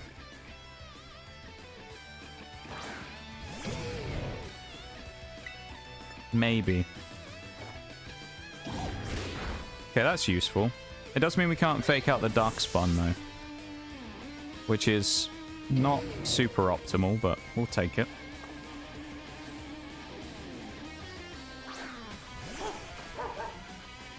This thing's just going to try and knock my attack down again, probably. Yep.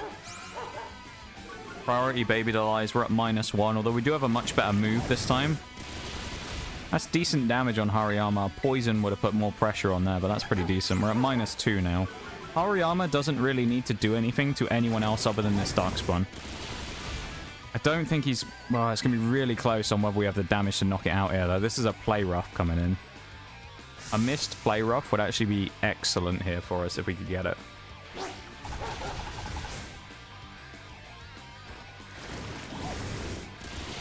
Oh, he does get the kill. Hariyama, nice.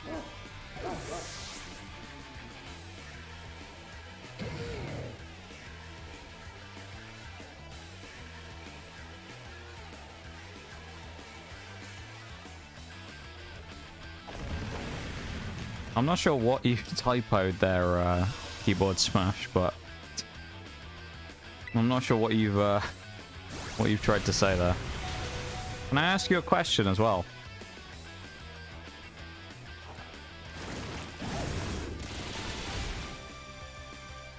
I have to ask you a question.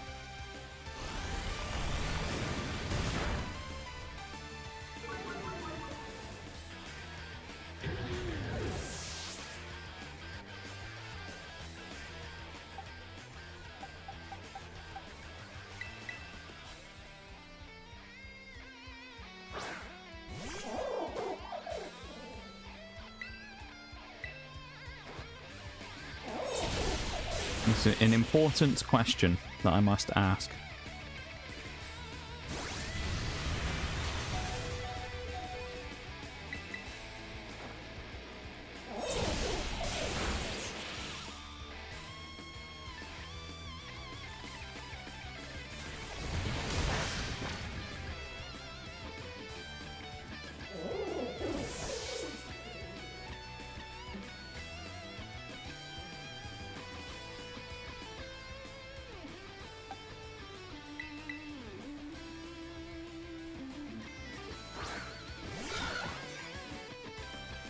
I was going to wait to see if you respond, but I think I'll just ask it anyway because it needs to be asked. But I know this is a personal question, Keyboard Smash, but can I ask how old you are?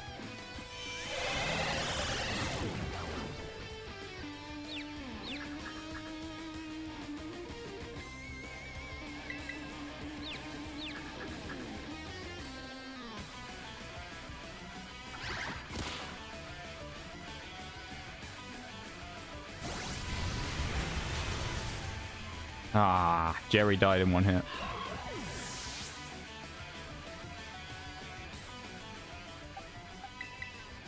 Welcome in, YXM. How's it going? How you doing?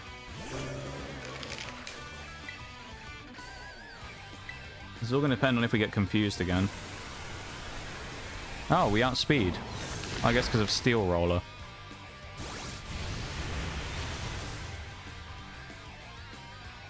That's good. We'll probably kill her.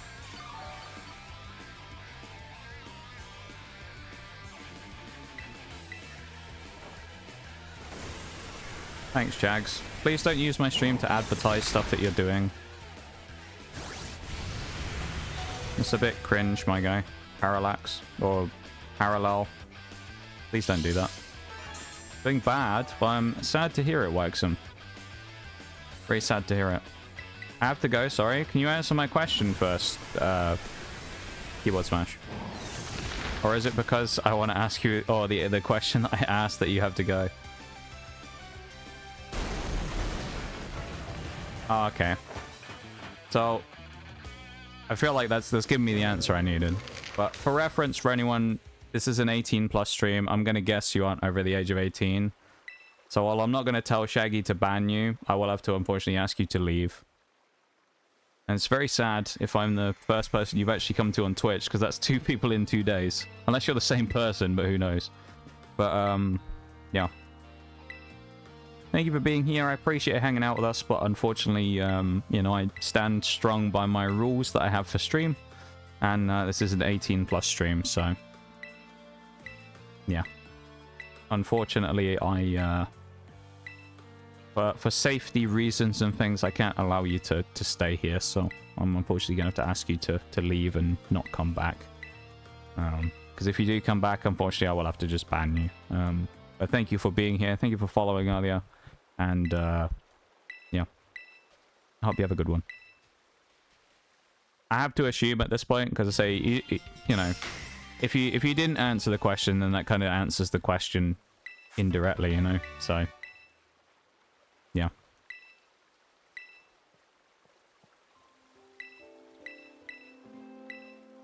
There you go. Not the same person? Yeah, actually, that's probably true. That's kind of weird that this has happened 2 days in a row, though, isn't it? It's kind of sad. Oh, well.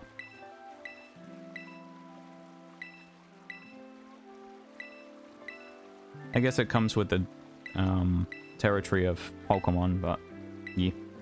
Have a good one, Keyboard Smash, and thank you for being here. I appreciate hanging out with us while you did. But yeah, I stand by my rules, you know. So no point having them if I don't stand by them, you know. But thank you for being here. I do appreciate the support while you were here.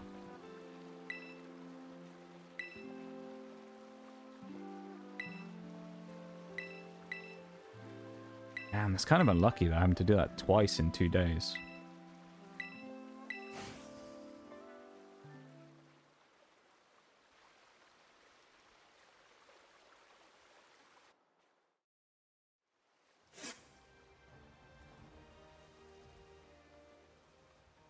Sucks, but, you know, at the end of the day, as I say, I've got to enforce my rules.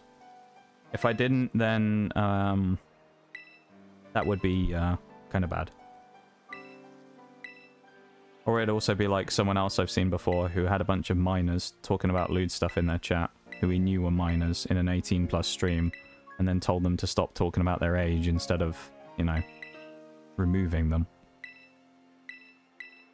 That was,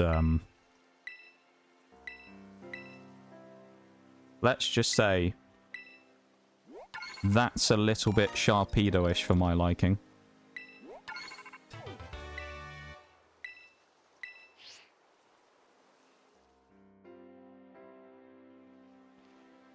Because if I have an 18 plus stream, the last thing I want is people under the age of 18 coming in and being lewd. That's even worse.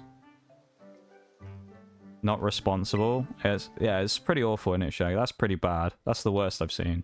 Since that, I've become a lot more, like, switched on with the 18 plus rule.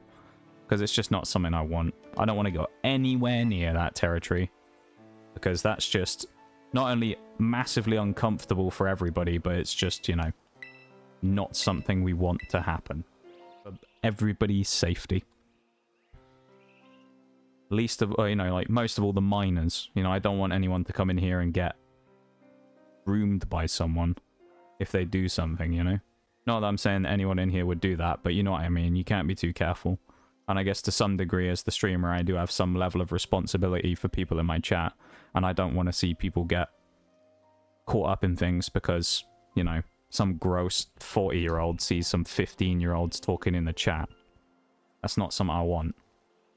So, I'm very hot on that rule and about the minors thing, you know.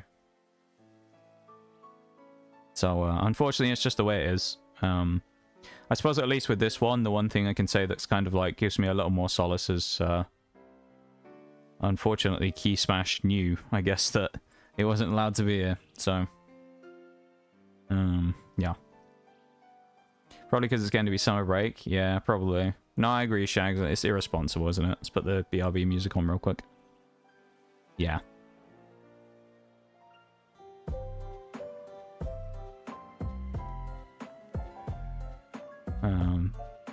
Oh yeah. I'm gonna send you a message on. Actually, I'll whisper you on Twitch real quick about Summit Shags, alright? I just wanna do something. Why is it not open the whisper window? Oh, it's because I'm in OBS. Hang on, give me a sec. I just want to send you a message about something.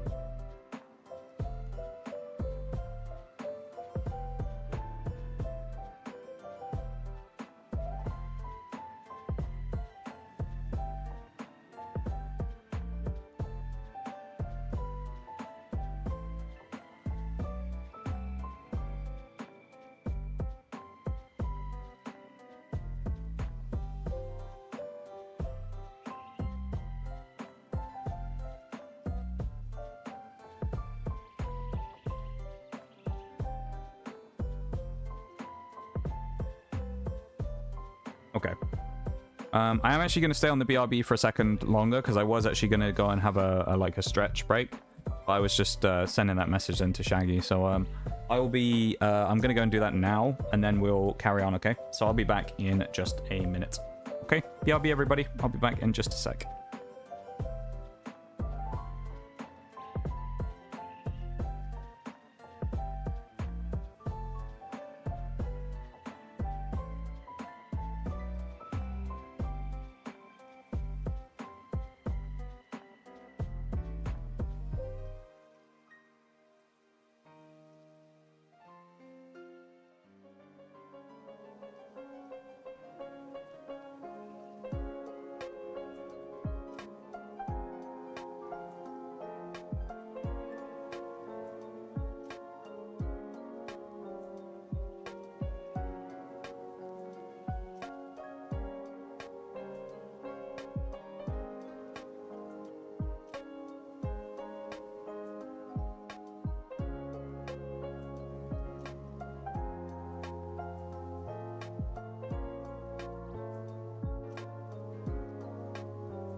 Welcome back, Shaggy. I just went to do a quick stretch and stuff as well. I sent you a whisper as well. I'm not sure if you would have got it if your internet crashed, but hopefully you did. Yeah. Yeah. I sent you a whisper just in case. That's relevant to what we were talking about. So, yeah. I say, while I appreciate people coming to stream and supporting and hanging out, at the same time, you know, it's up to you as the viewer to respect the rules of the stream, whether that be rules about age or the types of things that we do and don't talk about in stream, of course. So, you know, I'd appreciate people respecting the rules on that. You know?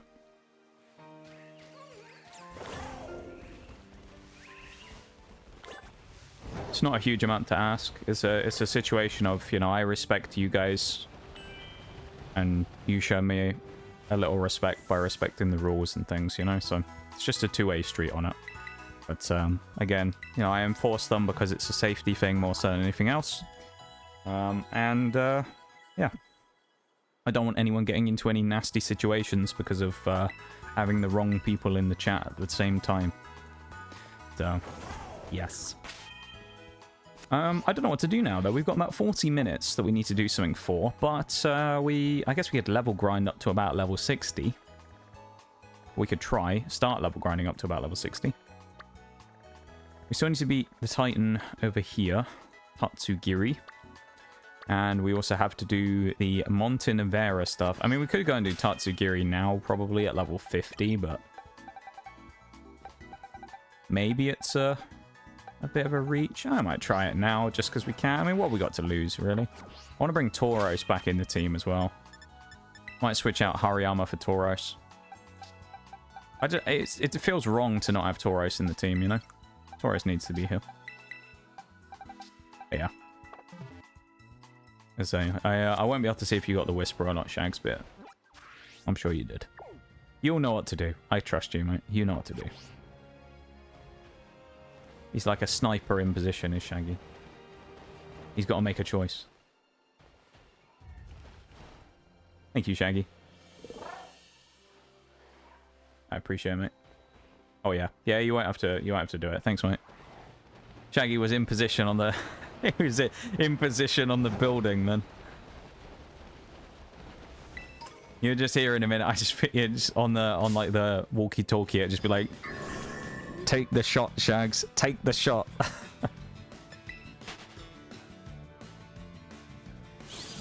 Now's your chance. Take the shot. Shags is the hitman of the stream. Yeah, he is. He's the hitman. Shags and Chili, you two for like the most like sinister statements that you always like to bring out.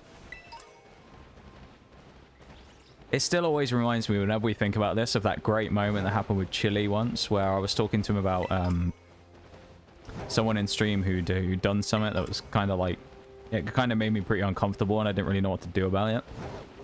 And I talked to Chili about it at the time. Because at the time he was like the most active mod around when he wasn't as busy as he is now, so he was around a lot more. And you know, Chili was like my go-to head of security that I talked to. And I went and talked to him about it, and I was like, what do I do, Chili? And I was like, I don't know what to do. And he was like, I'll deal with it. And I was like, but I don't know if you'll be able to. And he just said, we'll see. And that was it. And I was like, oh god, what's he gonna do? I was like, Chili, I'm not sure if you're actually able to do anything about it. And he said, we'll see. It was like the most, it was just super sinister out of nowhere. You're like, oh god, what's he gonna, he's gonna kidnap them or something. Chili's gonna go and find them. We're also going the wrong way, aren't we? We want to be going that way. We want to go up that side of the hill so we can dive off and go find Tatsugiri. There we go. Yeah. Yeah. What a weird 2 days, though. Twice in 2 days have we found someone who's come in who's unfortunately been underage. Kind of sucks, you know, from the perspective of, you know, it's always nice to have a new person in chat to come in and talk to and things, but, you know, and both of them nice people as well, of course, but at the same time, as I say, I have to live and run by the rules, so, you know, it would be wrong of me after also talking about choosing to completely overlook and ignore minors making explicit remarks in your sexually explicit remarks in your stream, in your 18+ stream, while knowing they were underage. Be a bit rich of me to complain about that while then also not you know, not removing someone or asking them to leave if they're under the age of 18 in mine. So I like to be an example when it comes to those types of things, rather than the exception to the rule that people complain about. So it is what it is, you know. Kind of weird that it's happened 2 days in a row, though. That's kind of wild. Usually that happens every now and then, but just very spread out, sporadically, you know. Like, I think the last person who came in was that when I played Siege? I think it was when I played Siege.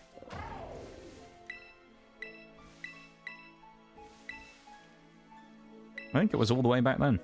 Kind of wild. I'm going to fly all the way across here. There's the life orb on the island all the way over there behind the big one. So we're going to go all the way over there and try and grab it.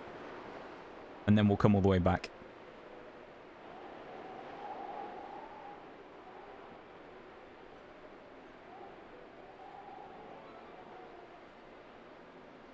Thank you, though, Shaggy, for, you know, your service to the stream. I do appreciate it very much, my dude. Mods are one of the unsung heroes of Twitch, I feel like. Allows me to focus on playing the game, not having to worry about dealing with other things, of course. And, you know, it helps to settle everything and make it nice and easy. So, thank you for that, Shaggy. I do appreciate having you there to have my back. Oh my god, we just got smashed by a Veluza. It's flying in out of nowhere. Oh my god, we got another bot as well. Go on, Shaggy, you're on fire today. You can have the bot as well. Or whoever gets to it first, if one of the other mods is here as well. Feel free. Mod. Whoever. Kill the bot. I like how, since we memed earlier about cheap viewers, now we've got best viewers. What I would love to know about that is, how can they be described as best viewers if they're bots? Like, what's better than the other bots about them? You know? I have actually seen a thing as well where, I guess people's, like, Twitch view botting programs, they've put, like, chat responses in there now as well. So you can buy I think you can buy bots that also talk, because I've seen someone showing streams where this has happened. And they're just like very generic like speech patterns, but you can actually apparently buy like bots that talk in chat as well to try and make it look less suspicious. If you just randomly had like 500 viewers and nobody said a word for like 5 hours.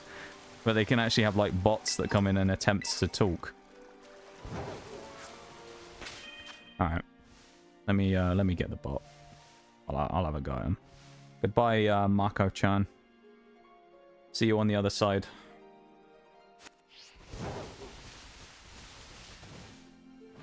Yeah, there's a lot of those bots these days, aren't there? It's crazy. It really is. I remember we went years without seeing those bots. I mean, there was the OG ones. There was like Hoss back in the day. And things like that. There were like the IP scraper bots. You remember that was what it used to be? You used to get the IP scraper bots, and then you used to get those, I don't remember what the website was, but it was the Do You Want to Be Famous ones. Anyone remember those? The Do You Want to Be Famous bots? Was it bigfollows.com? Was that the Want to Be Famous ones? I remember bigfollows.com. That was always a funny one. And then there was like Doge. There's a more recent one. There was dogesomething.com. Doge Hype? I think it was Doge Hype. Leave for a glass of water and we get Hoss. Oh, it wasn't quite Hoss. It was Marco-chan 99 this time, Shaggy, but it was another they've learned from earlier. We had two I don't think you were here when that happened, Shags. We had two bots earlier that were like cheap viewers on, and then, you know, asterisk, asterisk, asterisk, because it doesn't post a link. And I was joking saying that we don't want cheap viewers, we want expensive viewers. We want the most expensive viewers. Pay for those premium viewers instead.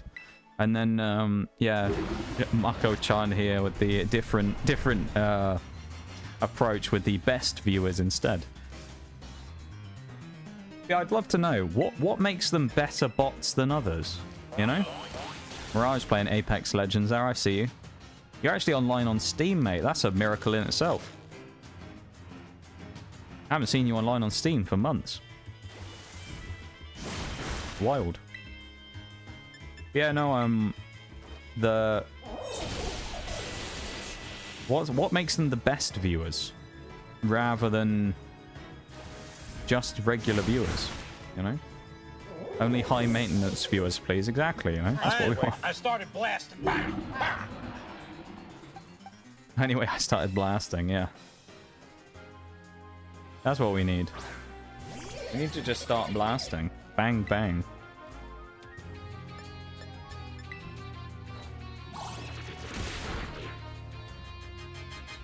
It's all kicking off there the last couple of days. We've had bots, we've had people coming in who need to be escorted out of the stream. It's wild. We haven't hit, like, the full thing yet.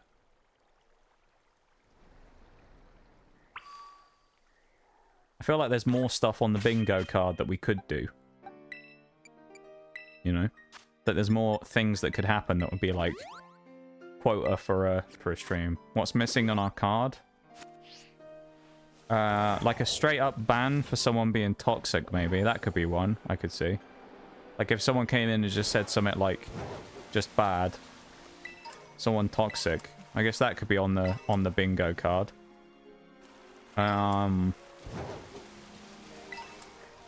Moltres situation.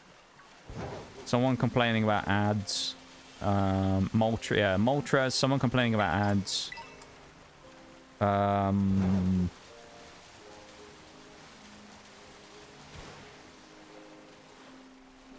There's not many others I can think of. I was playing Apex until my PC blue screen. Pog. Uh-oh. That's not good. I saw you load it up a minute ago, mate. I clocked that. It popped up over my game overlay here for Elgato saying that you were playing it.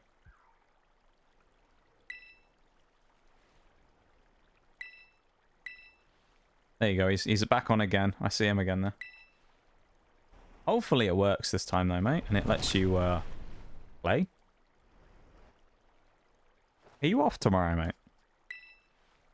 I feel like you... Oh, you must not be going into the office tomorrow.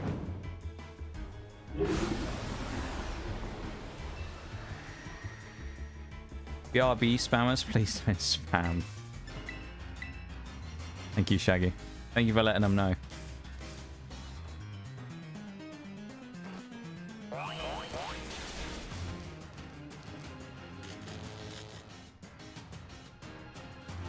Well, we've had underage with bots, ad complainers. Have we had ad complainers, or have we just had like people who say like ad break when an ad happens? That one's always kind of comical to me because it always comes up in chat right after the big message pops up saying like there is an ad playing right now, and they're like ads BRB, and it's like I can see that. It always makes me laugh. Off work? Off work, question mark, no. Wait, WFH? I'm confused. I'm confused there, mate. Confused by what you've attempted to type there. Oh, work from home. Ah, okay, yeah. I understand now. I was like, are you trying to say, like, something else? Rip me 93, yeah. How about Discord artist? Yeah, we need a Discord artist who's going to come in and say, like, hi, is this your favorite game? And then I'll say, like, no, something else. And they'll go, oh, cool. And then they'll say something like, what are you doing in game? And I'll say, I'm playing R6 Siege. I'm not playing Pokemon. And they won't even notice. They'll be like, wow, that's so cool. And then immediately I'll know it's a Discord artist. Had one person complain about ads. What, today? I feel like I might just being like... Oh, yeah, no, I think I know what you're talking about, yeah. Yeah, no, that's fair.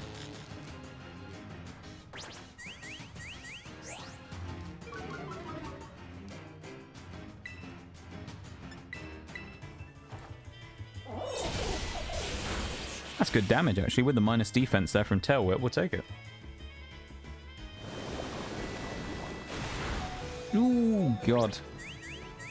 There's going to be a big hit from Wild Charge coming up here. I'm actually not going to use it. I'm going to go for a close combat instead. Still stab, 120 base power. Oh, nice hit from close combat.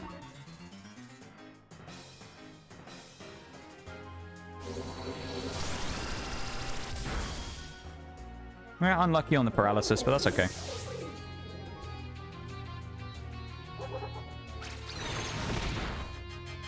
Yeah, it's been kind of a wild day, hasn't it? Or wild 2 days, I suppose.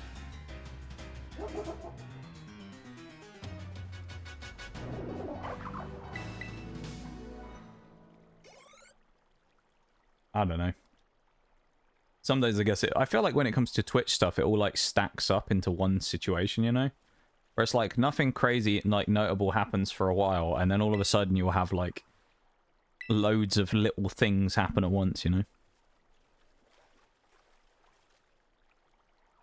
Yeah, Discord artist, though, we're waiting for. Hell lets loose. Yeah, it does. Like, nothing happens for, like, a month, and then all of a sudden you'll have, like, 5 little mini events at the same time. Where, like, the certain things happen.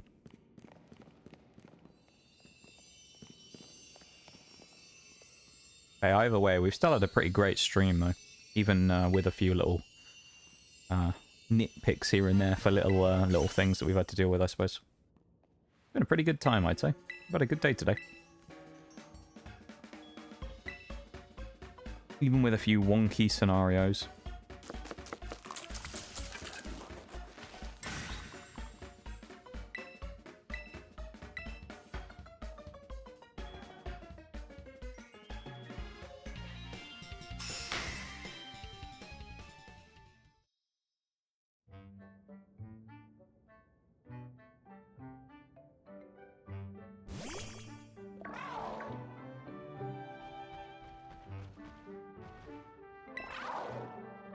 I like how we still have to go through this, even though we have the skip cutscenes thing on.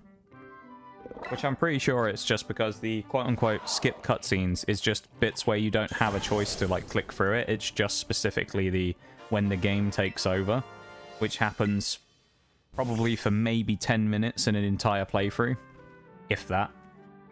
So it skips pretty much nothing the entire time. It's a bit of a waste, I think, of a feature, but...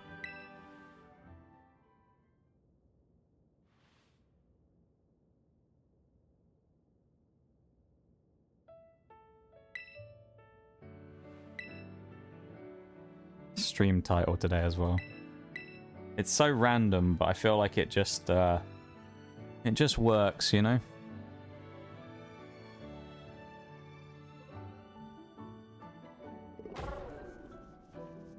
It was a good idea in the end.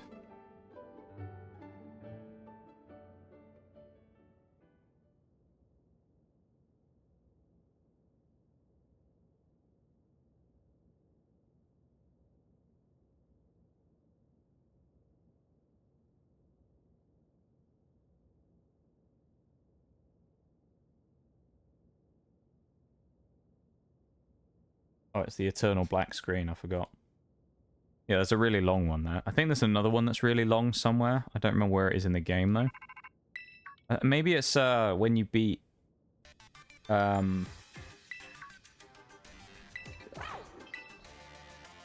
Penny?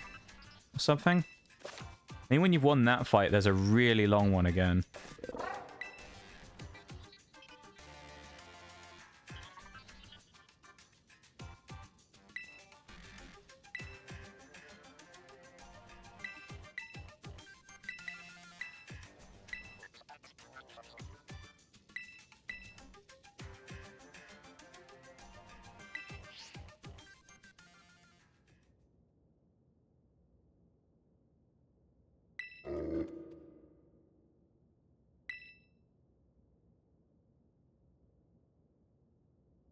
We're almost there, finally out of the spamming section.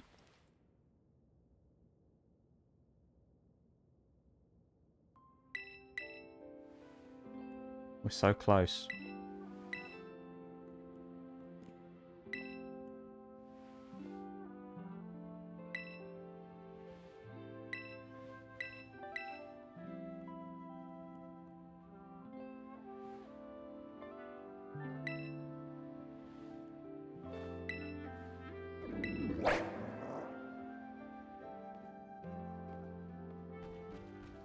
Sniper Shaggy on break at the minute as well, on his BRB.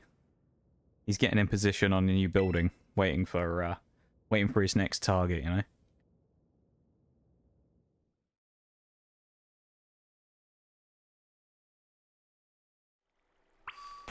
Getting a coffee, yeah. He needs a belter of a coffee. I think I may need Shags' services in a minute, though. When he's back. I may need to borrow his services.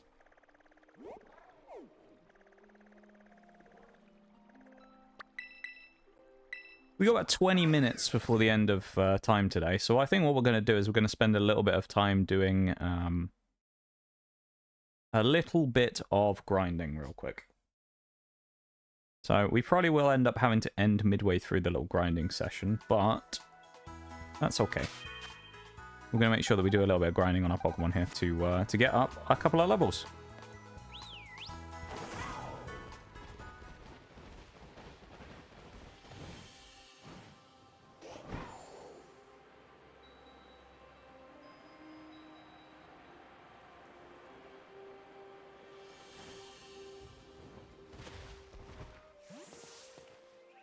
That's not what I wanted to do. I don't want to do emotes. What am I doing? Wrong button. Jags needs a coffee to get through the rest of the day, you know?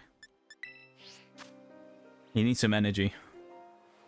He's been dealing with a lot.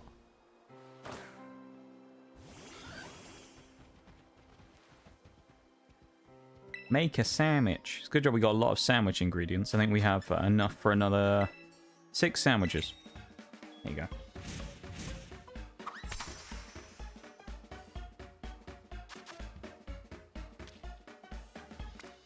Also, just a little mini thing to note, but today is the last stream of May for me as well. It's the last stream of my birthday month.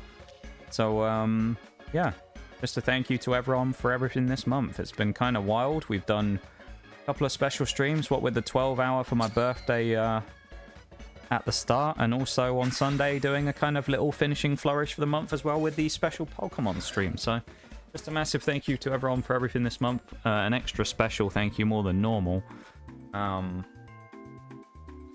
Yeah, just wanna say that as an extra special little thank you to everybody, because it's obviously a big month doing little events and things, and you know, I appreciate all the support and all of the got everything from everyone, you know. Next time you should celebrate your birthday all month long.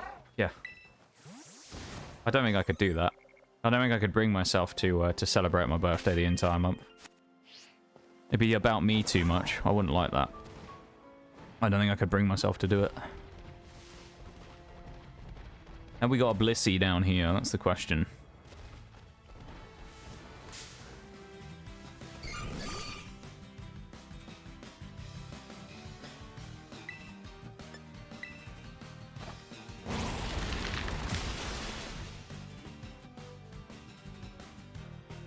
It's nice, isn't it, that we have the type that makes this really, really easy to just one-shot everything.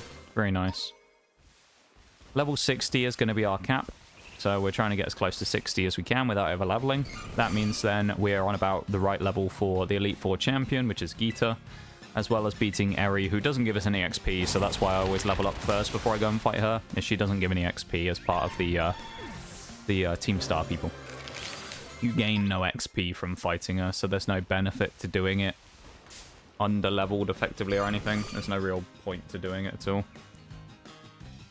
But yeah. May as well just level up here and then do it.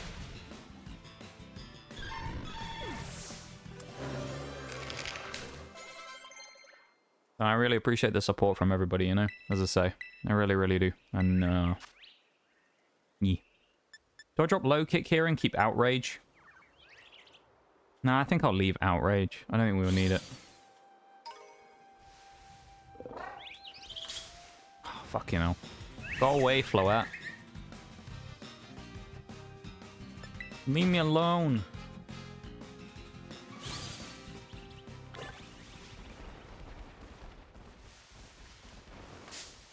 Leave me alone, please.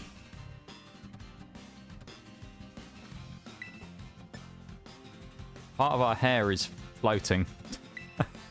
That's not good. You remember when we were talking about polish earlier in the game? I feel like that's not supposed to be floating like that. Dragon Pulse. How have we not learned Flash Cannon yet? We will take Dragon Pulse. Here's a good move. It's useful counter. Don't think so. Yeah, I'm not so sure that one's supposed to be doing that. Well, there is an ad break going here as well. I'll encounter this Blissey and then I'll switch to the BRB screen while we sit here for a minute, I suppose. Kind of unlucky timing because I'm on the clock for this sandwich before it runs out, but what can you do? We'll sit here for a moment and we'll wait.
Alright.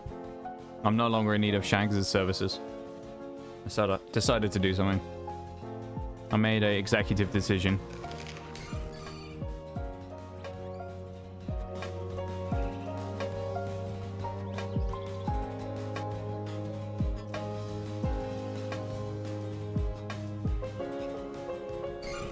What was that? There we go. And the break is over. We can continue on.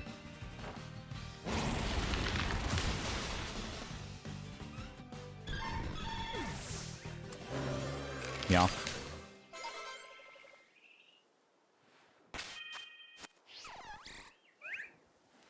Executive decision has been made. Shags actually needed the break to enjoy his coffee. He did. He did. That's fine. I decided to act.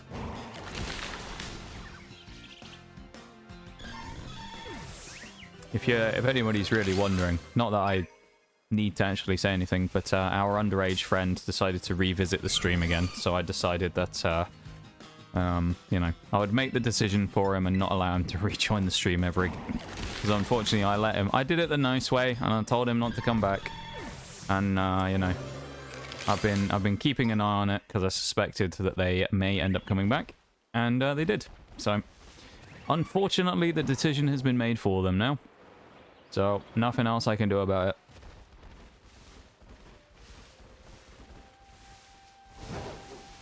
That's like 4 banned people this stream. That's kind of wild. It's a new record.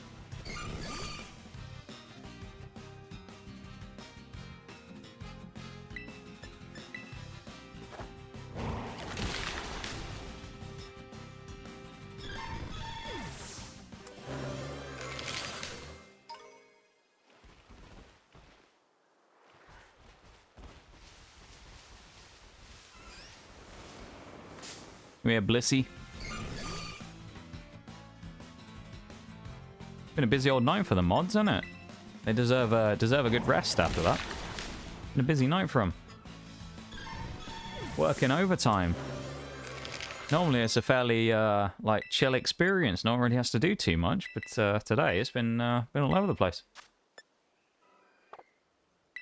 Brave Bird, yes, Jerry needs that. Jerry's about to get a ghosted move right here. Yeah, Jerry's an absolute monster now with Brave Bird. Oh. Jerry's about to become godlike in his power.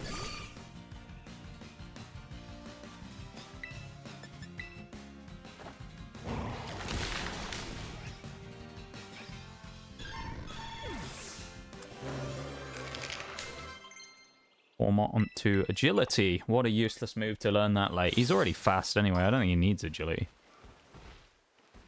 Kind of pointless. I've never really understood those types of things. When you have a Pokemon that's already super fast, that wants to learn a move to boost its speed, it's like, but he's already quick.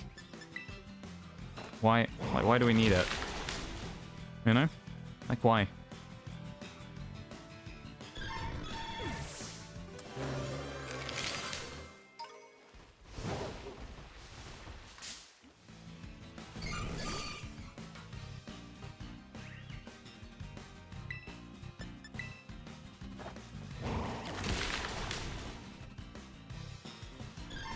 Annihilape just absolutely scything through these Blissies. It's kind of crazy.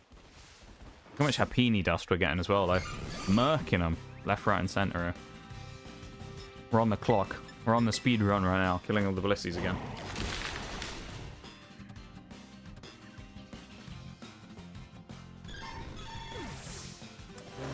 I reckon another 2 Blissies will be enough for Annihilape.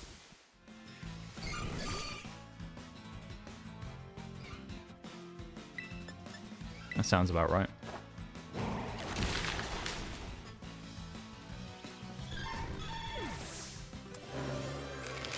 Yeah, that's about perfect. Nice. That's going to be our first level 60 done. We're definitely not going to get them all done today, but we can get a couple done.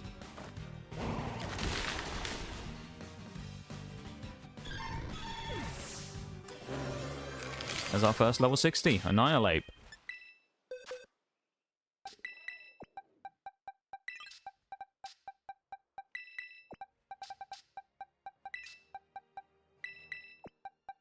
Bring old Tauros up front.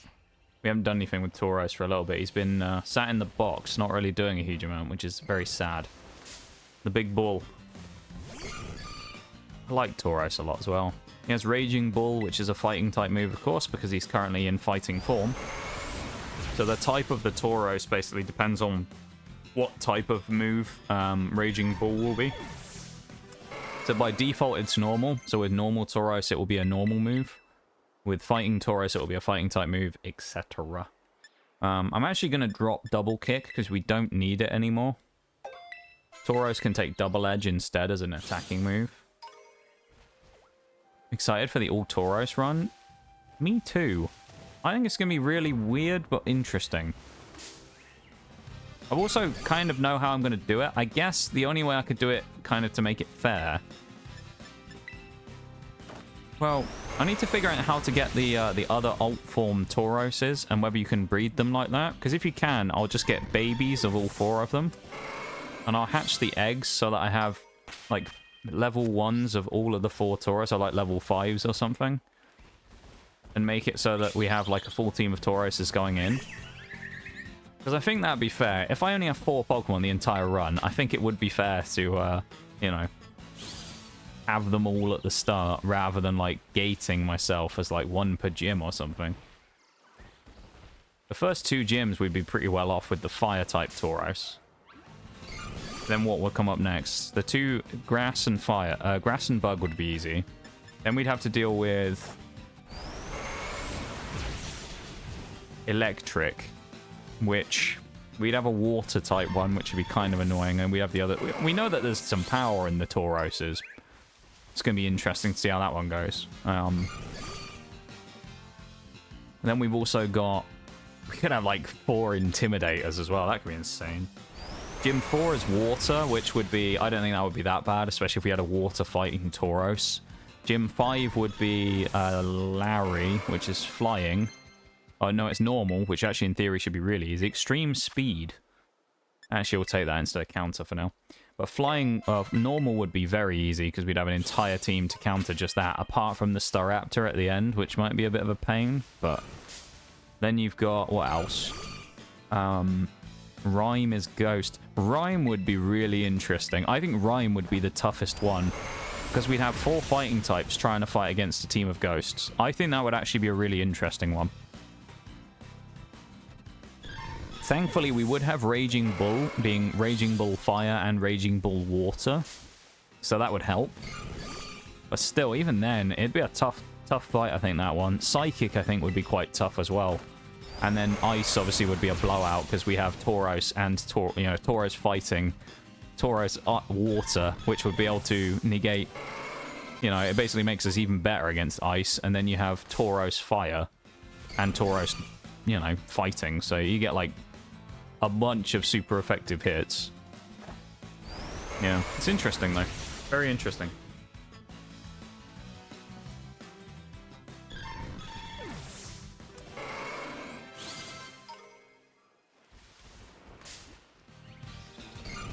I think it would be fair to get all 4 of them at the start, because I know we can get Tauros. I can get a Tauros in BDSP, but it would be too high level. And the Tauros, the earliest regular Tauros I can get in this game is like level 20-ish, I think. So...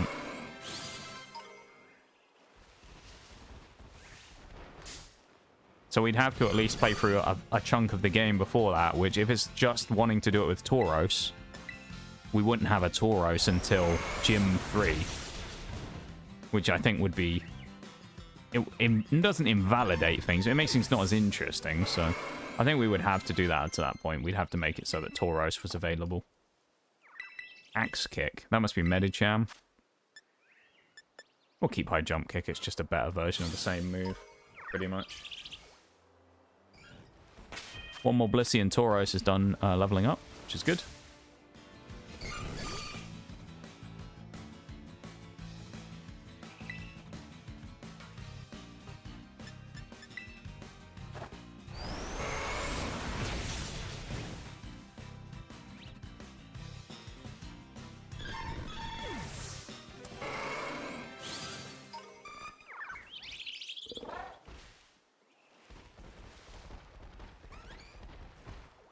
I think we might be at the end of our sandwich as well. There's no more Blissies about.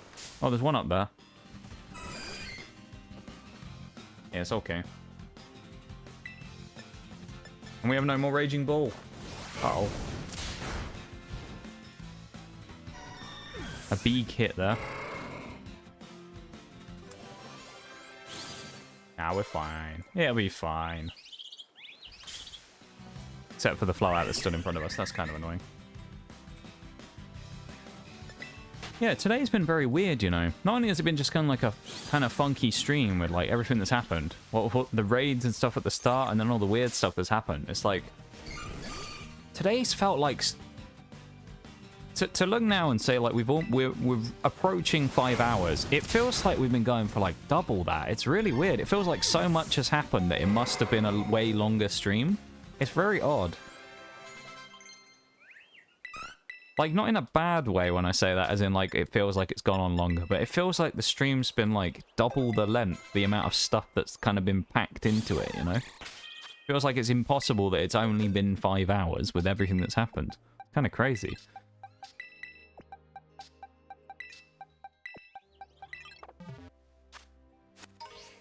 It's definitely been a night, yeah.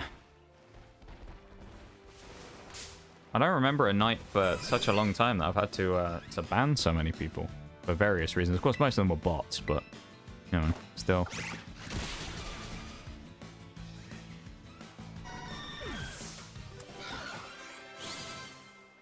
Okay, we can afford to do another Blissey. I was just kind of testing the waters with the Chansey to see if Jerry would overlevel too much by killing one, but we should be okay. Yeah, definitely been an interesting day, right? Right? It's been wild.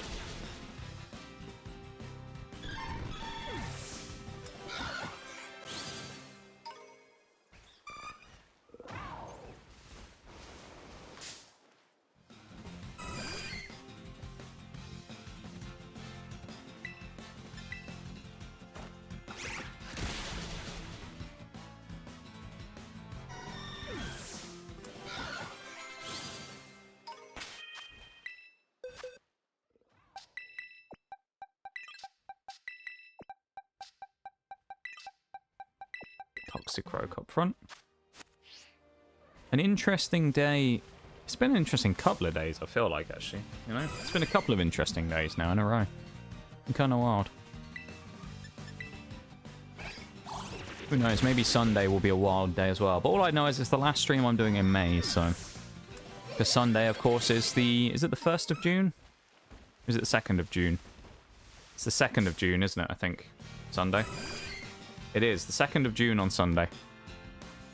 That should be an interesting time. First stream of June. Today, though, has been a successful day, I would say. I'm very, very happy with today. And it's been great to hang out with so many cool people.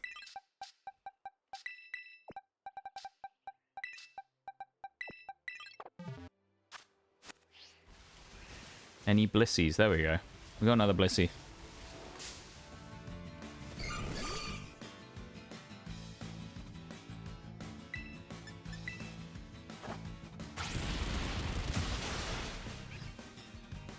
I think it might be a full moon today. That might be what it is. Does anyone know? Is it a full moon tonight? Is that what it is? The full moon? That way everything's gone crazy. Yeah, there's no blissies up behind us.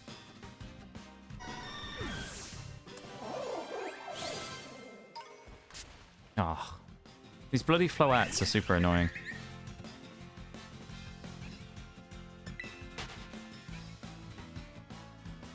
They always just hide in the flowers. Like, you can't see them very well. Especially when they're, like, in behind the Pokemon. So it's like they'll sit there in behind, like, Koraidon, so you don't see it, and then you move forward and touch it. Don't think so. No, it's just, it must just be a weird one, then. If there's no extra powers from that coming on. Blissey! Nice.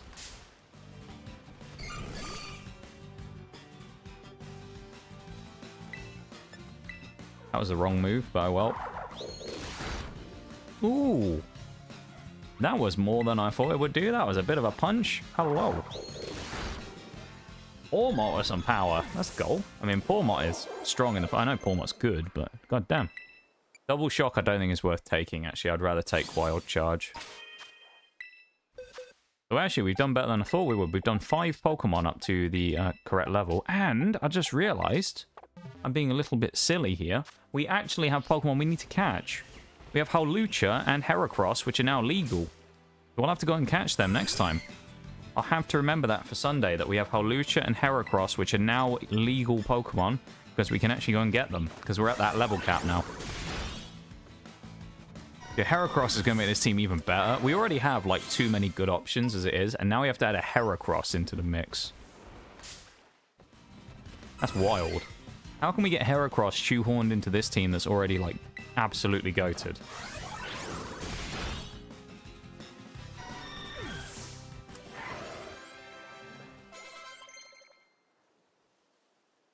Insane, man. Feather Dance on Pina Colada. I don't think we need it.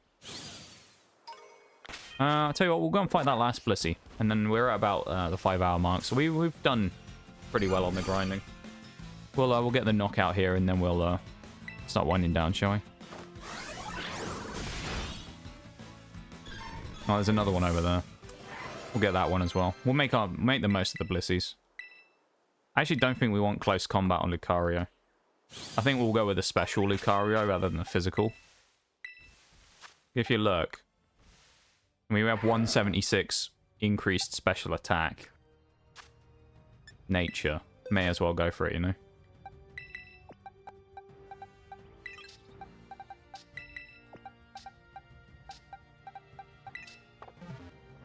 I guess we'll fight these last 2 Blissies because they're here. But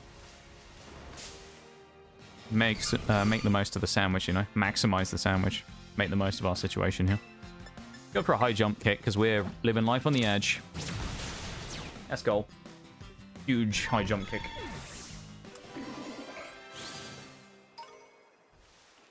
There's another Blissey. It's just going to be another Blissey and then another Blissey and another Blissey, isn't there? It's going to be going on forever. There's going to be too many Blissies. Yanma in chat as well. Catch that Pokemon in the next probably 10 seconds or so you have to get it. It's going to be going soon. Oh, it's a crash. Blissey gets the dodge. We lose a lot of damage. Big hit we take there on Medicham. That's not good. Oh, we'll force palm it this time then instead. We'll play safe. With huge power, force palm, big hit. Doubles our attack effectively. Gives us about 160-ish. Getting up towards 170 raw attack. Pretty good. That's pretty solid attack numbers right there.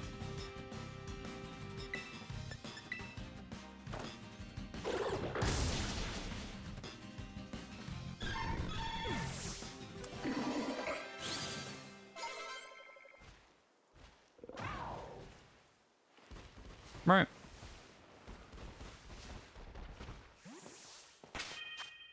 Do it. Drop a save.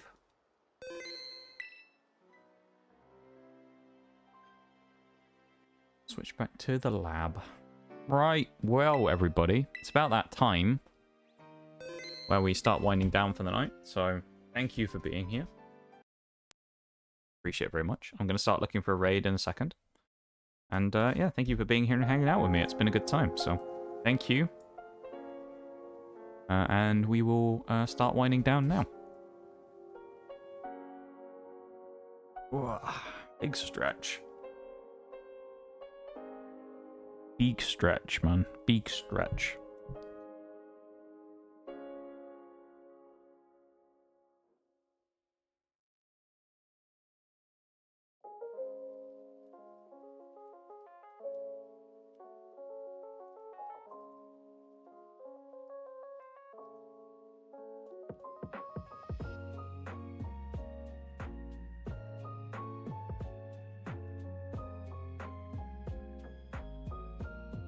How long have certain people been on? Have a look. 4 and a bit hours.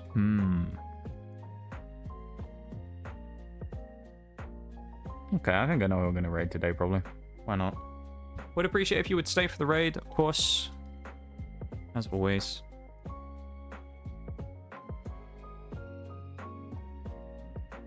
Yeah, raid messages are in chat. If you would copy one, I would appreciate it very much as I switch over to the ending screen here. And I'm gonna put the music on now. Alright, make sure you copy paste in chat to make sure it actually works, and you know the drill about the 100 channel points to get one.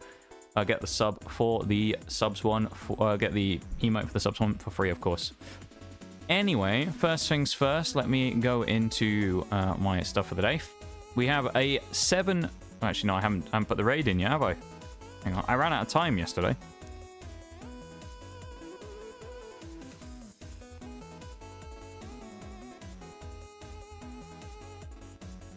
Actually, I ran out of time fully yesterday, I remember. It's kind of wild.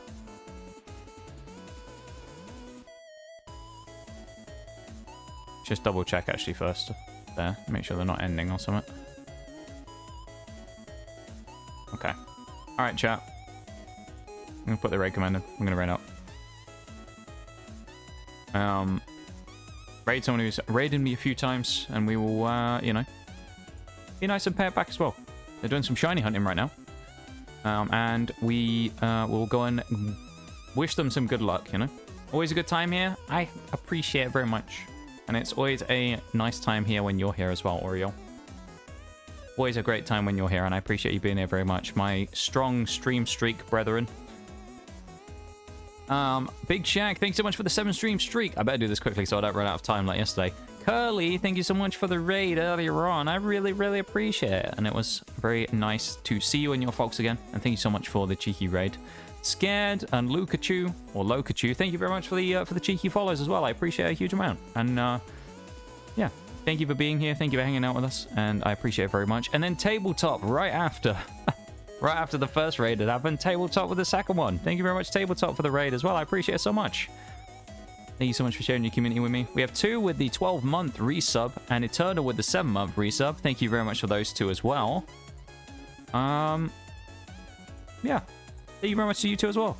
I won't go over the other stuff because, of course, one of the people has been banned, and yeah. We don't need to go over that stuff, but thank you very much, everybody, for everything. I appreciate you all very much, and I hope you have a wonderful rest of the night, and I will see you on Sunday, okay? Bye-bye, everybody. See you around.